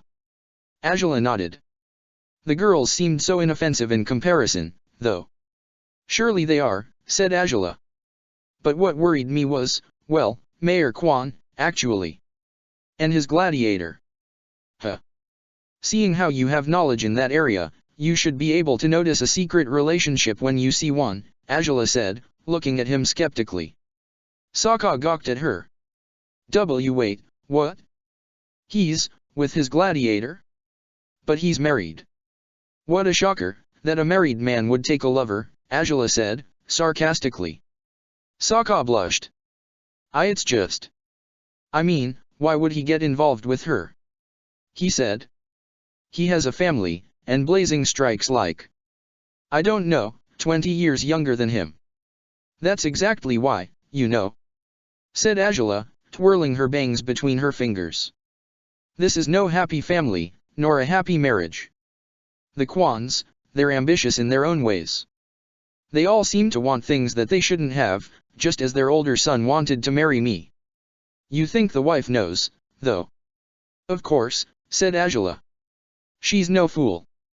But I wager she doesn't care enough to make him stop. Maybe she has a younger lover of her own hidden somewhere else. That's just weird, said Sokka, grimacing.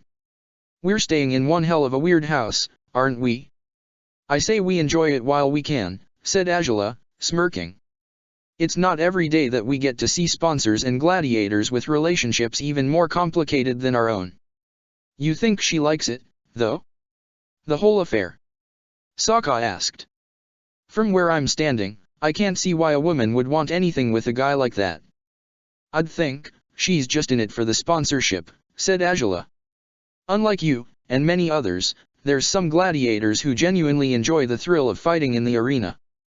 I guess that, as long as she gets to fight, she won't protest against whatever he demands of her. A rather depressing condition to live in, of course, but it's not our place to poke our noses into it, huh? Besides, we should be worrying about tomorrow's fight, if anything, said Sokka, frowning. Still, I think it's apparent now that they have no interest in murdering either one of us, said Azula. They want to win me over, and giving you indigestion or outright killing you with poison is not the way to achieve that. So, we can have breakfast safely tomorrow. I'd hope so. We'll probably be gone before lunch, so there will be no need to worry about any other courses of food afterwards. You figured that out before we left, didn't you? Meaning, you wanted to make sure we'd eat outside, said Sokka, smiling a little. Was it just so we'd talk at leisure? Actually, yes, said Azula. The real bother of staying over at their place is that it's too crowded for my comfort. I really just want to see you off into big fights as I always do, and as long as we're staying in their house, I fear it won't be possible. Well, it's true that you provide a lot of motivation for me to be triumphant in fights, said Sokka, smirking. Maybe you'll have to do the same this time, somehow. Like, promising that you'll reward me for my efforts after the fight, or something like that. Wouldn't you like that, savage? Azula said, with feigned spite. Sokka laughed. Can't take a joke, now, can you, princess? Both knew that Sokka hadn't been joking, but her response had alerted him of the fact that there were open ears all around the restaurant. Even if most the other customers were chatting, and the waiters were busy, it was better if they kept the confidential information to a minimum. Dinner was pleasant, though Azula naturally looked on with disapproval as Sokka ate ravenously and with next to no manners, as per always. She wasn't sure if he did it to get a rise out of her, or if he really couldn't eat with decorum altogether, but she was surprised to realize that she was growing used to his lack of table manners. She couldn't possibly find them endearing, as much as she might love him, she couldn't possibly grow fond of all his weird quirks, but she was no longer as affected by it as she had been in the past. The thought made her smile. The growth of a relationship like theirs required a lot of work, and adapting to one another had definitely played a large part in its success. They returned to the Quan house to find that only the mayor was awake by then, and he bid them a good night after leading them to their rooms.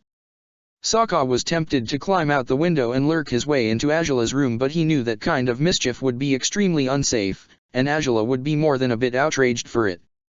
He dropped on his mattress with a disappointed sigh, wishing that building up Azula's political relationships didn't demand for them to compromise their intimacy like this.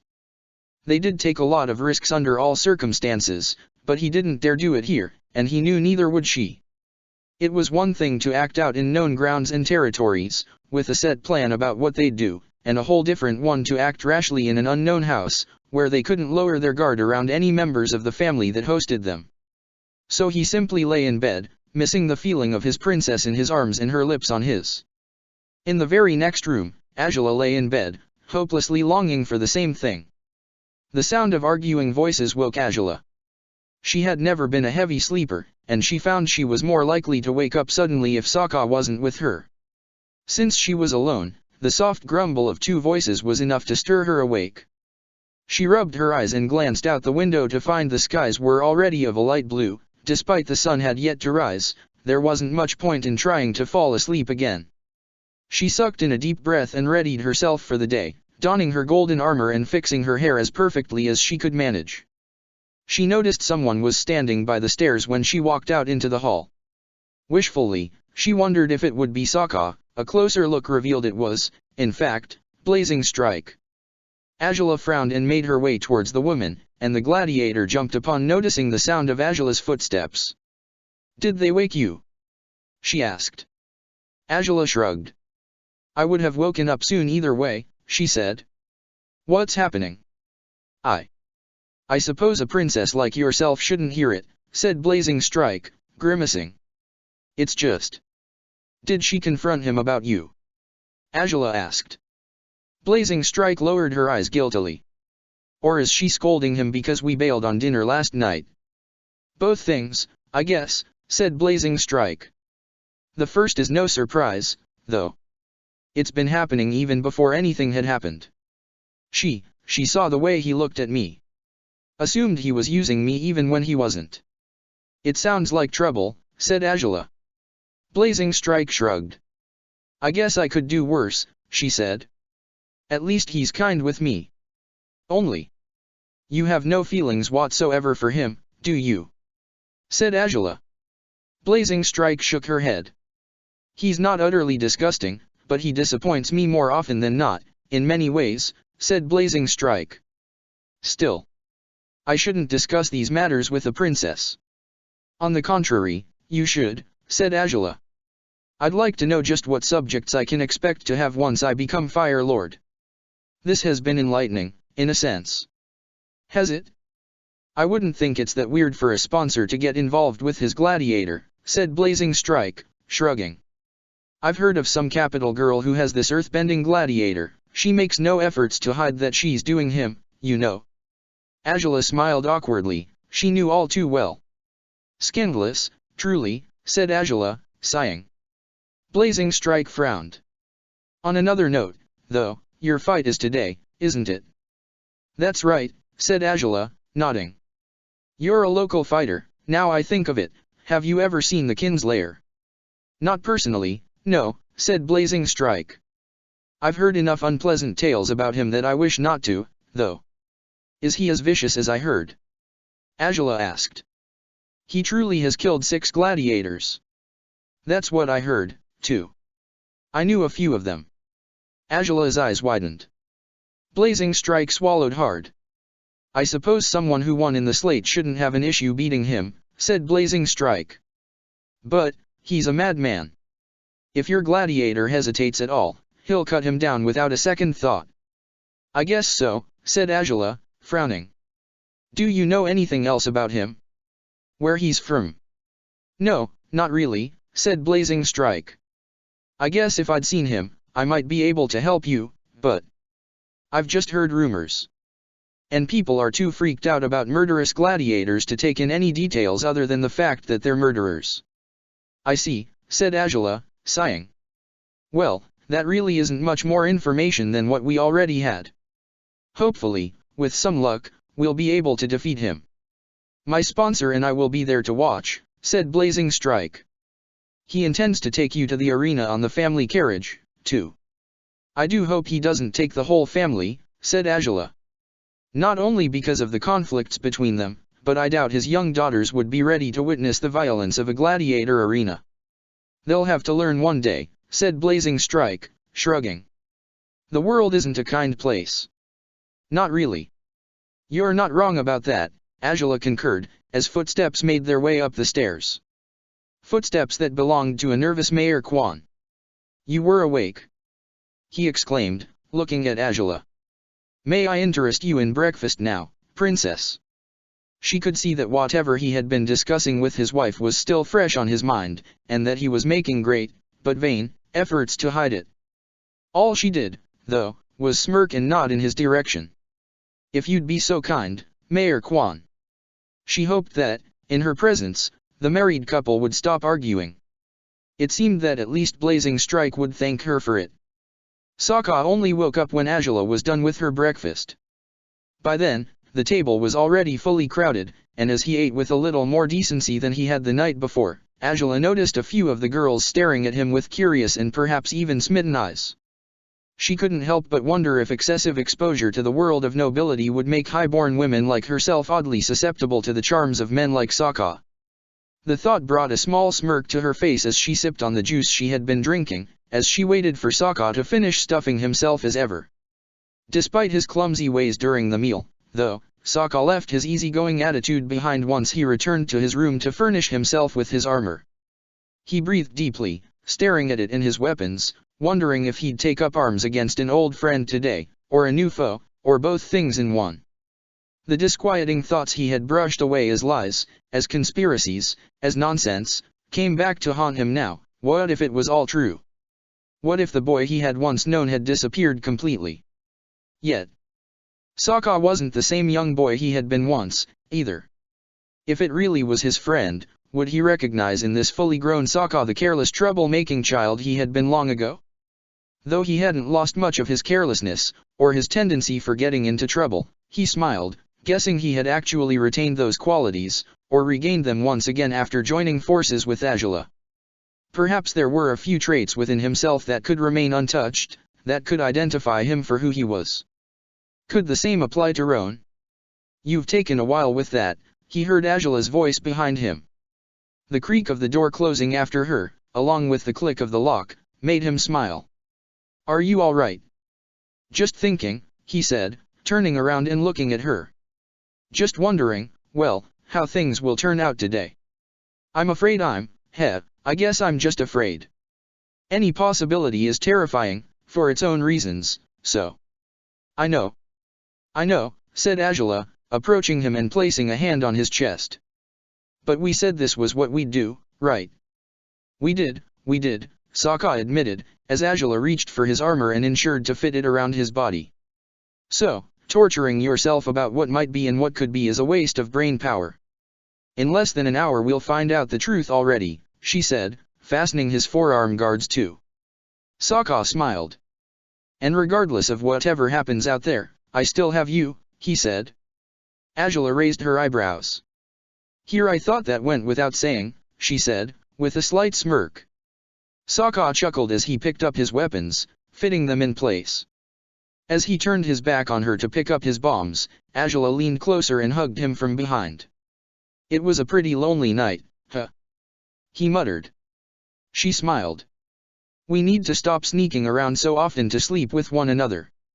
It renders us unable to sleep by ourselves when we have to," she whispered, hoping nobody would hear her even if they pressed their ears to the door. She could hear voices in the living room still, and the sounds of footsteps on the creaking wooden floors would have been noticeable if anyone had approached Sokka's room. "It's just not easy having self-control, though," he said, smiling, and turning in her arms. He cupped her face and kissed her gently, his eyes closed as he relished in her eager response to his affections. She still held him close, her arms locked around his armor, her head tilted upwards as he leaned down to fully brush her lips with his own. He smiled sweetly once he pulled away. "Seeing how there's no standby room in the Ring of Ash," said Sokka, smirking. "We had to take our chances now, right?" "Right," said Azula, sighing before looking at him more sternly. "You can handle this, can't you? You've been preparing for a while now, so." "I can. I just need to know you'll be there, and with that, I'm not going to be so afraid anymore," he said. "We've been through worse than whatever we'll face now, right?" "I'd think we have, yeah," said Azula, smiling as she wiped his lips clean. "I mean, all things considered, being chased by the Daily, or being stranded in a forest for a week, or fighting a guy with insane waterbending skills, it's bound to be far more complicated than this, right?" "I only hope so," said Sokka, sighing. "Though, if you really want to bring up my most fearsome opponent ever, you happen to forget the one I'm holding in my arms right now." "Huh," said Azula, smirking and pressing her forehead against his. "Well, what a fool am I to forget, aren't I?" Sokka chuckled. She pulled away, smiling, and looked him up and down. He was the perfect image of her gladiator, as he had to be. She gestured at the door, and he nodded before following her outside. They climbed downstairs, finding the mayor and his gladiator were already waiting for them, and in no time the four of them were riding the carriage that would lead them to the Ring of Ash. If the fight were to overwhelm you at any point, I recommend jumping out of the ring, Mayor Quan told Sokka. Azula raised her eyebrows, and he squirmed under her inquisitive gaze. And not that your opponent should overwhelm you in any way, of course, he's certainly not as strong as the Blue Wolf. He shouldn't be, Azula agreed. Still, thanks for the advice. Quan smiled uneasily, as Blazing Strike eyed Sokka with uncertainty. As she had never known or seen the Kinslayer, she wasn't sure if there was cause for concern at all, yet she was concerned regardless.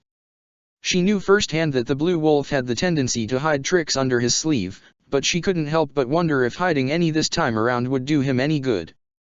It took a lot more than tricks to defeat murderous gladiators. The Ring of Ash was crowded, as arenas frequently would be when the princess's gladiator fought abroad.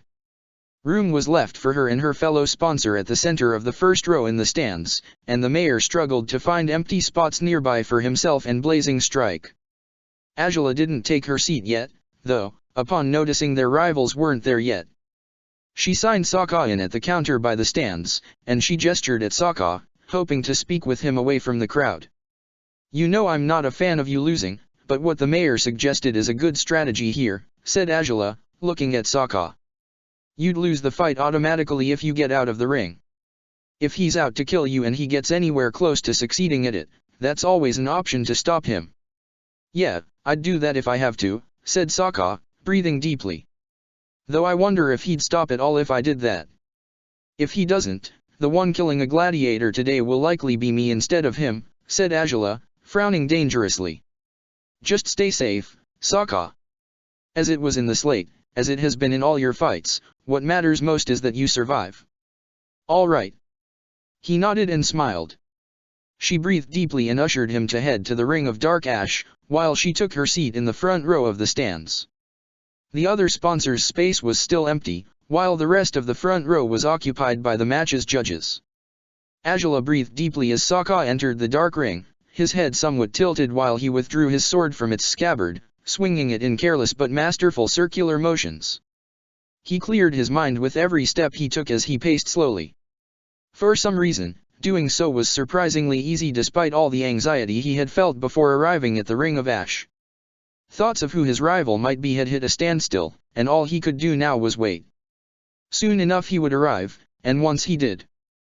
The sound of footsteps on the ash alerted him. He was not alone anymore. He swallowed hard and stopped swinging his sword. It was time. He turned slowly, the bones in his chest squeezing his organs and leaving him breathless, slowing the blood that coursed his body as his eyes met the cold blue in his opponent's own. Chapter 114, Kinslayer 2. A long time ago he'd sat atop a mound of snow in the South Pole, frowning angrily into the horizon at the unfairness of it all. He had been forced to stay with the women and children for years, thinking, and hoping, that his father would return victorious from his quest to the outside world. Yet when his father had returned he had brought the worst tidings possible. The Fire Nation had as good as taken over the whole world. The man who had virtually been Sokka's uncle had died in battle, and his only childhood friend, someone he had remembered fondly despite the sad terms of his departure to the Northern Water Tribe, had apparently become a monster. He didn't want to accept any of it. He had buried his face in his forearms and forced himself not to give in to the weakness of crying over how messed up their reality was, but it just wasn't fair. It wasn't right. He had stayed here, he had done nothing, while the world fell apart beyond the borders of the South Pole. He could have helped his father, he was sure. He could have saved Roan, too. It's not your fault. He cringed at the sound of his father's voice. The knot in his throat grew tighter as his heavy hand fell upon Sokka's shoulder. Hakata took his seat beside him, joining him in gazing into the horizon hopelessly. Sokka swallowed hard. He was frustrated by his forced inaction, but his father had been out in the world, fighting to his utmost with the tribe's warriors, and he had failed to tip the scales for the better. He hadn't changed the war's outcome and he had lost his best friend. The same grief that was true for Sokka was true for his father, tormenting them relentlessly. It wasn't yours that he died, either, Sokka whispered, with a hoarse voice that hardly wanted to come out of his throat. Well, that one's hard to say, whispered Hakata. But he made his choice to buy time so the rest of us could get away. It seems I have to learn to live with it. I don't know how to learn to live with what you said Roan did, though, Dad, said Sokka, frowning. It's just. I can't understand it. It's so horrible, and nobody on his right mind would ever. No, nobody would, said Hakata, his hand on the back of Sokka's neck now. Either something in Roan has changed beyond recognition, or this wasn't his doing. I really don't think the boy we knew would have committed such crimes. Well, good. Because there's no way he would have, said Sokka, stubbornly. No, of course not, said Hakata, sighing. He had proceeded to tell Sokka that they had to move past it, regardless of the truth. Sokka had nodded, but he was relieved to know his father agreed with him. Whatever had happened in the North Pole couldn't possibly have been done by a kid like Roan. It made no sense, he had to be innocent. All odds said as much, didn't they? At least, that's what he had wanted to believe. That was how he had managed to get by without worrying too much about the matter during the years that followed. But it had been 17 years since he had seen those eyes, and just meeting that glacial blue gaze with his own gave him the answers he had dreaded to obtain. Roan was the kinslayer. And Roan was also a far cry from the child Sokka had immortalized in his memory. He had always been taller than Sokka, and that hadn't changed even now. Sokka had grown even taller than his father in his late teenage years. Roan had outdone him, though, standing at least half a head higher than he did. His hair was just as dark as ever, such deep brown it was almost black, and his skin was darker than Sokka's, darker and smoother, though. Sokka scowled, for there were no scars in sight in Roan's body. Granted, he wasn't naked or so, but his arms were mostly bare, and where Sokka bore all sorts of injuries by his previous opponents across his own arms, there were no such scars on Roan's. What stood out the most for Sokka was that glare, however. It was so cold, so vicious, it was unlike anything he had ever associated with his old friend. He would have never thought it was him if the color of his eyes, lighter than Sokka's, hadn't betrayed his identity with ease. But it had to be him. Even if so much time had passed, his features remained more or less the same, his nose was still long and straight, his lips thick. There was recognition in that glare, too. It wasn't the rage of someone like the Stingray, who had hated Sokka viscerally despite not knowing him at all. This was a reencounter, despite it was nothing like how Sokka imagined it would be, if it happened at all. He was speechless, unable to articulate a single word under his rival's scrutiny. It didn't seem Roan wanted to speak either. It took all of Sokka's willpower to lower his head slowly, his brow drawing together as he accepted that, whatever he had endured during the last 17 years, Roan was the picture of hostility right now. Whatever his reasons might be to glare at Sokka that way, if there were any reasons to begin with, this would be far from a heartfelt, cheerful reunion between two good friends. Roan, he finally whispered, his voice almost failing him. He hadn't wanted to sound weak, but his conflicted emotions rendered him an anxious mess. He could hardly think properly, let alone could he speak clearly, without any hesitation. It didn't seem the man took kindly to hearing Sokka uttering his name, though. The glare on his face was accentuated with an angry scowl, as he took further steps forward in the ring of ash. Sokka. The voice was deep, but not of the soothing kind. It was nothing like how Sokka recalled Roan's voice, but, then again, he probably would have been more disturbed if a 6-year-old's voice had come out of that behemoth's throat. Creepy as this voice was, at least it matched his appearance well enough. I didn't want to believe it, Sokka said, gritting his teeth. I really had hoped it wouldn't be you. If you suspected it to begin with, it means you know of what I did, said Roan, raising his eyebrows slowly. His voice seemed to tremble as he spoke. Sokka grimaced. I heard things, yeah, but you're here to tell me they weren't true, right? That you were framed, that someone else. Sokka said, stepping towards him until Roan's dry smirk made him freeze on the spot. His words got lost as soon as he saw that expression on the face of someone he had once thought of as a friend. His body felt cold, almost numb, as his rational mind processed what it meant, but his emotional mind, the one linked with his heart, refused to accept it. Just like you were tricked, I guess. Roan said. Just like you were brainwashed into doing the Fire Nation's bidding? That's what you think happened. Another figurative stab straight into his chest, unlikely to be the last during this match. Sokka's eyes widened. So that was what this was about. All the challenges, this obsessive chase by the kinslayer to find the blue wolf. The horror in Sokka's face contorted into anger. The fight has been arranged to last 15 minutes. One of the staff members shouted, once the two men stopped talking.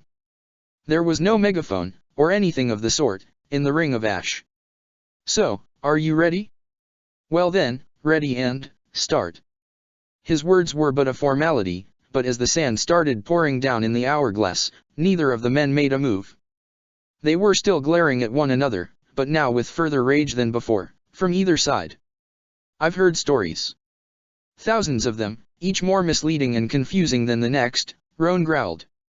I've heard rumors, dark rumors, that speak of you growing complacent. That you've become another of their puppets. That you've let the Fire Lord's daughter do as she pleases with you, as if you were merely her plaything, her. Shut your mouth, Sokka snapped, his voice deepening too as his own eyes turned glacial. He could stand it if Roan rubbed in his face the shortcomings he was well aware of, the flaws in his actions, the mistakes he had made that, in Sokka's eyes, weren't mistakes at all. But if he dared speak against Azula he would make him pay. He had no doubt other friendships had shattered over less.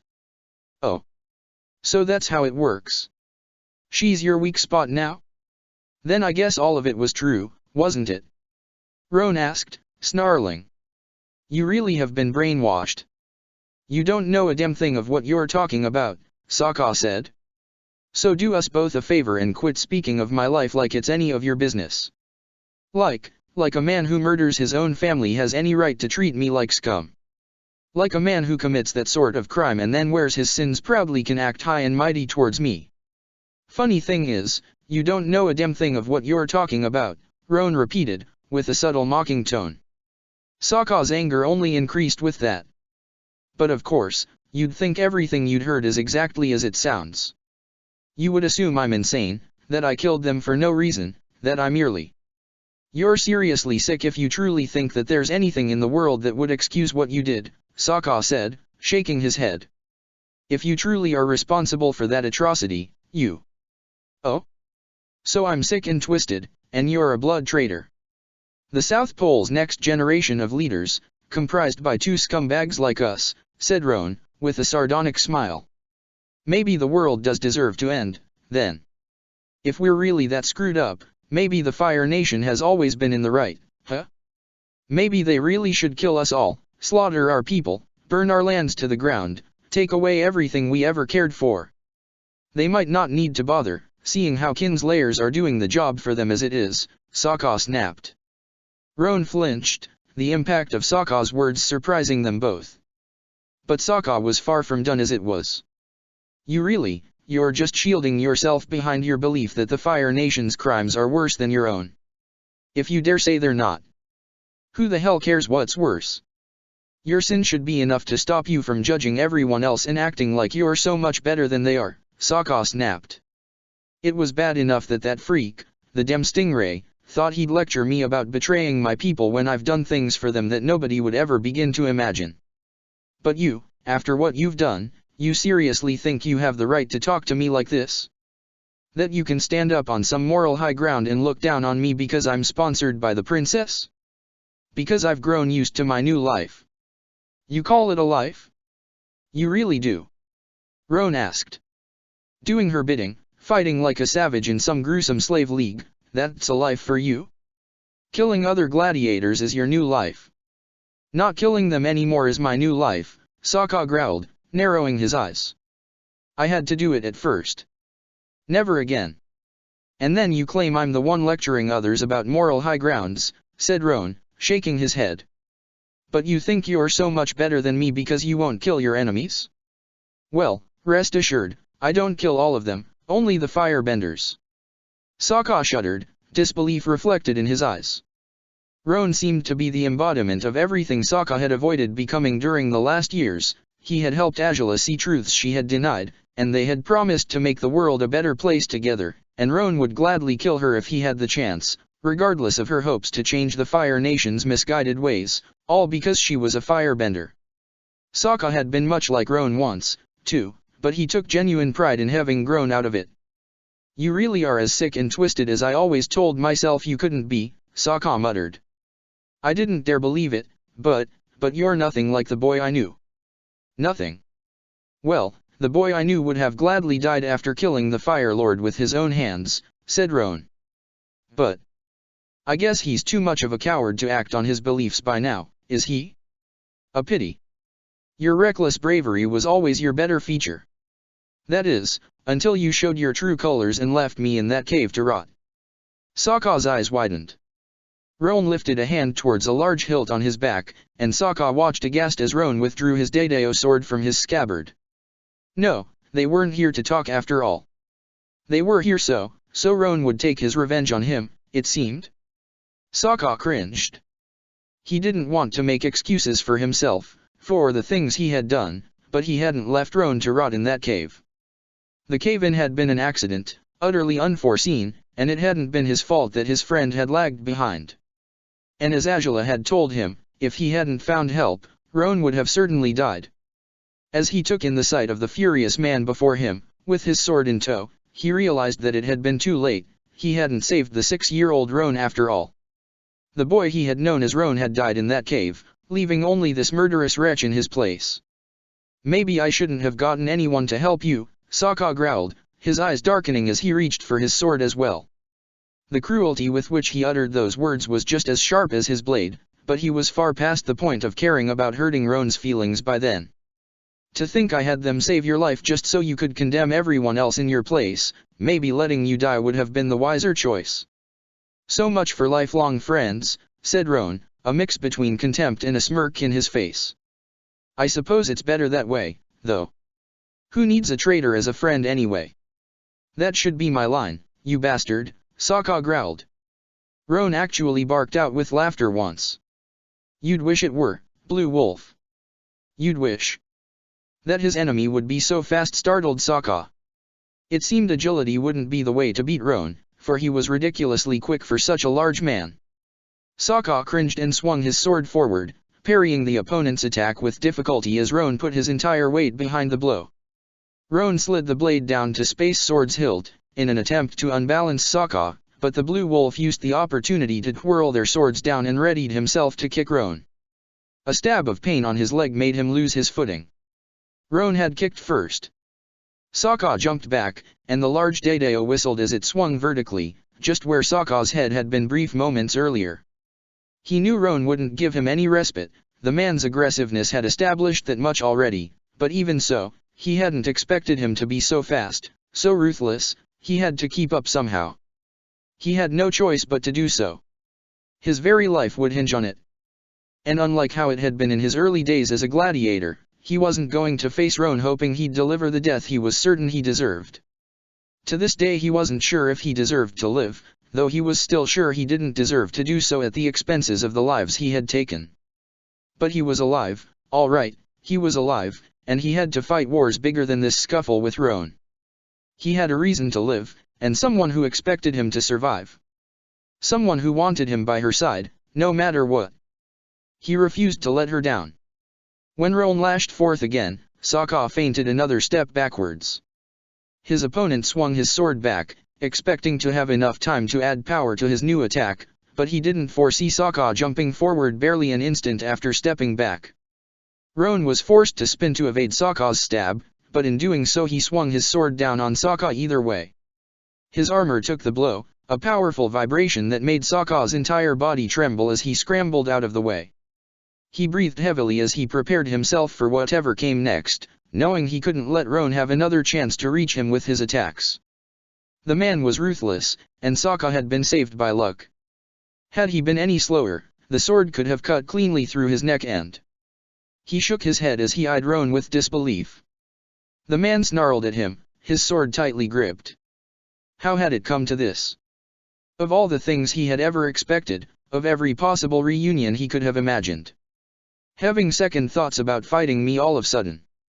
Roan asked, reading through Sokka easily. Scared because you know I'll kill you. Aghast because I realize you really would, said Sokka, shaking his head. You really would, even though we were friends once. But if you could murder your parents, I guess killing an old friend is barely a warm-up for you. We were brats, Roan said, lifting his sword again.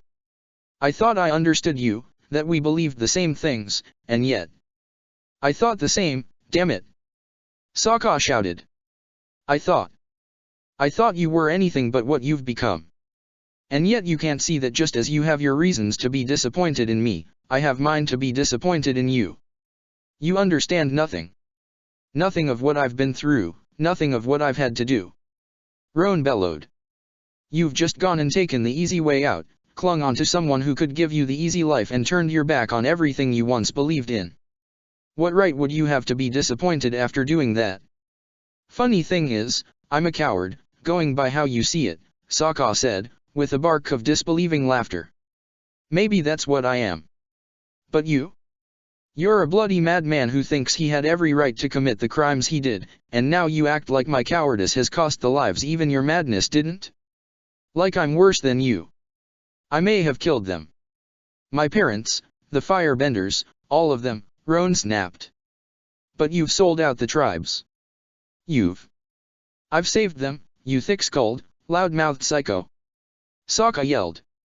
But I guess for someone like you there's just no difference between both things, right? You probably think you did best by your parents by killing them, after all, so. I did best to kill them for you. Roan shouted. Sokka froze. I did it. I did it for your family. For our tribe. For your loss. But then the next thing I knew, my friend, my good friend, whom I was willing to forgive after what happened in that cave, was now sleazing around behind that pretentious bitch, feeding off her hand, playing her game's end. The flash of blue was so fast Roan hardly had time to parry the boomerang with his sword. Before he knew it Sokka had dashed forth, his sword in tow, his eyes sharpened by wrath. Roan braced himself, aghast to find Sokka reacting so explosively upon hearing him speak of his sponsor as he had. She really had taken over his old friend, hadn't she? The rage fueling Sokka now was beyond control, it seemed, for he swung Space Sword at full speed, aiming at Roan's hilt. With all the power he could use to back his attack, he swept down on the weapon, and as it had happened with others before it, the metal gave way under the sharp edge of Sokka's sword. Roan lost his blade. Roan lifted his free hand to his waist, reaching for a Water Tribe makeshift knife, but it was too late for him to evade Sokka's stab this time. The black sword slid cleanly through his thigh, a shot of pain bursting in his skin as blood-coated Space Sword. Roan slammed the shattered hilt of his broken Dedeo blade into Sokka's face, forcing him to fall back as the blunt blow struck him on the cheekbone. Sokka stumbled back, gripping Space Sword tightly still, his free hand reaching to touch the promised bruise that would sprout over his face. Well, he sure would look dashing now. Yet he knew he had delivered more damage to Roan. He knew it, for Space Sword had sunk deep inside his opponent's leg, and there was no way he could recover from that without. Sokka's eyes widened as he watched Roan roar angrily and step forward, regardless of the pain. The man was mental, there were no doubts left in Sokka's mind as Roan steeled himself, gathering his strength as he stood his ground. Was he seriously going to keep moving and fighting despite his muscle had been pierced? What on earth was he doing as he roared as he did? After groaning with anger one last time, Roan lifted his gaze again. The blue eyes, cold as they had been, now looked darker than before. His snarl grew less pronounced, and Sokka noticed he made efforts to breathe evenly. Was he trying to regulate his body into functioning despite the wound? That couldn't possibly work, could it? When he leapt at Sokka again while hardly wincing under the pain of the wound, Sokka's convictions about Roan shook again. No doubt the man was insane, but how was he doing this? Was it the rush of fighting that kept him going? Did his injuries make him stronger somehow? Whatever it was terrifying to watch him rush at him in blind rage, bleeding out through his legs so profusely. Sokka parried the knife's attack, but Roan produced another knife, now of Earth Kingdom making, and made to stab Sokka's forearm. The Blue Wolf's quick movement kept him from receiving an injury, but he couldn't foresee the kick that struck him in the stomach next, distracted by the blades as he had been. He swung Space Sword clumsily towards Roan's outstretched leg, but naturally, Roan pulled back and dashed forth again as soon as the threat was gone. Sokka shrunk on his frame, barrel rolling towards Roan's legs, but to his disbelief, Roan leapt over him despite his wound. What was it with that man? Was he even human? How could he still move, jump, run, attack with such a deep wound in his leg? Sokka decided to stop pondering the question. Whether it made sense or not, it was happening anyways. He had met people with unbelievable skills in the arena before, this wasn't all that strange. Besides, with that wound in mind, he had to be winning. There was no way the judges would give Roan the victory if Sokka kept up like this. His barrel roll landed him right next to his boomerang. He tossed it at Roan again, hoping to strike a chi point, but Roan heard the weapon whistling in the wind. He ducked and evaded it, stretching out both his knives as he readied himself both for Sokka and for the return of the boomerang. Sokka gritted his teeth and jumped forward. The boomerang rebounded on Roan's knife, and Sokka caught it in midair before slamming his sword down on Roan's other weapon. The Kinslayer sought to stab Sokka, and he parried the attack with his boomerang now. Another attempt, now by pushing Space Sword back, and another stab at Sokka's chest. Sokka blocked it with difficulty, hesitating to cut through Roan's arm as he had with his leg. He couldn't do it. He couldn't maim his friend irreparably as he had with previous opponents, regardless of everything he'd said and done. It wasn't that he didn't deserve it, or that Sokka cared too much about him still to damage him so badly, but maybe he did care enough to think that this couldn't be the way to resolve this. Roan resented him over what had happened in the cave, he'd said. He believed Sokka had left him to rot, that Sokka was a coward. But he had claimed he had murdered his parents for Sokka's sake. Either Roan was digressing and making associations that made no sense whatsoever, or Sokka lacked information that Roan hadn't deemed worth sharing with him. How did the death of his parents have anything to do with Sokka?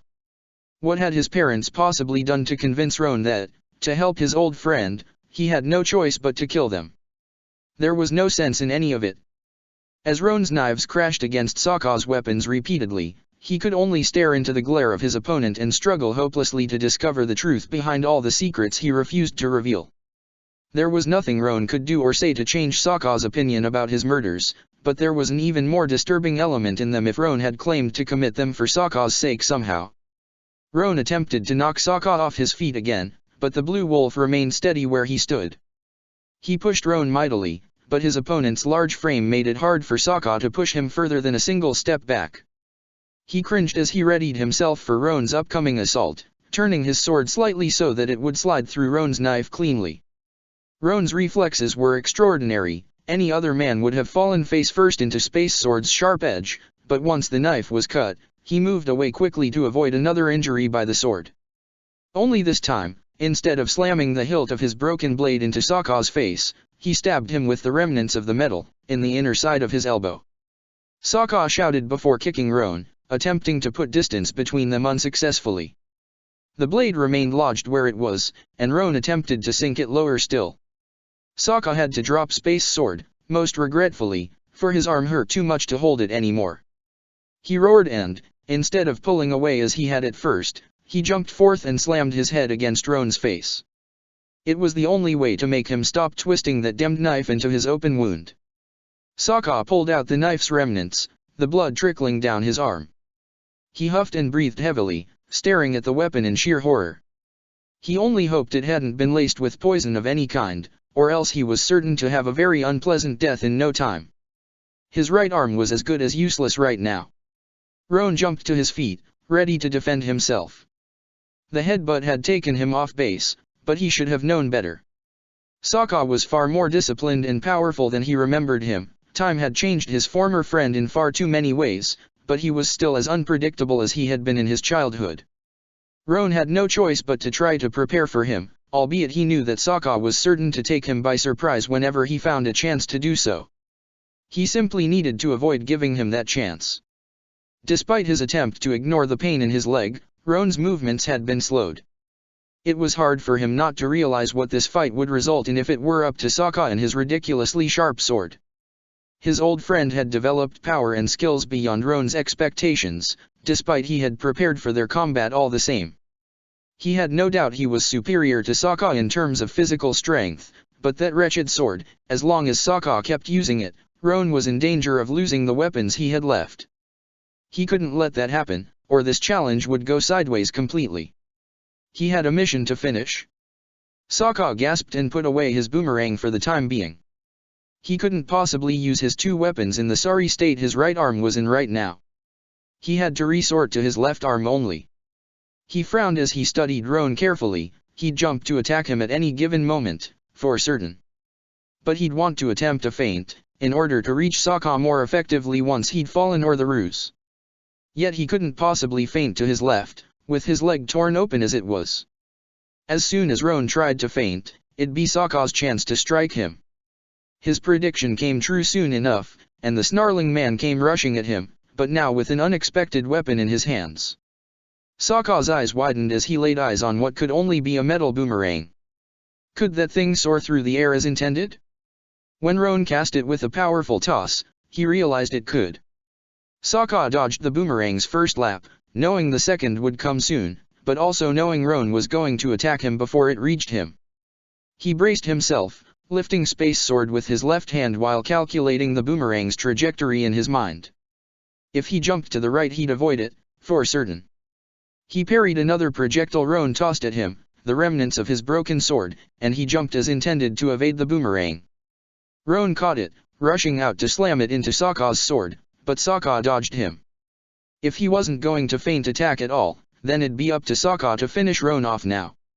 He lunged forward, ready to stab through Roan's other leg, the one he'd need to support his weight on. The leg shifted. Sokka's eyes widened. Roan had changed his weight, supporting himself on his wounded leg instead?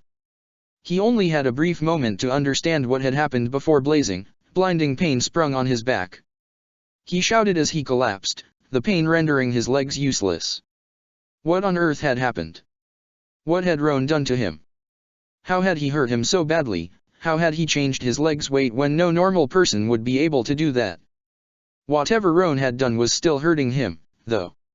He reached back with his functional hand, releasing his sword in the process, to find the metal boomerang had been lodged into his lower back, right next to his spine, hardly above his waist bone. He cringed as he removed it, and he tossed it back just as he heard Roan approaching. He could see from over his shoulder that Roan had to duck after the projectile flew faster at him than he had anticipated. The metal boomerang soared and fell right outside the ring, the throw too lousy for it to return to the man who had cast it. Roan didn't seem to mind, though. He approached Sokka menacingly, the fragments of his Dadao in his hand still. Sokka's fists clenched. His only good hand was his only hope. There was only one thing he could do at this point, pitiful as it was, but with useless legs and a wounded arm he was never going to win either way. He had done well in the fight, until now. He still couldn't feel his legs, and he cringed and berated himself for his failure to fend off the enemy as he started crawling with difficulty. His arms' muscles tensed up as he relied on it to push his entire body away from Roan, away from that broken sword that would no doubt cut through his back again, his head, his neck, anywhere Roan could reach if he could get away with it. He couldn't give him that chance. Cowardly as it might be, shameful as it was, he couldn't let Roan kill him. He simply couldn't. Well, that's a sight. You, writhing on the ground like this. He heard Roan saying. I never thought the day would come, and yet here it is, and I mean to bask in it, if you don't mind. Why Yuri insane? Sokka groaned, clutching at the ashes and pushing himself more desperately. Roan let out a low laugh. And you're dead, he said, as Sokka continued to crawl, clasping a fistful of grass and using it to push himself further. This is as far as you'll get, Blue Wolf. Sokka didn't care for his words, he'd made it. He was there by now. He had done as he'd been told, and he was already out of the ash, so. The fight is over. The judge's declaration almost made him smile, but when he let himself glance over his shoulder again, he found, to his horror, that Roan hadn't heard the man. Or if he had, he simply did not care. He stood hardly a few feet away from Sokka, and he raised his Dadao, his blue eyes gleaming with lethal coldness. The fight was over. It was over. He couldn't. There was no way he'd do it, he'd already won, he didn't have to kill him. Roan hadn't come here to play by the rules, though. Sokka's mouth contorted into a snarl. The bastard meant to murder him, regardless of what it might cost him in the long run. He would kill Sokka, and surely he would sleep like a baby afterwards, that is, if he survived long enough to sleep again. He would kill Sokka, whether with a broken blade, his bare fists, or with kicks, or with any possible means he could find to do it. One word repeated itself in Sokka's mind as he watched his old friend, prepared to strike him down. Why? Why had it come to this? Why had his friend become what he had? Why was Roan taking out all his rage on him? Why had everything become so twisted, so sickening, so... He cringed as Roan held up the broken sword, and Sokka closed his eyes just before feeling an unexpected brush of heat near him. Roan jumped back, and Sokka opened his eyes again to find blue blazes dancing between him and his opponent. Blue blazes that disappeared eventually, only to be replaced by the only person who could bend them. Azula stood before Sokka, her fingers stretched out after casting a fire blast to keep the murderous gladiator away from Sokka. It had worked, for Roan had put distance between himself and the firebender as soon as he realized someone else had joined them in the ring. Sokka's eyes widened as he looked at her in terror. She shouldn't be there. She had to get back to the stands, away from Roan, out of his sight. The bastard would kill her too if he had the chance, and even if Azula scorched the skin off his bones he would still keep rushing forward, relentlessly forward, in his attempt to destroy her, just as he had with Sokka. Azula, and no. Sokka gasped, but the princess didn't hear him. Her eyes glowered with unrestrained fury, matching Roan's, but unlike him, she wasn't confused and surprised. There was something lethal in her eyes, something Roan could recognize easily. It was the same cruel steel he bore in his own. Lift that sorry blade of yours one more time, and it's the last thing you'll ever do, she vowed, her voice soft yet threatening all the same. She defied him with her gaze, but Roan was still frozen in place, staring at her and Sokka with confusion. The fight has ended," said someone else, from the stands. Roan's eyes darted towards them, realizing it was his sponsor who spoke. "It's over. He's out of the ring. We've won." Roan snarled with irritation. He glared at Sokka, feeling a powerful urge to spit at him, to throw his broken sword's hilt at him, to show just how worthless he truly was in his eyes. "You'd rather roll out of the ring like a coward than fight to the death," he said. "I guess the Fire Nation has rubbed off on you after all, huh?" He glared at Azula as he finished his sentence. Azula's own scowl grew sharper. If he gave her one more reason, she would do it. She didn't give a damn if Sokka never forgave her, but she would finish off that rotten scumbag if he kept provoking her. She was already at her limit. In fact, her limit was long broken by now, but he didn't seem to want to lay off yet. He held her gaze with insolence, and she couldn't help but wonder if all Southern Water tribesmen were defiant by nature. But where she could find it endearing with Sokka more often than not, despite how irritating it could be on occasion, with Roan she felt her most vicious instincts clawing at her, begging her to fight him now that her gladiator was unable to. Begging her to destroy him, because there was no way a man like that should be allowed to live.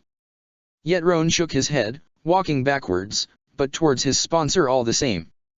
He didn't take his eyes off Azula, enraged by her interruption and wary of what she'd do if he turned his back on her. He hadn't expected her to do it, but the fact that she had come to Sokka's rescue only fueled his wrath further. Why was she saving her puppet slave anyways? Was it too bothersome to find a new one, by any chance? She didn't break their eye contact, though, her fingers still threatening to bend in his direction if he made the slightest misstep towards Sokka. But he didn't. All he did was glare at them with contempt, as his sponsor, already holding the money he'd earned from the fight, ushered him to leave the arena with him. Azula didn't lower her hand until Roan finally turned his back on them, already outside the Ring of Ashes premises. By then she turned too, kneeling beside Sokka, who was gasping with difficulty as staff members rushed to him, along with Governor Quan and Blazing Strike. "It's not that deep a wound, it seems," said the woman who led the team of physicians from the arena, after inspecting Sokka's lower back. "But we need to tend to him elsewhere, someplace better than my house. Governor Quan suggested. It's not far, I have a carriage, you can start tending to him there. You'll be all right, Sokka, Angela whispered, trying not to sound as uncertain as she felt. She had been anxious over the injury to his back as soon as Roan's hit had landed there, and the physician's initial report hadn't appeased her just yet. Come on, can you stand? I don't think so. He groaned, his free hand reaching out for her. Are you? Why Yuri, you're okay, right? He didn't. I'm not the one we should be worrying about right now, Sokka. He's gone, said Angela, leaning down to help him up. He cringed. Please, Sokka. Blazing Strike leaned down to help too, but it wasn't until the physicians showed up with a stretcher that they were able to move Sokka at all. They lifted him quickly, headed for Quan's carriage right away. Only 2 physicians followed them, and Quan assured Angela he would call the city's most trustworthy medics to help tend to her gladiator. Angela could only thank him for it with a nod, her face pale as she watched the 2 physicians trying to slow down Sokka's bleeding. She had watched the fight with unease from the start, feeling an urge to intervene that she hadn't experienced since Sokka's earliest fights. The urge had been stronger than ever. In fact, Sokka hadn't done a poor job, but he had fought as he always did, and a madman like Roan had demanded a lot more force than that to be stopped. Despite Sokka's ruthlessness once Roan had taunted him successfully, Angela knew he had never considered killing his former friend, he hadn't even meant to maim him, as he had maimed the stingray. If he had been willing to go to those extremes, perhaps he could have dealt enough significant damage to slow down his enemy, but whatever fondness Sokka still felt for the man had stayed his hand, she had no doubts about it. He could have won, but only through murder, and she knew Sokka didn't want to kill anyone else, ever again. Even in circumstances as ruthless as today's, he couldn't do it. He refused to. And all Angela could gather from this was that his refusal could easily result in his death if anything like this happened again. She felt the urge to touch him, as she watched him languishing on his stomach at the opposite end of the carriage. To clasp his hand, to feel him with her. She had intervened just in time, and only upon realizing that Roan wouldn't stop until Sokka was dead. She had broken no rules, and he had survived, but his wounds worried her beyond belief. It was clear he was in a world of pain, even if not as bad as after his first fight with Toph, but even if he had taken only 2 dangerous wounds and a few bruises, they had been far more painful and damaging than most he had received until now. Sokka was carried into the house and it took a short time for Quan's doctors to arrive. He was taken to the nearest available room, and the physicians got to work with him immediately, to stop the blood loss as quickly as possible. Angela stayed in the room through the whole process, cringing with each of Sokka's cries of pain as they treated him.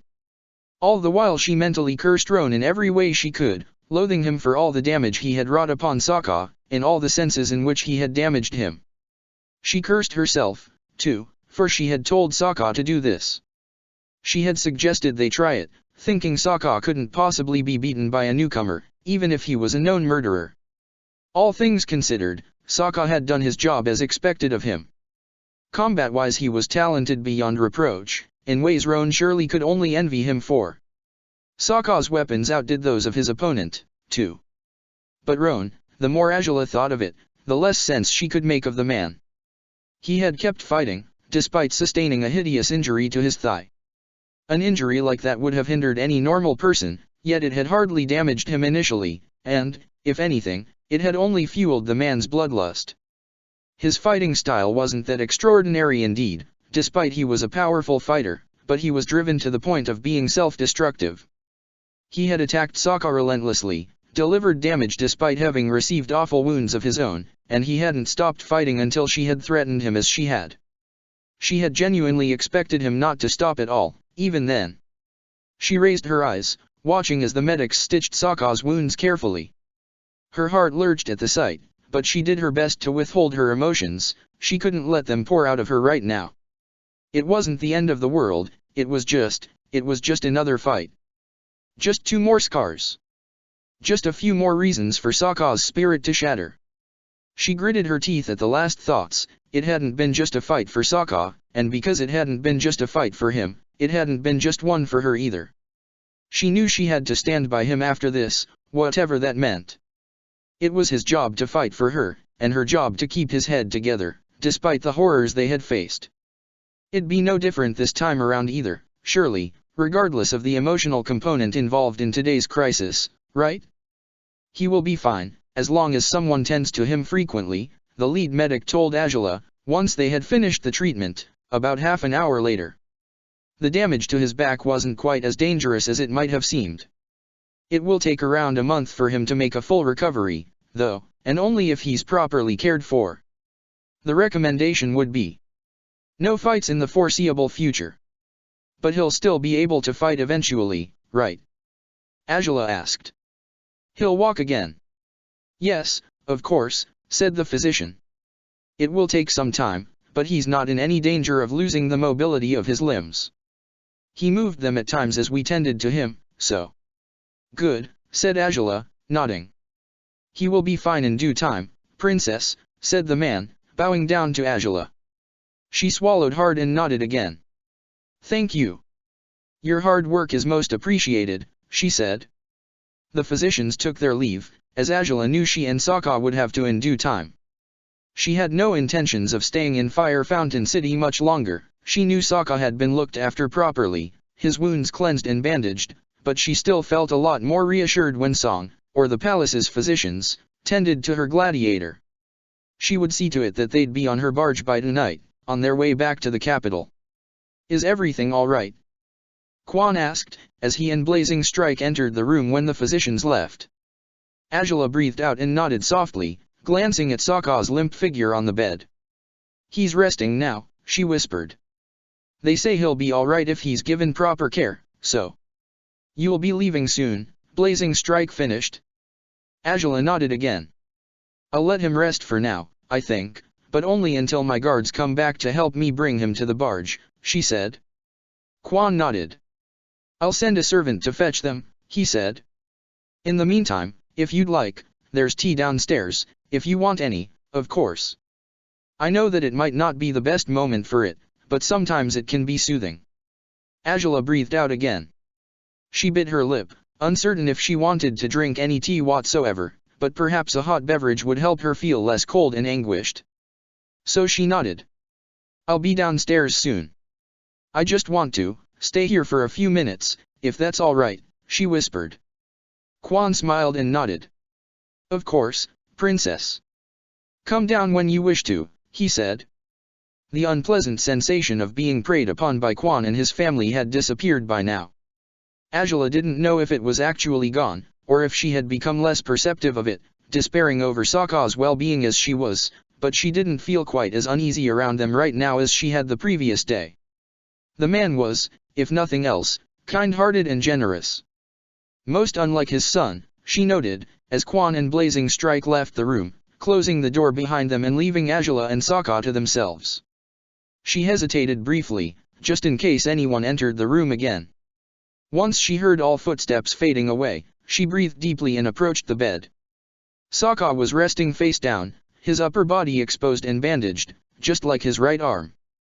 Angela pulled up a nearby chair, taking her seat beside him. Sokka's eyes were closed, his hair had fallen out of its usual ponytail, despite the hair tie was still dangling on a few of his hair strands. She moved a hand towards it slowly, caressing the back of his neck before removing it, freeing his hair completely. He sighed, his tense face seemingly relaxing under her touch. How bad is it? He asked. Angela bit her lip. Could be worse, she said. They say you should be able to recover fully in due time. So, we're back to the irksome recoveries you hate so much. 2 new scars, huh? He whispered. Here I was hoping I'd avoid getting more of those, but I guess not. Just think of how manly they make you look and stop worrying, she said, with a small smile. Sokka crooked an eyebrow. Heh, really? He said. Here I thought there'd be nothing handsome about a guy who looks like he's been patched together too many times to keep track. Well, you thought wrong, said Angela, stretching a hand to stroke his cheek gently, careful not to touch his bruise. It's going to take more than 1,000 scars to make you any less handsome, from the looks of it. To her relief, he actually smiled at that. His eyes softened as he looked at her, and he seemed to relish in the touch of her hand. He didn't get you at all, did he? He asked. Angela raised an eyebrow. If you're wondering if he so much as tried to touch me, no, he didn't, she said. If he had, I would have likely done something you'd never forgive me for, but frankly, I was far too enraged to control myself at the time. I really can't blame you, said Sokka, sighing. I wasted chances. So many of them. I couldn't do it. I couldn't do what I did to the stingray, even though I did have the opportunity for it. He was your friend once. We all have weaknesses, Angela said. Sokka snorted. He doesn't, apparently.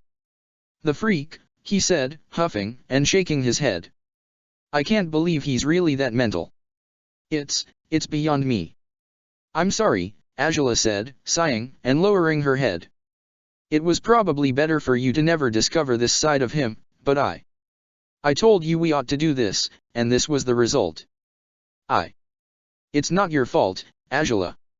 I agreed with you, remember? He said. I wanted to know the truth. I did, I just was blinded by my foolish hopefulness. The story was so unbelievable that I was sure it couldn't be real. I still don't understand how it is, but somehow, I just don't want to know either way. I want to stay away from him for as long as I can. I don't want anything else to do with this. You won't, said Angela, stroking his hair now. We'll be back in the barge, and off to the capital, by evening. And we'll never accept any other of his wretched challenges either way. Good, said Sokka, sighing. I really panicked when you jumped in, you know? You weren't supposed to do that. The fight was officially over, said Angela, simply. And I'd be damned if I'd let that bastard touch you again. I broke no rules by intervening when I did, so if that's what you're worried about. I was worried he'd do something to you, Sokka said. Angela raised an eyebrow. Not saying you're not stronger than him, you are, it's just, you saw how he was barely affected after getting his damn thigh torn open. He's a madman. You thought that if I electrocuted him he'd still walk later? Angela asked. Sokka shrugged. Well, I was prepared to find out if he hadn't desisted. Fortunately, he decided to listen to his sponsor, despite I was starting to dread he wouldn't. Did the sponsor seem to be anyone of note? Sokka asked. I mean, I know now that he didn't really get manipulated into this or anything, but I'd rather make sure we can disprove all our theories, you know. He seemed positively ordinary, said Angela. Like many sponsors of madmen, he seemed scared of his own fighter. He wasn't polite at all, and if anything, I thought it looked like Roan is the one who's commanding him, so to say. The sponsor felt like more of a slave than the gladiator. Not that weird, said Sokka. He could just be some poor soul Roan forced into becoming his sponsor. Also he could kill me, I guess. I wonder if he'll keep trying. Well, he's not going to succeed, that's for certain, said Angela. We'll be out of here before he knows it, and you'll be fully healthy long before he can secure passage to the capital. He won't have a chance to hurt you, in the ring or outside it. And the spirits may witness me, if he so much as dares try while you're outside the ring. Sokka smiled, despite he knew all too well what Angela was trying very hard not to say. She glared sideways at the door, as if Roan was standing there and she could murder him with her eyes and nothing more. With some difficulty, he moved his hand towards her, and took Angela by surprise when his fingers wrapped around hers, regardless of the bandages limiting his movements. I never thought I'd feel at ease upon hearing you swear you'll kill my first friend, but somehow life can take some pretty crazy turns, huh? He said. It's absurd, but he was my friend, someone who I never expected to have as my enemy, and yet here he was, trying to murder me, while the woman who embodies everything I once claimed to hate defends me ferociously. It's ironic, weird, but I have to say I'm not really sorry for it. If anything, I'm proud I'm no longer like him. You're a better man than he could ever hope to be, Angela whispered, leaning down to press a kiss to the side of his face. If you say so, But he really hates you, Sokka said, frowning. Azula snorted. What a shocker that is, isn't it? It's not a surprise, it's just, whenever he said a single word against you, I just wanted to run him through with space sword, chop his head off, anything to stop him from so much as laying eyes on you, said Sokka. The way he spoke, I knew he meant to hurt you if he got the chance to do it. What I mean is, he's not just after me. He's a big ball of burning hatred and revenge, seems like, said Azula. He probably wanted to be left to die in that cave indeed, I suppose, so now he takes revenge on you for that. And since I corrupted you as I did, despite he apparently hates you for other reasons, he wants my head too. But we both know that's never going to happen, don't we? That he'll get your head? Like hell he will, said Sokka, with a smile. We'll make sure of it. I meant that he's never going to get to either one of us, not just me, said Azula, smiling too and rubbing his fingers with her thumb. We are the greatest combination of gladiator and sponsor, aren't we? And we will fight for each other to the very end, said Sokka, closing his eyes. He'll end up with worse than a hole running through his leg if he ever tries to do anything to you. Or worse than a lightning blast to the head if he tries to do anything to you, she said. He'd better stay away from us if he knows what's good for him. Yeah. He should be smart enough to know that, said Sokka, sighing as Azula leaned close, kissing the corner of his mouth gently. Rest now. We'll take you to the barge as soon as my guards get here, she said. Sokka hummed. Will you lie down with me until then? He asked, with a goofy grin. She smiled. I wish I could. I'll sneak into your cabin on our way home, though. I promise, she said, kissing the top of his head now. Sokka chuckled. I understand if you can't. Not like I'll make good company tonight, will I? He said. Azula raised an eyebrow. You think a few wounds would deter me at all? She asked, teasingly. I'll do whatever I want to you, Gladiator, whether you're in shape for it or not. Ouch. That sounds dangerous, said Sokka, and Azula smiled. Just sleep, silly, she said. We'll figure this out later. And, you'll still be good company, even if all I can do is tickle your left armpit. Damn, please don't do that. He said, with amusement. I can't return the favor, so. Well, now, that's precisely why I'd want to do it, said Azula, smirking. She brushed his hair with her fingers before pressing another kiss to his face, now to his eyebrow. Sleep. I love you. I'll see you again in a minute, all right. All right. Said Sokka, breathing out slowly but smiling anyways. I love you too. Thanks for interfering earlier. You keep saving my life, hee. I'll do it as often as I need to. Whether the rules allow me to do so or not, she said, as he lifted his head towards her with difficulty. He kissed her weakly, but they both had needed to do it quite direly. It was uplifting to share a moment of tenderness, despite how fragile Sokka was right now. Azula smiled sweetly at him, stroking his hand one last time before standing up. She extended her gratitude to Quan's family once she went downstairs to drink tea with them. To her relief, they were worried enough about her gladiator's condition to set aside their own agenda. They let her know she was free to stay for as long as she pleased, but Azula didn't feel safe, despite their best efforts. Even if they meant her no harm, and she guessed they didn't, she refused to risk keeping Sokka within the same city as that lunatic for longer than strictly necessary. It was already afternoon by the time the guards arrived in a large enough carriage to fit Sokka on his stretcher. Azula was sure she heard Sokka apologize for the trouble as they carried him off, but the carriage door was shut before she could hear properly. Ruishi had lagged behind with her, and he placed a hand on her shoulder as she watched the rest of her guards taking Sokka away. How are you feeling? He asked her. Azula sighed. I'm trying to keep my head level, but it's not easy. It never has been, there's no denying it, whenever he got hurt I'd always. She said, biting her lip before shaking her head. He'll be fine. I just have to get him to song. He's going to be fine. He will be. He's had worse than this, hasn't he? Ruishi said. Angela shrugged. All things considered, he certainly has.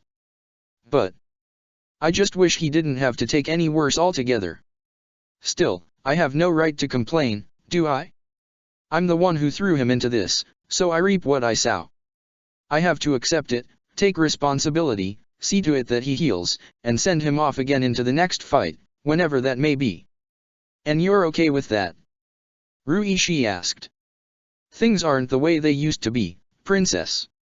And they're supposed to be, Angela stated. I can't stop now, even if every wound he takes makes me wish it were me in the fighting pit instead of him. As I am, all I can do is keep helping him become stronger, in hopes that he'll take less wounds with every new fight. That's all I can do. Ruishi sighed, dropping his hand as he watched his charge with concern. He knew Sokka's well-being always affected Angela's, for she never took well to the damage he might receive in the arena. But now that they were fully together it seemed the anguish would be worse yet for Angela, and despite his concerns, he had no idea how to help her with this burden. He had no choice but to stand by her side and watch over her as she watched over her gladiator, in turn. The journey back to the capital carried an unusual sense of defeat to it, for never before had the princess returned from a trip with such discouraging results. Nevertheless, she would bear with it. She kept her head held high, and she seemed to relax slightly once they were far enough from Fire Fountain City. About half her anxiety was appeased just by leaving Roan behind in that island. The guards helped her carry Sokka to his house the next day. They arrived by morning, and they surprised Song when she heard knocking on the door.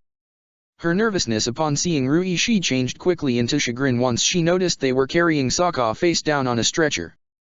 What on earth? She asked, as Angela entered the house behind them. She gave Song an apologetic look. Things didn't go so well, she whispered. You'll have to look at him to make sure he's healing well. I was told his injuries weren't too serious, but I'd rather you confirm it as soon as possible. He lost, then? Song asked, grimacing. How is he feeling? Not as bad as I feared. He made a few jokes on his way here, said Angela, as she and Song climbed the stairs after her guards. But the injury is on his lower back, and it hinders his mobility a lot. So far, I've made sure he makes no attempts to stand up, despite he's complaining about being bored of lying on his stomach, but... Typical Sokka, said Song, smiling as they entered his room. The guards were struggling to unload him on his bed, and Sokka groaned and cringed whenever there was any pressure on his wounds. It didn't take them long to set him down on the bed, but for Sokka it felt like ages. He couldn't stand being so helpless, especially like this. His legs felt like they were permanently chi-blocked, and he found there were few sensations as unpleasant as that. Thank you, said Angela, nodding at the guards, and they bowed at her. Song breathed deeply. I'll get my gear. I should look at him immediately, she said, dashing away to her room quickly. Should we wait for you downstairs, princess? Taro asked her. Angela shook her head. Feel free to head home. My dragon can carry me back later, she said. The men bowed at her one more time before filing out into the hallway. Ruishi stopped at Song's bedroom door, despite himself. A powerful urge compelled him to talk to her and settle whatever complications had arisen between them in the past weeks, complications he wasn't sure he understood to begin with, but he refrained from doing so. The gladiator needed tending to, after all, and he wasn't quite ready to be fully rejected by the first girl he'd grown romantically interested in. For her distance could only imply that, couldn't it? Despite they'd had a great evening together, she had withdrawn and avoided him constantly ever since. It could mean she had remembered her aversion towards Fire Nation soldiers, or that she didn't want a relationship right now, or that she simply wasn't interested in him.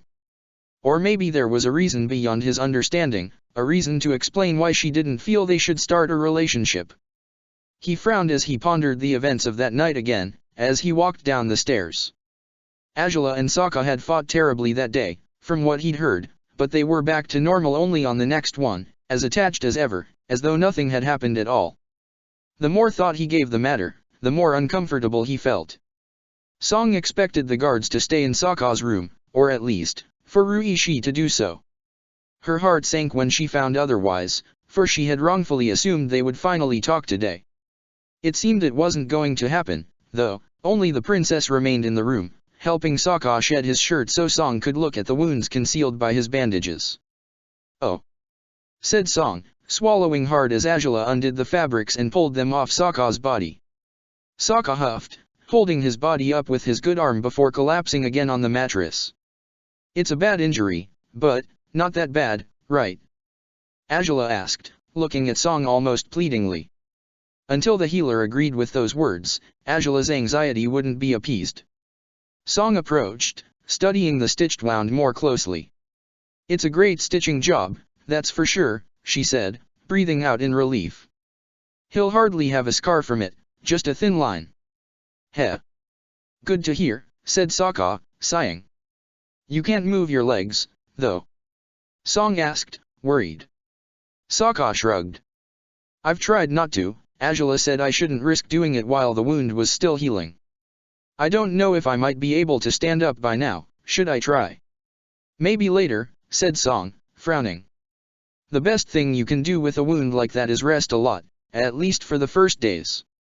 It's already been treated well, from what I can see, so he just has to lie down?" Azula asked, as Song busied herself with replacing the old bandages with new ones. "He can try flexing his legs to make sure nothing's wrong with his mobility." "That's the best I can suggest at the moment," said Song, as she worked, looking at the princess hopelessly. "He will need to rest a lot, as I said." "So, no training?" "Bummer, huh?" Sokka said, smirking a little at Azula. She raised her eyebrows. "That's right. No boomerang training for you," she said. Sokka yelped. "And no, I can still use my boomerang while lying face down, I'm sure." Azula actually smiled earnestly after that. Sokka's pout prompted her to sit by his bed, caressing his head gently. "You have an excuse to be lazy at last, you know? You'd better use it while you can," she said. Sokka smiled a bit now. "It's ironic that I want to be lazy when I'm busy, but when I'm not, all I want is to get back to work again." "That's you, all right. Contradictory like nobody else," said Azula. Sokka raised an eyebrow.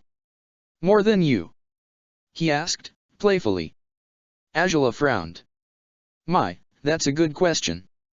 I do wonder which of us is worse," she said, smirking as he laughed softly. Song smiled as she put away the spare bandages, after taking care of Sokka's arm too. She stood up as they basked in their banter, closing the door behind her as she left them to themselves.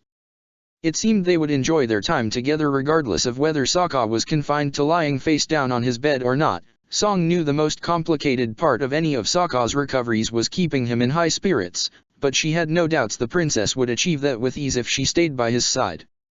He was always his happiest whenever he was near her, after all. Azula glanced over her shoulder, noticing Song had left the room quietly. She turned towards Sokka again after confirming they were alone, stroking a strand of his hair that had slipped out of his wolf's tail. "So, are you mentally prepared for another recovery period?" she asked. "Or do you need further cheering up somehow?" "I need to be cheered up, that's for sure," said Sokka, smiling. "I mean, it's not that big a bed, I know that, but you can fit right here beside me, can't you?" "Don't I always?" Azula asked, grinning as well before shedding her boots and armor. Sokka smiled as he watched her. "Thanks, really. You take such good care of me," he said, chuckling as he buried his face in his pillow. Azula smiled and stretched across the bed, right beside him. "You need someone to keep tabs on you, after all," she said, slipping her arms around his neck and bringing him closer, so his head would rest on her chest. "And for now, you have to sleep." "I'll try," he said. "It's hard to sleep when a beautiful woman holds you and you wish you could do a very different variation on sleeping, if you know what I mean." "I know all too well," said Azula, caressing his face. "But I know I'd rather have that variation by the time you can actually do something, you know." "That's quite a valid point," Sokka said, chuckling and lifting his head. "Thanks again, though. You're too good for me." "You're being ridiculous," she said, kissing his forehead before moving down to his lips. "So sleep, silly." I'll be right here beside you. You always are, Sokka said, closing his eyes and dropping his head against her chest. He had no idea how he would have gotten through that fateful fight without her. Well, to begin with, he was certain he wouldn't have survived it, seeing how Roan would have sliced his head off if he'd had a chance to do so. But she had saved him, and she surely would keep saving him every single time he needed it. He felt real, safe, happy with her. When he was with Angela, he was home. I love you, he whispered, pressing his lips against her collarbone in a subtle kiss. Angela caressed his hair. And you, she said, closing her eyes as well. His recovery was sure to take time, but it relieved Angela to see that he wasn't as disheartened and miserable as she had feared he'd be. His mind hadn't broken quite as badly as it had in previous occasions, and she hoped it meant he had strengthened it too, just as he had strengthened his body. And maybe it also meant that, regardless of their frequent clashes, he was appeased by knowing that, even if he'd lost his old friend, he'd never lose Angela. Chapter 115, The Slate, Reprise 1. Well, it doesn't look all that hideous, does it? Sokka asked, eyeing his back in the mirror with uncertainty. The thin line of the scar ran diagonally over the small of his back, starting near his hip bone and ending dangerously close to his spine. He felt chills whenever he remembered his mobility could have been in serious jeopardy if Roan's metal boomerang had hit him just an inch more to the right. Like I said, you should just focus on how manly you look, Angela said, approaching him and surrounding his naked torso with her arms. Stop worrying about it. I seem just a bit too vain, don't I?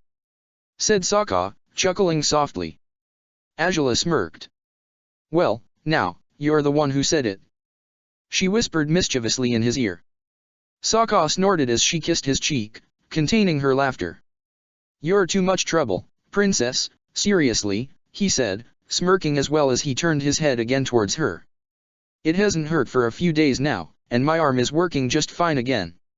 So, we're ready to send out another challenge? Angela asked, with an ironic smile. Sokka snorted. Okay, well, maybe that too, he said, taking her face into his hands and kissing her gently. I really do need to train, though. I should make sure I'm in shape for a fight, first of all. You'll fight someone easy this time around, I promise. Another firebender you can mess over with Wolfsbane, said Angela, caressing his bare chest. That'd be good.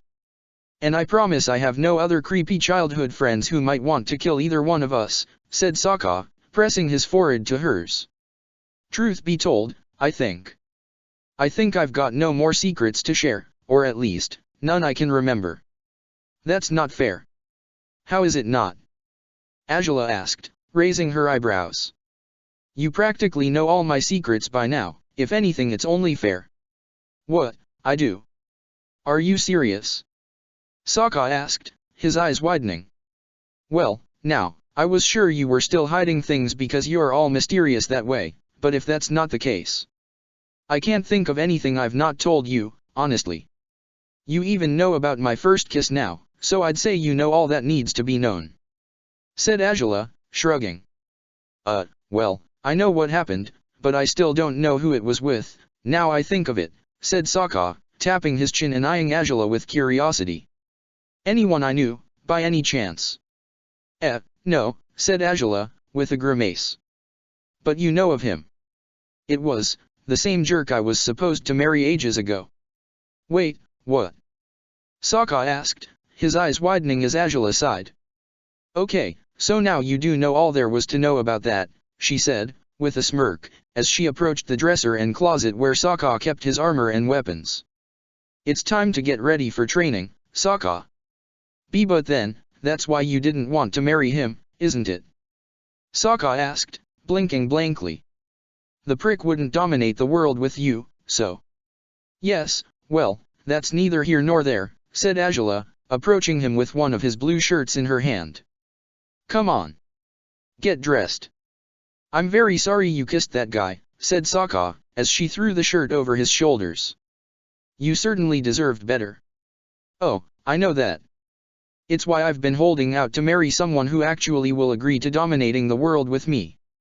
She said, playfully, as he slid his arms through the sleeves. He froze upon those words. Wait, huh? You know how it works with me. It's all I can possibly dream of, she said, smirking as she fastened his belt around his waist. Sokka pouted. Well, depending on how you want to achieve that global domination, I could join you with it, so long as it's different from what the Fire Nation has been doing in the last 100 years. Azula smiled and looked at him in disbelief. Sokka pouted still as she dropped her head on his shoulder. Well, I know that's a lie, but it's nice that you're trying to be an eligible suitor all the same, she said, hugging him. Who knew the day would come when a man would genuinely want to marry me? Well, I'd like to, said Sokka, dropping his head atop hers. Though you're not wrong that dominating the world makes me uneasy. Don't you think it'd be way too much work? And you'd much rather spend your time doing all sorts of other less taxing activities, wouldn't you? Said Azula, smirking.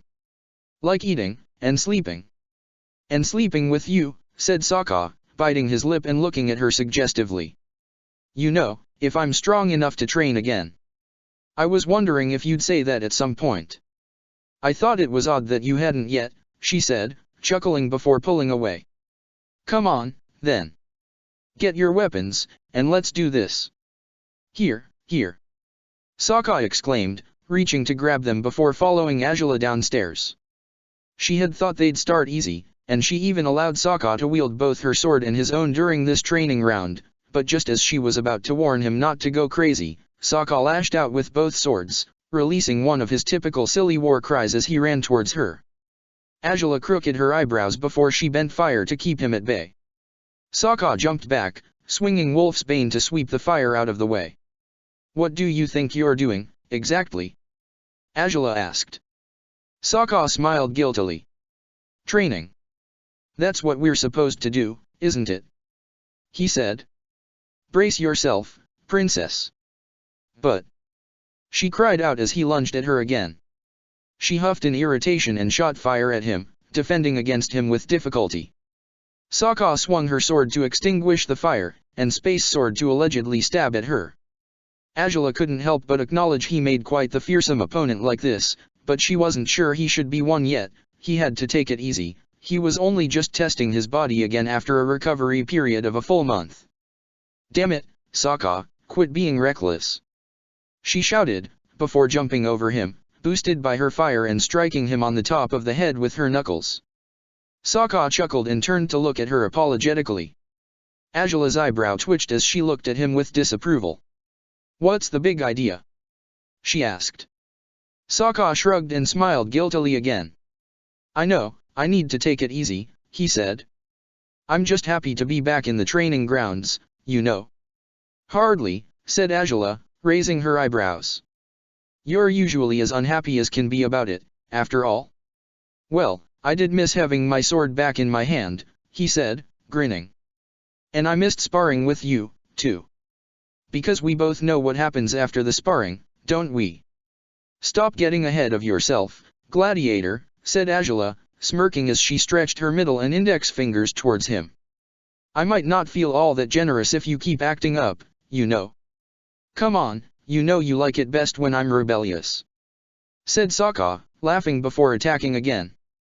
The training proceeded as intended, though with Azula constantly reminding Sokka to stop pushing himself too far. But other than a burst of pain after angling his arm too much, he felt perfectly fine as they sparred between hollow threats and teasing laughter. Though the laughter and threats ended sooner than later, Sokka had used Wolf's Bane to bend Azula's fire right back at her, and her attempt to evade the flames was successful, but not completely. She had lost balance and missed her landing, dropping on her hand and winding up with a sprained wrist.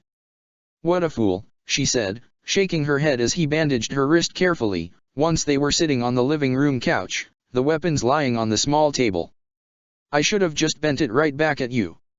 It's not your fault, said Sokka, grimacing as he handled her wrist with care. Is it too tight? It's fine, said Azula, shaking her free hand dismissively. I'll have forgotten it hurts soon enough. I do hope so, said Sokka, biting his lip before leaning down to kiss her wrist. Azula smiled. Are you serious? She asked. My mom would always do that when I got hurt. Which happened ridiculously often, as you might imagine, he said, with a crooked grin. I've never had anyone to do it for until now, though. It's not every day you get hurt. No, it's certainly not, Angela conceded. Sokka caressed her hand and kissed a scar in it, one he had tended to quite some time ago. Angela raised an eyebrow with interest over his gentle touch to her old wound.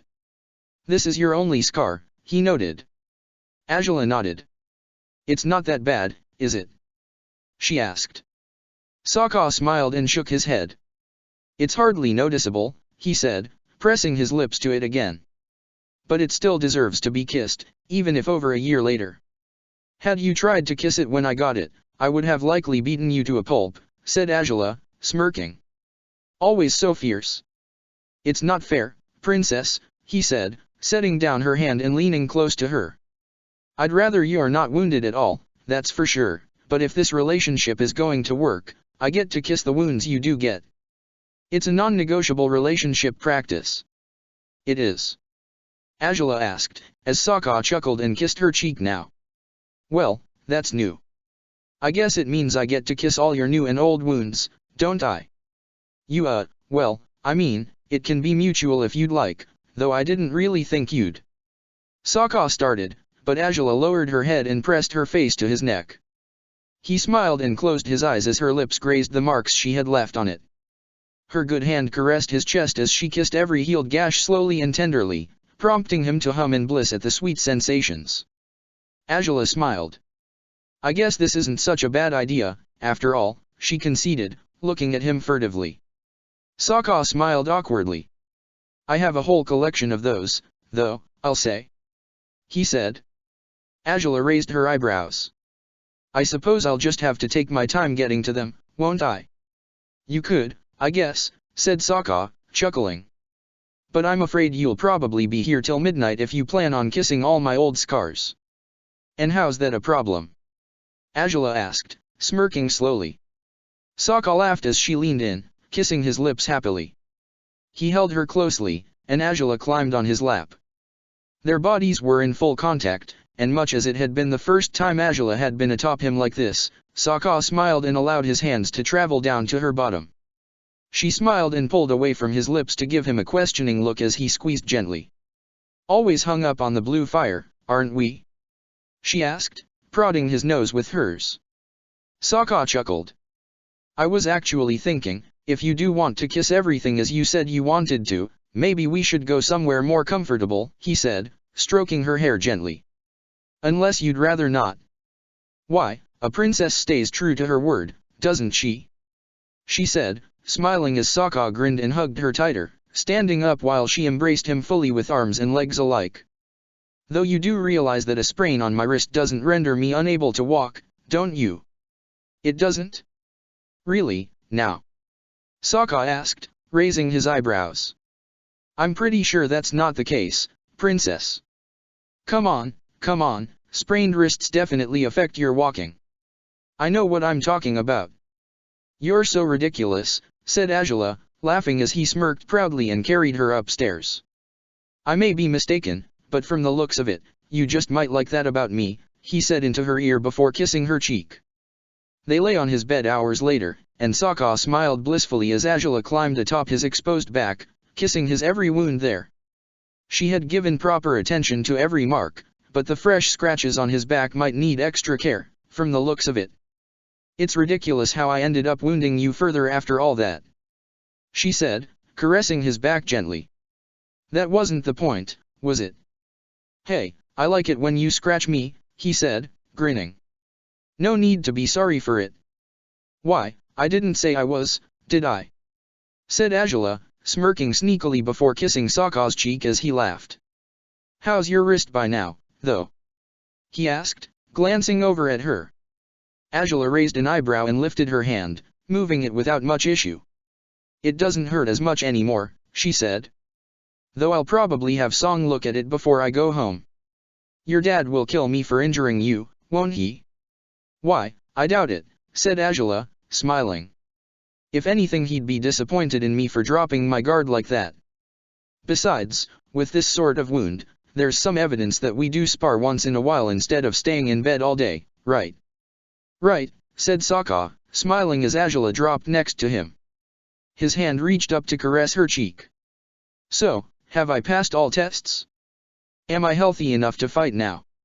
I'd say you are, said Angela, studying his semblance carefully. The question is whether you're ready for it or not, of course.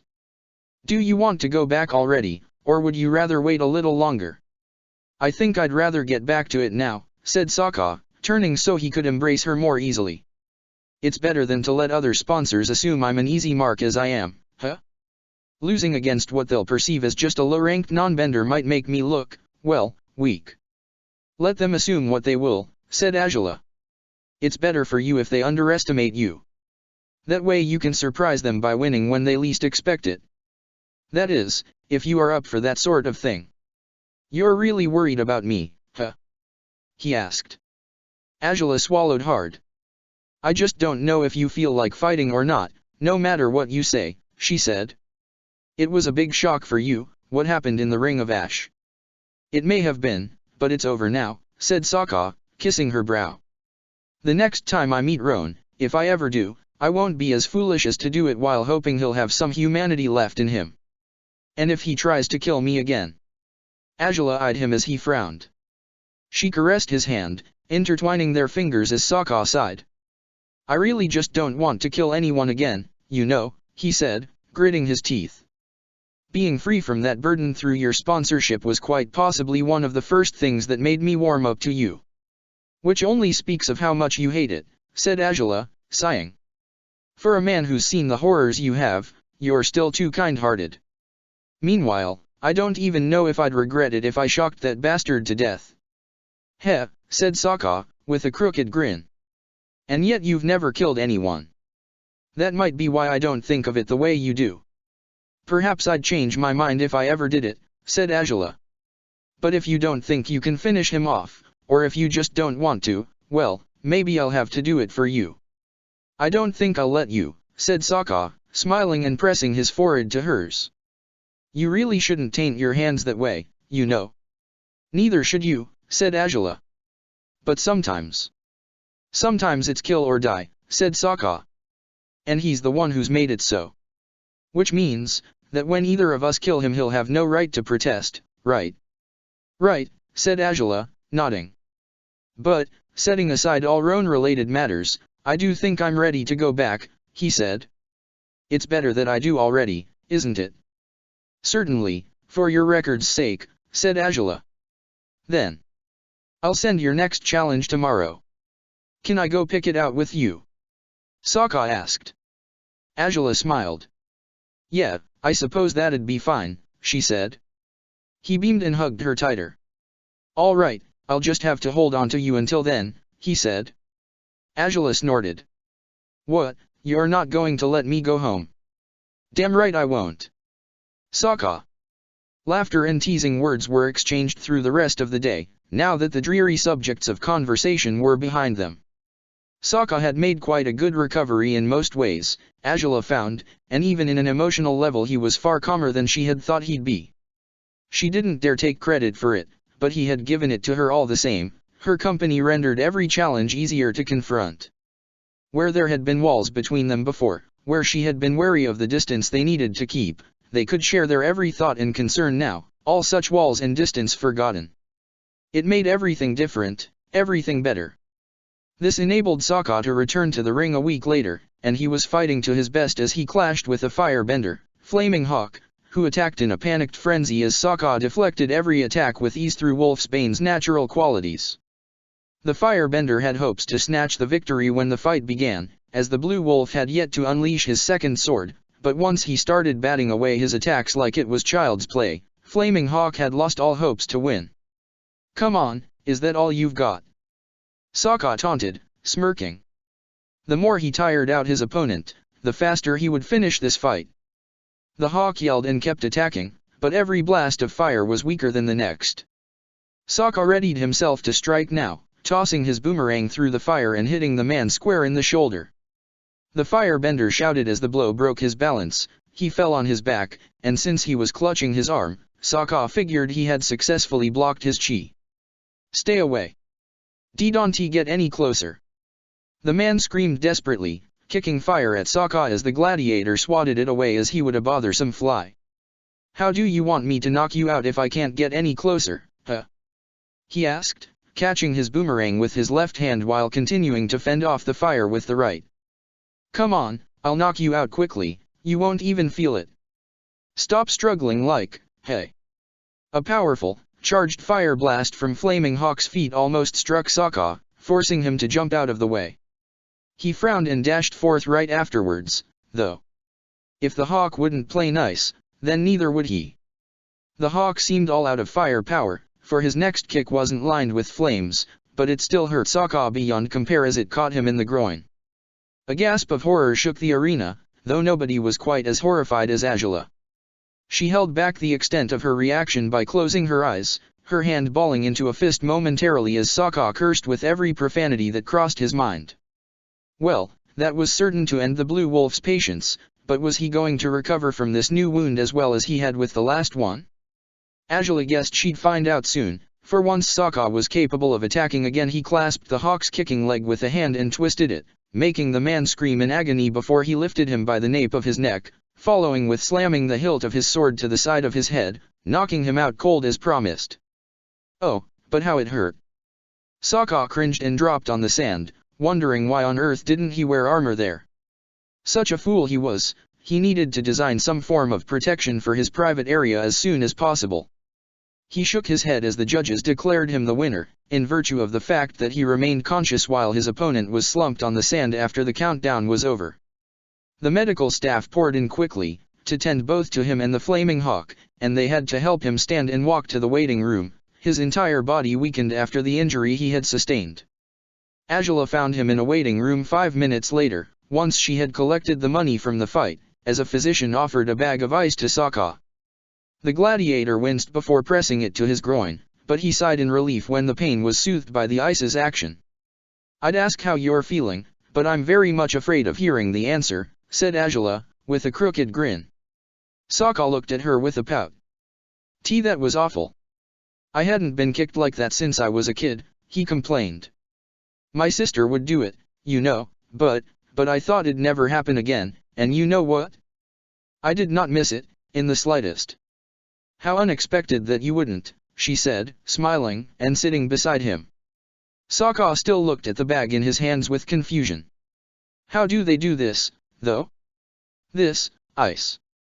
I mean, it's not the first time I have been given ice to put on my wounds, but I'd never thought to ask before, where did it come from?" Sokka asked. "Ah, it's from an old technology that's being used for new purposes lately," said Azula, as the physicians took their leave. "Back in the day, it would be used to cool down firebenders in this prison we have in a small island, the Boiling Rock. It was a method of torture, of course, but it resulted in water icing inside it at times, so at some point someone thought to use the technology to produce ice instead of just freezing people. A typical story of Fire Nation advancements starting out for the wrong purposes and turning out to be quite useful in unexpected ways." "Heh. Well, I'm sorry for the tortured guys, but it is helpful now," said Sokka, sighing. "Mr. Boomerang would be all swollen for days if it weren't for this, huh?" Azula laughed softly and shook her head, gazing over her shoulder to confirm the door was closed and that they were alone in the room. Sokka raised an eyebrow. "And what's so funny, huh?" he asked, pouting. "You shouldn't laugh, you know? After all the fun you've had with my boomerang, and now you think it's funny that it got hurt." "It's not that I think it's funny," said Azula, smiling. "It's just, I'm wondering if I'll even need to drink the tea anymore, just saying." "What the? Hey," he complained, as she started laughing again. "Of course you will. Don't even think about stopping, or else the risk will be too great. You don't really know what the damage was, so, could you just stop laughing?" I'm sorry," Azula said, leaning on his shoulder and surrounding his arm with hers. "I know it's not funny, I don't really know why I can't stop laughing. But either way, you did good. So, be proud of yourself, alright? We're back on track after this. The only thing that worries me is that no more firebenders will want to fight me now," said Sokka, grimacing as he shifted the ice. Since I'm kind of unstoppable with your sword. I guess it's lucky that most the fighters at the top of the ranking are firebenders, said Angela.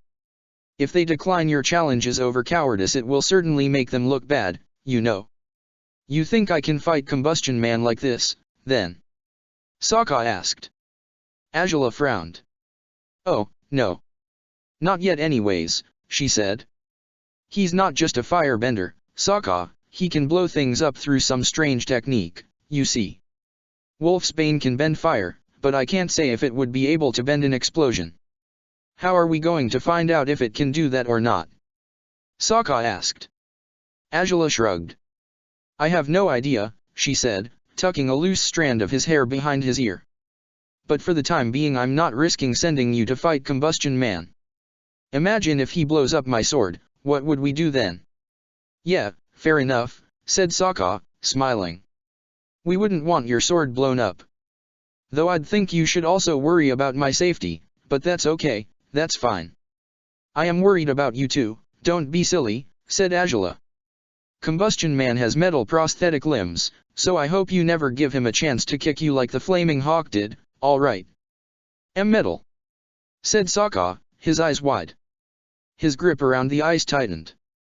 Angela smirked before kissing his cheek. No need to worry about that yet, alright? We're still nowhere close to Combustion Man's level as it is, so. Would it matter if I chi block a guy like that? Sokka asked, frowning. I mean, if his limbs aren't his actual limbs. There might be a way to chi block him, maybe a non-conventional one, but we're not going to worry about that now, are we? Angela said, caressing his arm. Come on, can you walk? We should head back home and keep looking after your boomerang there. We should. Sokka asked, blinking blankly. So, are you going to what? She said, as he bit his lip with a mischievous smile. Well, you know, we did decide to kiss each other's wounds better, right? His hopes for that ended as soon as Angela burst out laughing again.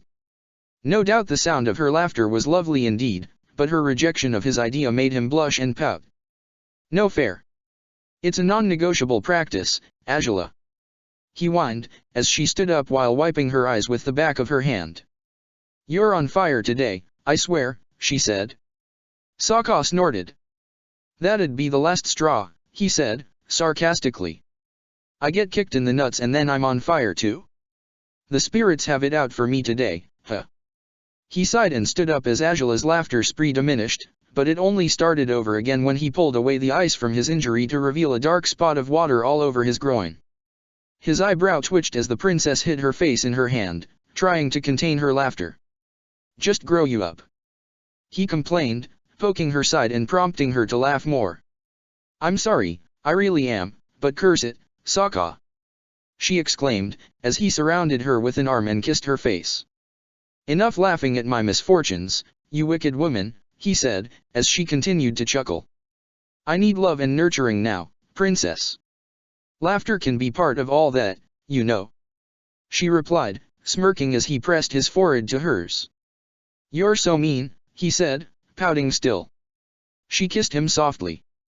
And yet you like it, she said. He smiled. Which makes me a masochist, he declared. No wonder I get hurt so much, huh? Angela prodded his nose with hers and nodded. She clasped the ice again and placed it in front of his groin, smirking as he looked at her questioningly. Not only will it help, but this way people shouldn't misunderstand why your pants are wet, she said, as Sokka gulped. I can't seem to ever stop embarrassing myself, huh? Embrace it, said Angela, cleaning her lipstick marks from his face. Walk out there with your head held high, and your ice in place, like the shameless blue wolf you are. Sokka actually snorted at that and Angela beamed, their foreheads pressed together. After a moment of tenderness, she pulled away and ushered him to follow her to the hallway. Sokka did so with a sigh, still clutching the ice and hoping not to catch too many people's attention. But the sound of voices outside their waiting room alerted them that there was someone waiting for them past that door. Angela froze. Had they heard the things they'd said? Going by the loudness of the voices outside, it didn't seem like they would have. It also seemed like there was a lot of people, too. She frowned and held out a hand in front of Sokka, keeping him from opening the door. "What's that?" he asked. Angela shrugged. "No clue," she said. "But I guess they only got here just now. The hallway was as good as empty when I arrived." "Why, you don't think they heard us?" Angela said. "With all the noise they're making, I doubt it. It's not impossible, but maybe they wouldn't have understood what we were talking about even if they did spy on us," said Sokka, gulping. Angela frowned. "If they were spying indeed, well, not only are they the worst spies ever, since we've already noticed they're there, but I think my hands will be stained sooner than we expected," she said, stepping towards the door. Sokka swallowed hard again. "Be careful," he said, as Angela breathed deeply and placed her hand on the doorknob. The most prominent voice was that of a man. Angela couldn't quite make out what he was saying, but by the quality of the muted sounds she guessed it was a man in his late 20s, at most.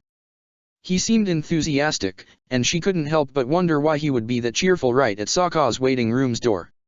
She frowned with determination before pulling the door open.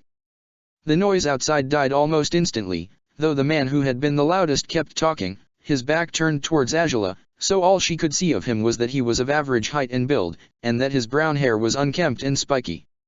"So, as soon as we see him, we'll give him all our best wishes and—" "Why, Yang? Yang," said another man, a dark-skinned one who slapped the other one's arm and gestured at the door behind him. Yang froze, turning around slowly with uncertainty. He jumped upon noticing that the one by the door was none other than Princess Angela herself. The entire group fell in a reverence towards her, though Yang's bow was imperfect and sloppy.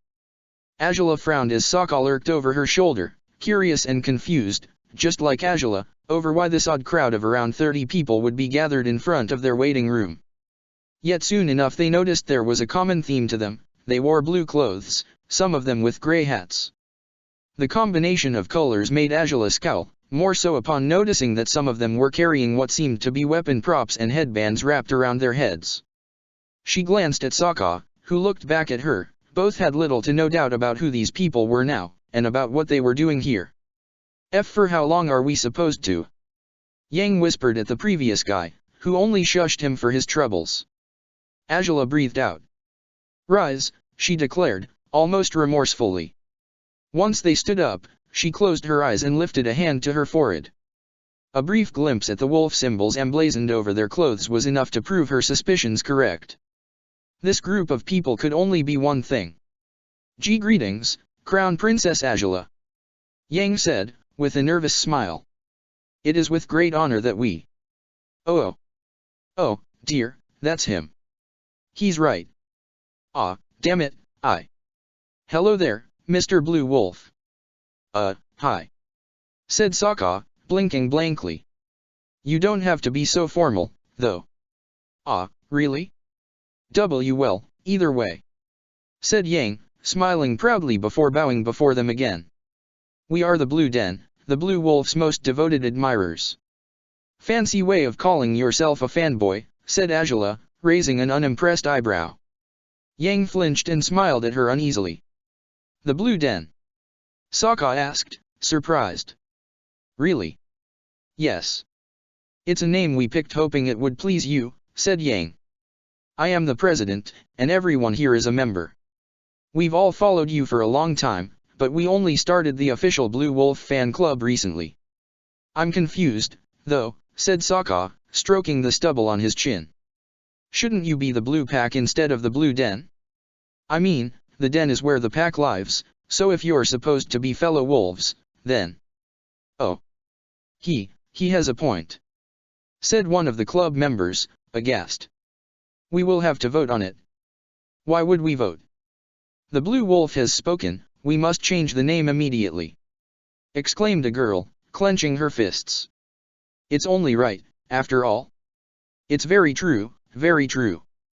"Well, then, never mind about the Den. We are a pack now," exclaimed Yang, and the others clapped happily. Sokka smiled awkwardly before glancing at Angela, who still seemed to be having a hard time digesting the current turn of events. "We thought we would come by to introduce ourselves, since you've had rough fights lately," said the same girl from before, regarding Sokka with doting eyes, angling her body towards his. "We wanted to congratulate you for your success on this one, and see if you were, all right." Her eyes, along with everyone else's, traveled down to his groin. Sokka blushed as he clutched the ice bag, his lips pressed in a tight line. I am okay. Or I will be, at any rate," he said, swallowing hard. "We sure hope so," said Yang, smiling brightly. "But even if that's so, we have a gift for you. We thought it might cheer you up." "A gift?" Sokka said, his eyes widening with interest as Yang reached amongst the crowd to find a young girl. She was blushing when Yang pulled her up front, her eyes on the floor as she stood before Sokka and Azula. Her arms were surrounding a pack of papers, and Yang kept ushering her to give the gladiator the gift he had mentioned. "Come now, come on," he said. "He'll be thrilled to see it." I hope so," she said, swallowing hard before raising her eyes towards the blue wolf. Sokka smiled encouragingly as the girl bit her lip and pulled out one of the papers in her arms. Given that Sokka's hands were wet after the ice had condensed around them, Azula was the one to take it, which only made the girl more nervous. It's just a drawing," she said, but Sokka whistled with amazement as he gazed upon it. "Damn, that's me?" he asked, smiling. "Do I seriously look that cool when I fight?" "She's definitely made you look more graceful than you really are," said Azula, with a smirk. Sokka pouted. "Pyron also drew one of you, princess," said Yang, but Pyron shook her head as Yang looked at her. "Well, come on, it's a good one too." It's no good," she exclaimed. "She wouldn't like it. She thinks the other one is graceful, she'll like this one too," Yang exclaimed. Pyron sighed, her eyes flickering towards Azula apprehensively. Sokka smiled encouragingly. "I'd like to see it," he said. Azula raised her eyebrows skeptically at him. He turned his grin on her. Pyron sighed and shook her head before fishing out the drawing in question. Azula took it again, and she frowned as she studied it. Her reaction caused Pyron to flinch and hide her face in Yang's shoulder. "See, she doesn't like it, I knew she wouldn't like it." "What exactly is?" said Azula, looking at the drawing with confusion. "Why, it's the sponsor's balcony from where we sit," said Yang. See, that's you, or your hairpiece, I guess." "The tip of the hairpiece, you'll mean," said Sokka, scratching his head. Azula raised an eyebrow. "I can't lie, she certainly has some skill when it comes to drawing architecture," she said, tilting her head to appreciate the drawing's perspective. "Doesn't she? We always tell her she's great, she's our club's official artist," said Yang, beaming. "Do you have more ranks like that?" Sokka asked, curious. His interest in the club's structure seemed to elate Yang beyond belief. Oh, yes we do, yes we do. Would you like for us all to introduce ourselves?" Yang asked, beaming. "We can absolutely do that, yes we can." "Why, that certainly sounds like fun, but I don't think I'll stick around to hear it," said Azula, rolling Sokka's drawing together before making to leave. "I'll set up your next fight, meet me downstairs when you're done with this." You sure you don't want me there too?" Sokka started, but as Azula walked through the crowd he was pelted with questions and introductions, rendering him unable to follow her. It took some time for Sokka to finally make his way to Azula again, since he was stuck hearing all sorts of stories about his blue pack. Hina, the girl who had been staring at him with love-struck eyes, was a nobleman's daughter and she provided most the funding for the blue pack. A young man called Aizen was their tailor, the one who had crafted the shirts they wore, with the wolves emblazoned across them. The one who had shushed Yang earlier was Chen, and he was the treasurer. A group of 3, Kuei, Min and Yuhan, were apparently in charge for leading the howling to celebrate Sokka's entrance into the ring, or for the cheering whenever he landed a good blow. It was overwhelming, Sokka concluded, despite he was also moved to know he had brought all these people together. It seemed weird that they would assemble to support him so enthusiastically, but it brought a smile to his face nonetheless. He was still smiling as he approached Azula at Shoji's counter, followed by the crowd of cheerful people who were eager to have their hero learn their names, too. He excused himself from them briefly, though, since Angela's body language gave away that something was not quite right. Hey. I'm back now, he said, smiling at her nervously. Angela raised an eyebrow, her face marked by irritation. Good to know, she said. Sokka chuckled. They're such a crazy bunch, but they seem like good people, really. They may be a little hyperactive, but hey, did you know they've actually put on reenactments of my performances in some local theater? It's crazy. For sure, said Angela. He grimaced, realizing she was in no mood to hear about the way his fans celebrated his successes. What's wrong? He asked, only looking at Shoji now to realize he had his head hung, far more nervous than usual. This is what's wrong, Angela said, grabbing a challenge and showing it to Sokka. It's blank, said Sokka, raising an eyebrow. What's the point, exactly? This is a challenge we're supposed to send out, not one we just received, Angela snarled. Care to look at where the fight is supposed to take place? Wait, what? Sokka exclaimed, his eyes widening. The slate. Again. It's been 5 months since your fight there, said Shoji. I was told recently that you had to send out a slate challenge immediately, since you hadn't yet, and... Whoa, said Sokka, lifting his hands. Just a second, now, I seem to remember Combustion Man gave up his right to challenge, so by all logic. Apparently we could only give up the right to challenge in the 3 months right after our fight, and nobody bothered telling me, Angela growled. Sokka's jaw dropped. I'm so sorry, princess, said Shoji, grimacing. I never thought you might want to surrender the right to challenge, but I should have said something anyways. Yes, you truly should have, Angela said, and Shoji flinched. She huffed. Either way, we have to choose someone for you to fight there in 1 month, whether we like it or not. At this point there's just no other choice. Well, then, no firebenders, even if I have Wolfsbane. Hell no, said Sokka, grimacing. Maybe I should pick an earthbender and... Don't be ridiculous, that'd be plain stupid, said Angela. We're not as weak or desperate as to challenge someone whom we know can't even fight in the slate.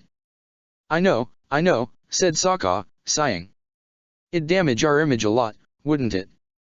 Yes. Though here I thought you'd be all moralistic and say it wouldn't be right to do it, said Angela, smirking. I'm glad we're seeing things eye to eye, then.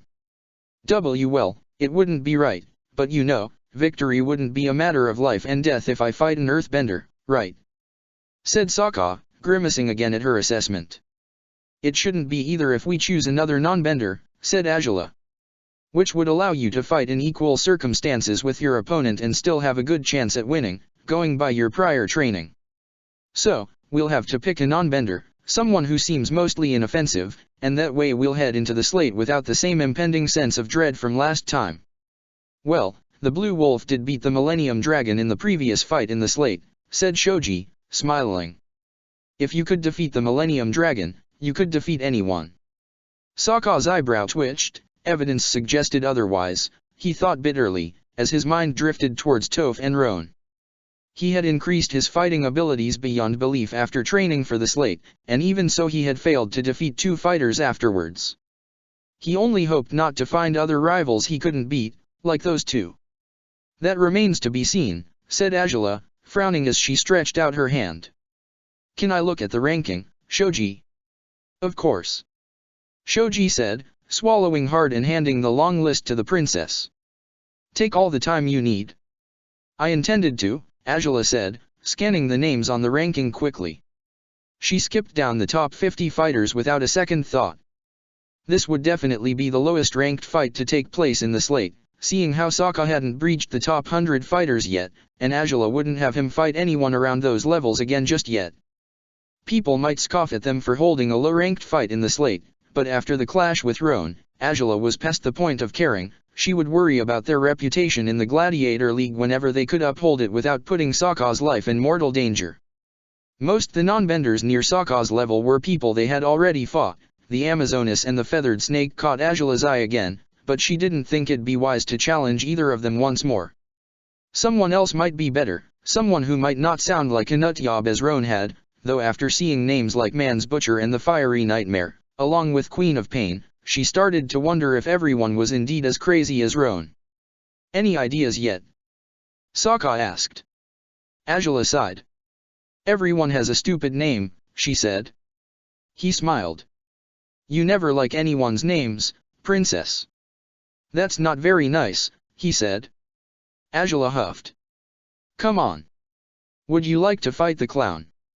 How about Pixie? She growled. If that's not it, then how about Man's Butcher? Queen of Pain? Seriously, Sokka, if it's not a strangely cutesy name that would make more sense in a circus than in an arena, it's a creepy name about on par with Kinslayer. This is just. Who are your options so far? Shoji asked, looking at her apprehensively. Maybe I can help. Why, I don't really know, said Azula, frowning. So far everyone sounds ridiculous. Well, Man's Butcher is another gladiator killer, so maybe stay clear off that one, said Shoji. Azula sighed. With that name, I didn't expect otherwise. As for Queen of Pain, she's actually pretty good, a great hand-to-hand fighter, uses a wooden sword. What? Said Azula, raising an eyebrow. Why would someone? Beats me, but she's pretty awesome, said Shoji, smiling. If I have to recommend a fighter, it'd be. You excuse me? Azula's eyebrow twitched when she heard Yang's voice again. She turned her head slowly, finding the man was beaming as he looked at Sokka. I was just wondering if you could sign some of Pyron's drawings. He said. Azula huffed as Sokka smiled awkwardly. Maybe later. He said. We're kind of in the middle of something here, so. Oh. I'm so sorry, curses, I'm a fool, said Yang, his hand on his forehead. Never mind. We won't pester you. Well, you're not really pestering me, that's going too far. Said Sokka, smiling awkwardly. You sure are enjoying the attention, aren't you? Azula asked, raising an eyebrow and looking at Sokka judgmentally. He blushed. Hey, I didn't think I'd ever have a fan club, it's not such a bad thing for me to like it, is it? What? Said Yang, his eyes widening. Why you like having a fan club? The Blue Wolf gives us his approval. Shouted one of the members, and the entire group broke into celebration. Azula buried her face in her hands as Sokka stood petrified next to her, watching his fans clapping, cheering, jumping in glee because of his words. That was not quite what he thought would happen, maybe this fan club matter was a little weirder than he'd expected it to be. Ugh, never mind them, Shoji, what were you saying? She said. Shoji swallowed hard. You just. Queen of Pain may not be such a good idea after all, never mind, he said. Azula frowned. Wait, what? Why's that? She asked. That's not what you were saying before. And no important reason, did you have anyone else you wanted to ask about? The clown. Pixie? The red jester? Oh, maybe Firefly? Twist of Shadow. I wasn't asking about those, we were talking about that Pain girl, said Azula, frowning. What's with you all of a sudden? Her words were interrupted again when Sokka flinched and nearly wound up sitting on the counter, panicking over his swarming admirers as he clutched the bag of ice against his privates. Whoa, hold up. Sokka was saying. The group of overexcited fans approached him, all with papers for him to sign despite Yang had told them to wait until later. I don't even have a brush, I can't. Here.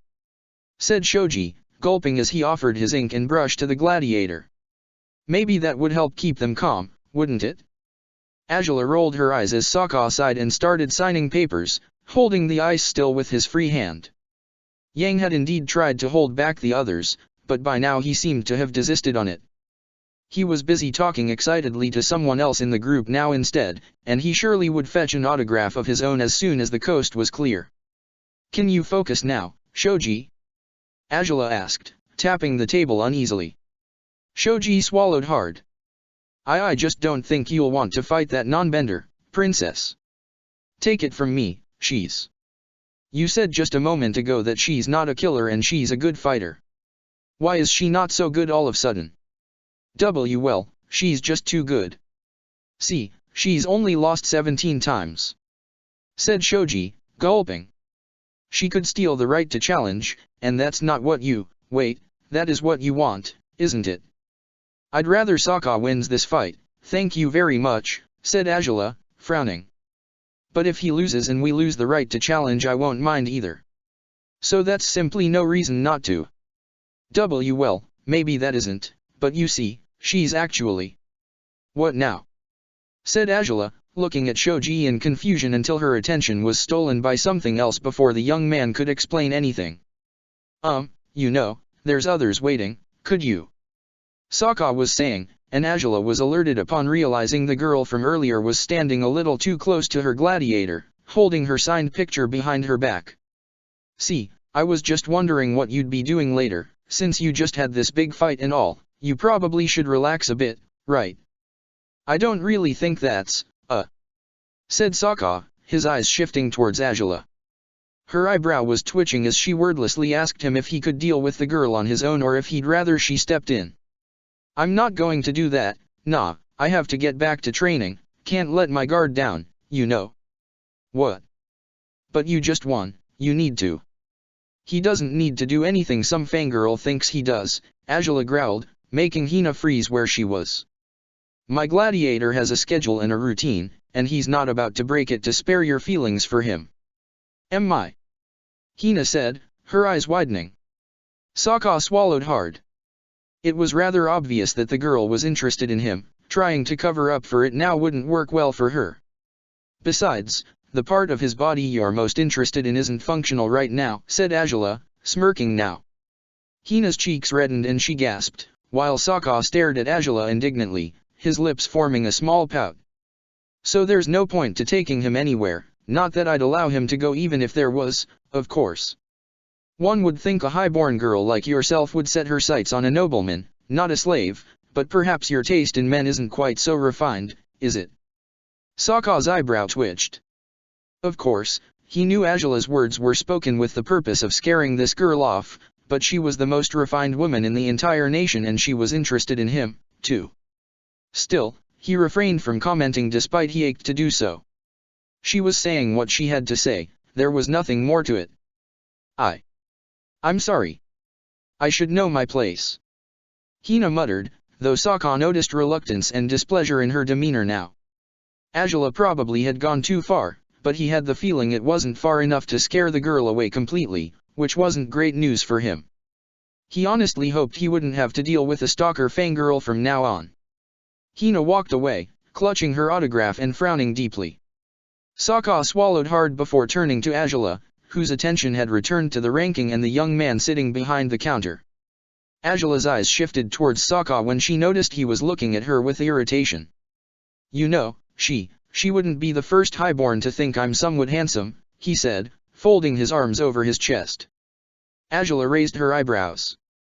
Oh? Who else is visually impaired, then? She asked, unable to hold back a smirk. Sokka clutched his chest, as though she had just stabbed him. You're just too cruel today, you know. He said. And hey, Ty Lee thought I was cute, didn't she? Oh, please, Ty Lee would think any guy with less than average looks is cute, said Angela. That's about the weakest defense you could latch onto. And besides, can we focus here? We can carry on dealing blows to your ego later, if that's how you like it.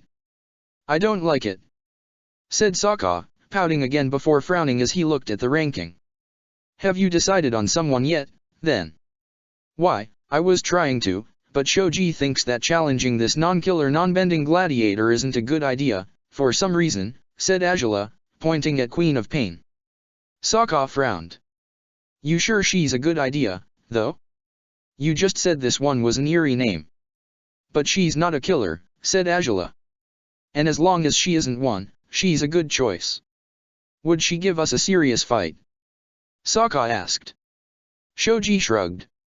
I guess so, he said. Sokka huffed. Well then, what's the drawback? Why you know, maybe it's not a drawback at all, Shoji muttered, biting his lip. It might be that it's just me thinking too much. So never mind, eh? Why you sure, then? Ah, Mr. Blue Wolf. Yang called again, and Sokka grimaced. Shoji swallowed hard. I have a painting for you to sign. It's one of my favorites by Piran, I want to hang it in my living room. Huh, really? Said Sokka, looking at Yang with uncertainty as the man showed him a painting of Sokka lifting his sword towards a sunset, or maybe a sunrise? My wife will love it, he said. Sokka had a very hard time believing his words. Sure.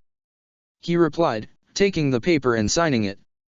Azula huffed, shaking her head and looking at Shoji again. Yes, we're sure about the challenge. Just send it and let us be out of here now, will you? Said Azula. This matter of the fan club, while somewhat curious at first, had grown tiresome for her quite quickly. All right, said Shoji, swallowing hard and starting to fill the slate's challenge as requested. So, it's done. We're going back to the slate.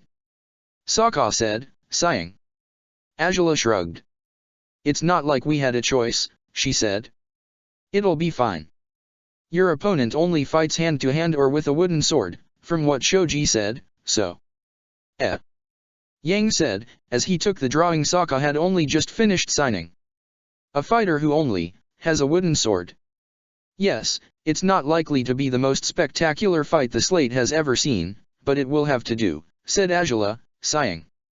Wooden sword or no, your opponent has a very positive record as it is, so as per usual. I mustn't underestimate her, I know, said Sokka. Yang's eyebrow twitched. His hand trembled as he lifted it, uncertain if to tap Sokka's shoulder to ask him who exactly was this gladiator they spoke of, but the signs were there, weren't they? There were no other fighters of those qualities in the Superior League, that he knew of, so it couldn't be anyone else, could it? Why you don't mean, though, that you're challenging the Queen of Pain? Yang asked. Sokka and Azula both turned towards him with confusion. His enthusiasm had somehow transformed into uncertainty and, perhaps, anxiety. What is it? Do you have a reason why we shouldn't challenge her too? Azula asked, frowning. Maybe he's going to be like Shoji and he just won't say it, heh? Said Sokka. Azula frowned. What's it to you that we'd challenge Queen of Pain anyways? Just a moment, now. Said Yang, swallowing hard and looking at them with wide eyes. You've challenged the Queen of Pain, to the slate. The rest of the group fell silent too after their leader shouted as he had. He looked like he was on the verge of a nervous breakdown. What on earth was it with him? What's so bad about that? Said Sokka, looking at him in confusion. Seriously, what's the deal with the two of you and? He was turning to look at Shoji, just as the young man finished writing the details into the challenge. Yet instead of turning to the drawers behind him to stash the challenge away for whenever the opposite sponsor came by, Shoji breathed deeply and stood up. Both Azula and Sokka watched him, confused and wary. What are you doing? Shoji, what? Said Sokka, as Shoji stretched a hand between the two of them. It was only then that Azula's mind started to put together why Shoji would suddenly grow reluctant to let them challenge Queen of Pain. It hadn't been until he had seen Yang that he stopped presenting her as a good choice, after all, and that Yang would recognize her just by her fighting style, that he would worry so much about seeing Queen of Pain challenged to the slate. We're supposed to hand challenges to sponsors as soon as we see them, said Shoji, lowering his gaze. So. Sokka's jaw dropped. Azula lifted a hand to her forehead, cursing inwardly. The president of Sokka's fan club clasped the challenge with shivering fingers, staring at the paper as though it was heaven sent. There were genuine tears in his eyes as he took it with utmost delicacy, as though he expected it to come undone if he held it too tightly. I've been challenged by the princess, he said, covering his mouth with a hand as the rest of the fan club gasped in amazement. I've been challenged by the princess. The group started clapping and cheering, all of them congratulating Yang enthusiastically as Sokka and Azula stood where they were, stone cold, disbelieving still. The guy was a sponsor?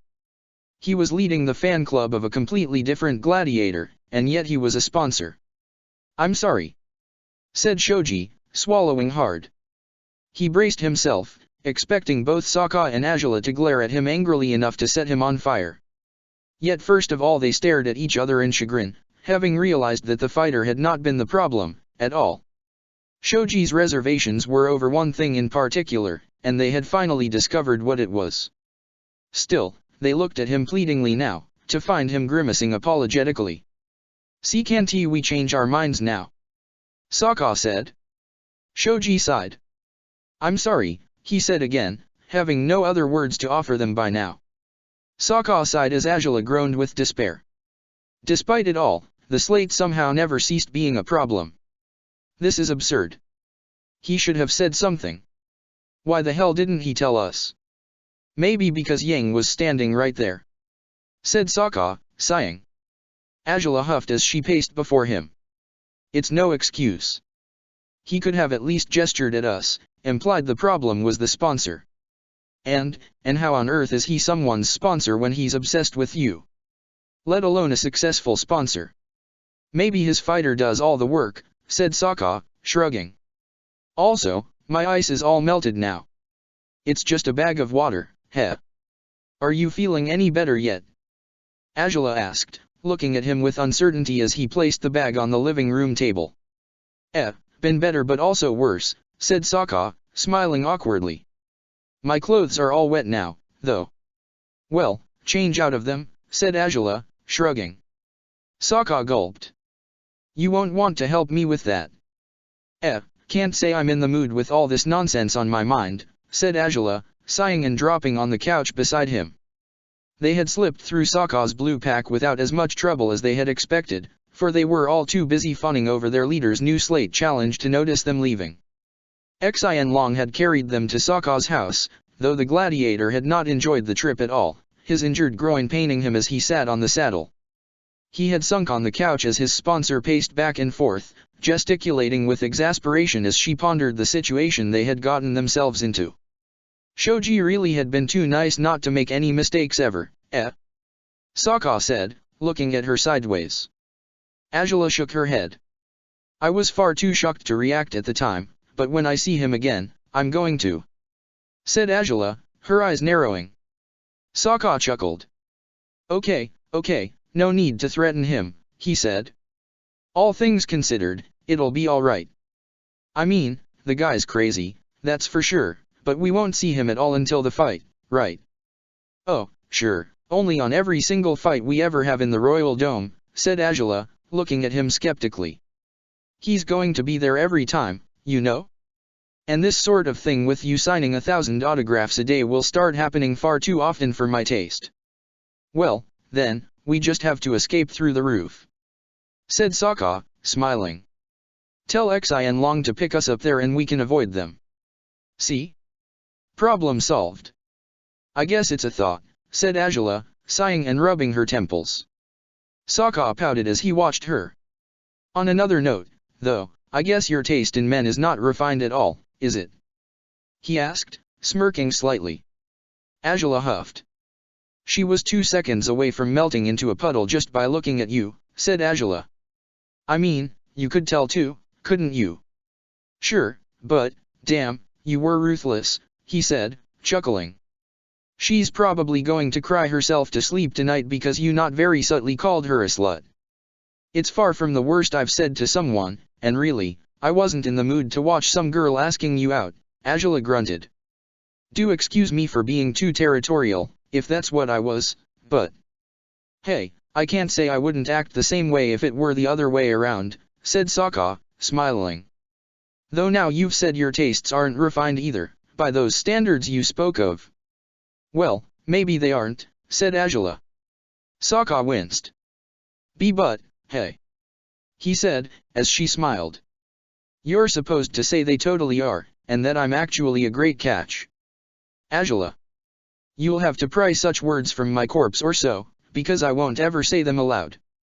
She said, smirking. Sokka pouted. You're about to swallow that pride, princess. You'll see. He said, lunging at her. Azula snorted as he tackled her on the couch, his hands reaching to tickle her. Oh, come on. she said, as the prickle of laughter started bursting from her. We were talking about serious things. Stop. Stop that. This is very serious. Yes, I am very handsome, and you know it. You've said it before. Sokka pouted, chuckling too when Azula couldn't hold back the laughter anymore. They wound up lying across the couch once he stopped the tickle attack, her back against his chest, his arms surrounding her waist as he kissed her jawline softly. Her armor was in the way, but she had been too frantic over their situation with the blue pack to even consider removing it. Your pants are still wet, you know, she said. Sokka shrugged. Well, you weren't in the mood for fun stuff, so there's no need for me to take them off, he taunted her, smirking. Azula snorted. You'll catch a cold like that, she said, looking at him from the corner of her eyes. What, just because of this? I'm way tougher than that, he said, smirking proudly. Azula's skeptical smile made him sigh. Well, okay, maybe not, but you'll look after me if I do catch a cold, right? You'll make me nurse you to health, she said. That's stuff for Song to do, not me. Hey, I nursed you when you were sick, he complained, poking her cheek with his nose. Meanie. You didn't quite nurse me, said Azula, smiling. I mean, you served as my pillow, helped Song a bit, no doubt, but you ended up capturing rebels and fighting battles and riding my dragon, right? The ones nursing me in the end were the physicians and Song. You mostly just sat there beside me until I felt better. Ah, and you kissed me. Because you did kiss me, didn't you? What, you mean at Tylee's, or? No, when you carried me to the bathroom, said Azula. You just set me down, kissed my forehead, and I only registered what you'd done when you were already gone. Ah, that one. Yeah, I did, said Sokka. Azula smirked. I knew it. I was sick, but I wasn't imagining nonsense, she said. Sokka laughed. I spent all those days holding back from kissing you for real, you know, he said. There were so many times I wanted to, heck, that was when I finally admitted to myself how I felt about you. But you thought you'd get sick too if you kissed me? Azula asked, smiling a little. Sokka scoffed. Like that'd stop me. You know I'm not one to take care of myself unless reminded to, he said, pressing his lips to her cheek. I just thought you'd be really mad if I tried to kiss you again, is all. I didn't want to be a bother. Well, in case you don't remember, I did kiss you back when you kissed me at Tylee's, said Azula, her hand sliding over his. I really didn't get angry until later because I couldn't process what had happened until then. So, if you'd kissed me while I was sick, the same would have happened, likely. That's a surprise, said Sokka, smiling. So, you would have wanted me to kiss you. Don't I always? Said Azula, sighing and dropping against him, turning her head to look at him. You think I'd let you do it as often if I didn't like it? Hee, well, I know you do, but it's still nice to get you to say it. Said Sokka, with a happy blush. Azula smiled and shook her head. You're such an idiot, she said, turning around in his arms. Despite her previous negative, she was starting to feel compelled to take this upstairs now, and not just so Sokka wouldn't catch a cold. He smiled as they kissed, his hands traveling over her back and flanks, sliding under her armor. You really understood what you felt for me when I was sick, though? Azula asked, as he kissed her face now. Sokka smiled. As you might recall, the crazy circumstances made me fear for your safety quite badly. I guess that sort of thing can be an eye-opener. I'd known I had feelings for you for a long time by then, but that was when I accepted fully that I loved you. It was a big relief to admit it, honestly. Azula smiled and sighed. Sokka raised an eyebrow at her reaction. What is it? He said. Just. I wasn't all that relieved when I knew I was in love with you, she said, hugging him close. I accepted it just after we decided we weren't going to act upon our attraction, pretty much. Funny, huh? You, really? Said Sokka, his eyes widening. But I thought the feelings would go away in time, said Azula with a weak smile. But after what happened in Ember Island, I realized that wasn't going to happen at all. I was too far gone to be helped anymore. And it's all your fault, you jerk. Mine? Well, what did I do? Said Sokka, smiling. You're the one with unrefined tastes in men, apparently. Azula smiled too at that, rolling her eyes before kissing him fully. Sokka kissed her passionately, though he noticed she inched away from the wet stains of his clothes. He chuckled at the contorted position of her body, and she raised her eyebrows as she pulled away. You need to get out of those pants. Right now, she said, smiling. You really think Mr. Boomerang is up for testing, then? He asked. She shrugged. We can find out now, don't you? A knock on the door made them both sit up and fall silent instantly. What the? Said Sokka, his eyes widening as the knock sounded again. Azula grabbed him by the chin, wiping his lips again, as always. Run upstairs, change, be back here immediately and at least make it look like we were going to train. We have no idea who that is, she said, frowning. Sokka nodded. Go. He scrambled upstairs, flinching as he leapt the steps 2 by 2, admitting silently to himself that his groin wasn't fully healed yet, as it was. Still downstairs, Azula stood up and straightened her clothes and hair. Her sword was resting on a corner, where she would usually keep it before they started training. She swallowed hard, approaching the door warily as another knock struck the wood. She pulled it open and found Ruishi standing outside, next to someone who had to be the tallest woman she had ever seen. Azula blinked blankly. What in the name of? She said, looking at her guard questioningly. Ruishi bowed subtly. Here, I thought you weren't here, it took you long enough, he said, just as Azula registered movement behind the tall woman. Her face went from confusion to aversion when a head with spiky brown hair popped out from behind the woman, spiky brown hair that belonged to someone she absolutely didn't want to see right now. This is it, really? The Blue Wolf's home? Yang asked, his eyes wide in amazement. What the? What is he doing here?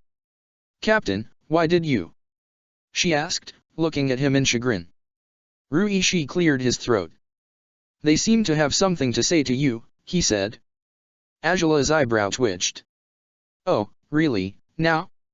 And you just guide everyone who asks to speak to me right to my threshold? What if they wanted to kill me, huh? What? We would not. Said Yang, horrified by the sole idea. Azula's eyebrow was still twitching. Why, first of all, you'd surely be able to kill them first, said Ruishi, shrugging.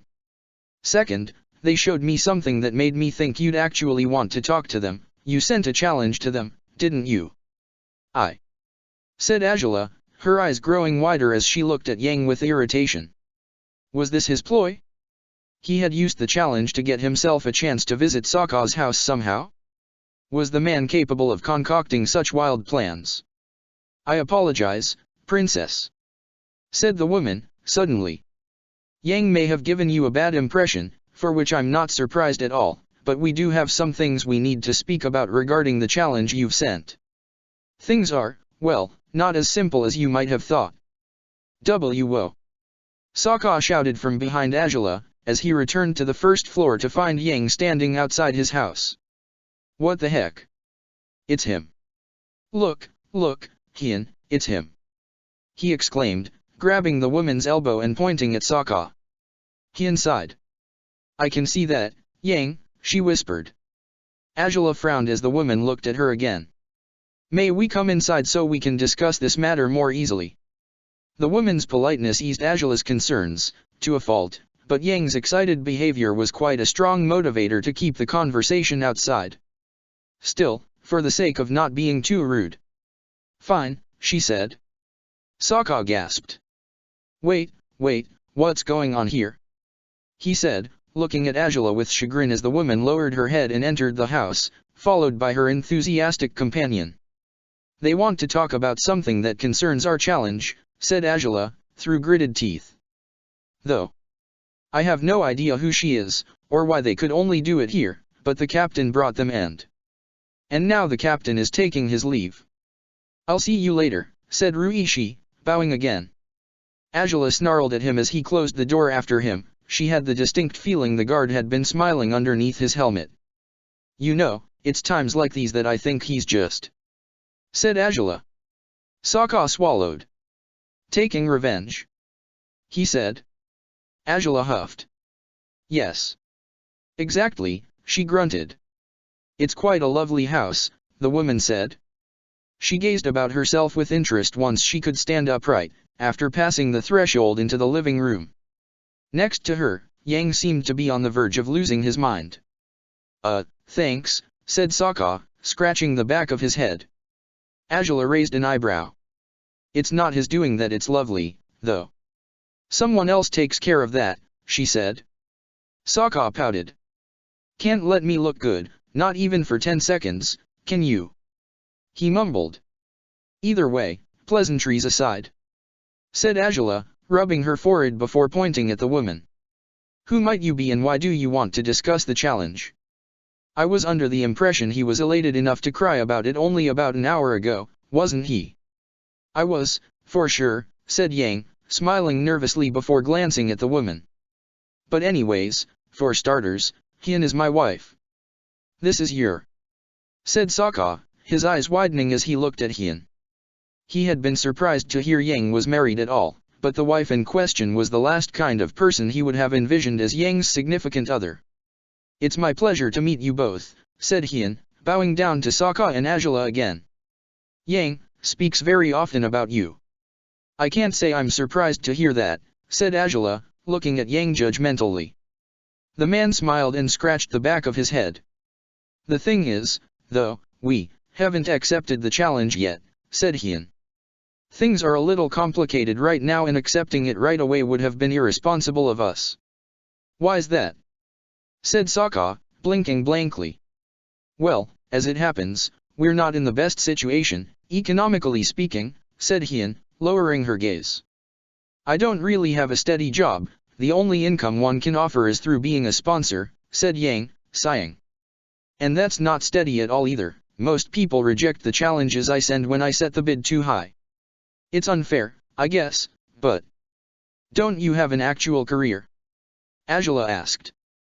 "Or are you just a sponsor and a fanboy for a living?" "Well, the one who earns most the money we live off is actually Hien," said Yang, looking at the woman with wistful eyes.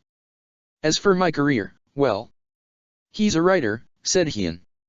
Angela and Sokka glanced at the lanky man with astonishment. "Which is why he's not making lots of money. People have this unfair idea that your works won't be worth publishing until you're dead," said Yang, an eyebrow twitching. "Every single time I try to sell what I wrote I'm rejected because I must be dead to be a good writer.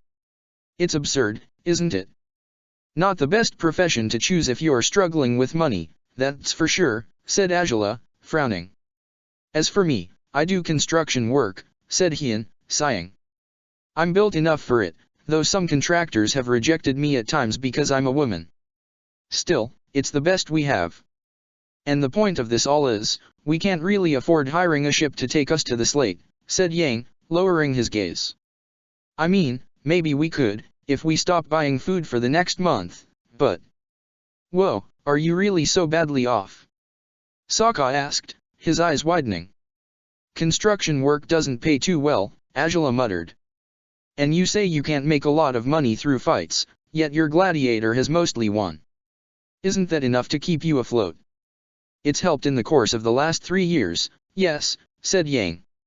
"Sometimes it has bailed us out of serious trouble, but as I said, we don't tend to get paid a lot for fights." "Maybe the Queen of Pain needs to become a bigger name in the league," said Sokka, raising an eyebrow and looking at Angela now. "Wouldn't that help?" "Likely," said Angela, nodding. "Which is why you really could use fighting in the slate," said Sokka, thoughtful. "That's a sure way to put your gladiator in the spotlight. It's certainly a great opportunity for us, but unless we can afford it," said Hien, scratching the back of her neck. "Well, don't you think there's a chance you could hire a small boat for passage just for 2? said Sokka. "You can stay in the capital, doing your construction work, while he takes your gladiator and..." "Huh?" said Hien and Yang simultaneously, looking at Sokka as though what he had said was utter nonsense. Well, I mean, passage for just 2 would be cheaper, right?" he said. It's nice that you two are so tight and all, but you don't need to go together to the slate, do you? But we do have to go together, there's no point if we don't, said Yang, crooking his head sideways ever so slightly. Angela grimaced. And that's because you're the gladiator, the princess concluded, pointing at Hien. Sokka froze.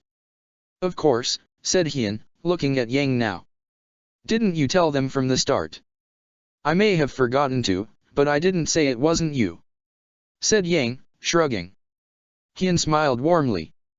Well, it really does make sense that she'd be the queen of pain, truth be told, said Sokka, his eyes wide again. The tall, bulky woman suited perfectly the image of the gladiator he had built on his mind, even if her personality seemed perfectly agreeable so far. I did think it would be strange for you to have a slave if you were struggling with your money like this, said Angela, rubbing the bridge of her nose. But I guess you just don't have one after all, huh? Nope, not quite, said Yang, smiling awkwardly. She's always been very strong, so she suggested she could fight occasionally, see if we could make extra money that way. All right, so you really are in a pickle, said Sokka, grimacing. You can't fight anyone too strong, or else you might get injured, and then you won't be able to work in construction. Basically, said Hien, with a nod.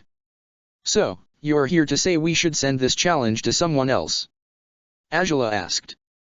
Sokka jumped and looked at her in surprise. Well, it's either that or, just, well, if you'd be so kind to help us get there, said Yang, swallowing hard. We don't want to impose, though. If that's not a possibility, then you should definitely send the challenge to someone else, said Hien. Yang sighed. We'll accept any decision you make, and we encourage you to choose whatever is more comfortable for you, princess. Angela raised an eyebrow.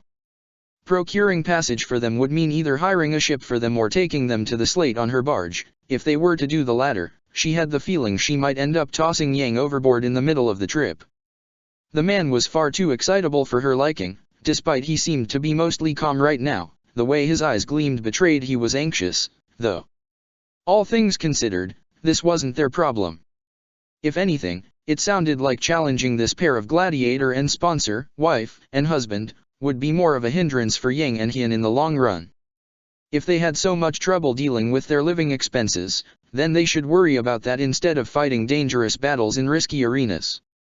Yet she noticed the way Sokka was looking at her, and she twitched under his stare. Oh, she knew it, he was moved by their story. Typical Sokka. He would want to help these two however they could, and it was true that they would likely have far more gladiator challenges than ever before if they fought at the slate, which could result in more money for them. She glared at him from the corner of her golden eyes, grimacing as he challenged her with his own azure stare. They both knew exactly what was on the other's mind, and they would likely spend hours on end arguing about this matter unless they were decisive about it now. So Angela sighed and rolled her eyes. Sokka frowned, waiting for her verdict. You two are going to carry on with your lives as always, she finally said, looking at Hien and Yang with a subtle frown. You'll keep working in construction and fighting, you'll keep writing or sponsoring her, whatever it is you do that brings you money. You'll eat properly, pay for rent if you have to, and if you have enough money to hire a ship to take you to the slate, then that's how you'll do it. If you can't save up enough money for it, then I guess we'll have to take you there. What? Would you really? Yang asked, his eyes gleaming with hope now. Angela huffed. You don't seem to be one of those nut-job fighters, and that's exactly what we were hoping for, she said, looking at Hien. I'd rather not risk switching opponents and wind up challenging some murderous madman in the slate. Oh, why? There's nothing to worry about, I assure you Hien won't try to kill you, said Yang, beaming at Sokka. I. Oh, dear, this is actually going to happen. Hien had to clasp his shoulder and smile as her husband started giggling and smiling, clutching her hand before looking at her in amazement. It was still confusing to Angela and Sokka, but it seemed these two actually understood one another when it came to Yang's enthusiasm over the blue wolf. Oh, we're so grateful to you. I just would hug you but it's so inappropriate I'm not going to, he said, smiling still. Sokka snorted. Yeah, please refrain from doing that, he said. Hug your wife instead, maybe. I will, said Yang, laughing and jumping at Hien, slinging his arms around her neck as she lifted him. We're going to fight the blue wolf. We will, we will. Seems like it, huh? Said Hien, smiling gratefully at Angela from over Yang's shoulder. You're very kind to accept our request. We owe you lots. Well, so long as you don't try to kill my gladiator, I'll be satisfied, said Angela, with a curt smile. Now, was that all? Because if it was, you should tell Shoji you accept the challenge now. Yes. We must, said Yang. Hien beamed. Well, what are we waiting for? She said, setting Yang down again. It looked like she hadn't even broken a sweat lifting him. Thank you very much, princess. It means the world to us, truly, said Yang, bowing again. Thank you, and see you in 1 month. Yeah, said Angela, through gritted teeth as Sokka moved to the door, to let the two surprise guests take off again. 1 month it is. Sokka closed the door behind Hien and Yang, smiling to himself before turning towards Angela anew. She had buried her face in her hands, and he chuckled as he approached her. This is all your fault, she muttered, her embarrassed frustration increasing at the sound of Sokka's chuckles. All of it, you jerk, staring at me like that. Oh, come on, you knew it was the right thing to do, said Sokka. They're struggling, and they needed help, and we could give it to them. There's nothing wrong with that, is there? Yes, there is, said Angela, as Sokka surrounded her waist with his arms. You keep saying you love me, and heck, you say you fell in love with me back when I was sick? Why, turns out that I was no paragon of human goodness at the time, so that means you should stop trying to make me a good person, or I'll stop being the Angela you fell in love with. I'm not good, and it's better not to be either way. You keep saying silly things like that, said Sokka, beaming and kissing her brow. But you know you're better than you want to admit you are. There's a lot of great things you've done without my direct involvement, you're just blaming me on this one to feel better about yourself. I'm blaming you because it's your fault, said Angela. Sokka laughed. Well, actually I'd blame Shoji first of all, the little rascal should have warned us about Yang sponsoring Queen of Pain, said Sokka. But you know, crazy as he may seem, I'm pretty sure he's not all that bad, you know. Yeah, sure, said Angela, looking at Sokka skeptically. You just like the attention, as I said. I like your attention better than anything, he said, smirking and leaning closer. Angela huffed. Of course you do, but I'm not exactly happy right now because you are becoming more of a manipulative mastermind than I ever dreamt of being. You prick, making me altruistic like this. Well, I'll let you be selfish now if you want, said Sokka, winking before lifting her in his arms. Angela groaned as he carried her off to the stairs. You'd better let me, because I've spent all my allotted niceness today as it is, she said. Sokka laughed again, climbing the stairs now, still holding her closely. You were nice? Really? You mean just with them, right? Because in case you forgot, you were laughing very spiritedly over my atrocious injury. It was not that bad, or else you wouldn't be up to this now. Stop being so whiny, Angela said. Sokka laughed again. Well, we're about to see how bad it really was, huh? He said, leaning to kiss her. Angela smirked as he kicked his bedroom door closed behind them. She had the feeling his atrocious injury wouldn't hinder him too much, but she wouldn't complain much if it did. Either way, their routine would have to change drastically from tomorrow. They were going back to the slate indeed, and this time she would be training Sokka herself to make sure he was set for the combat that loomed ahead. Check the description for the links to the author.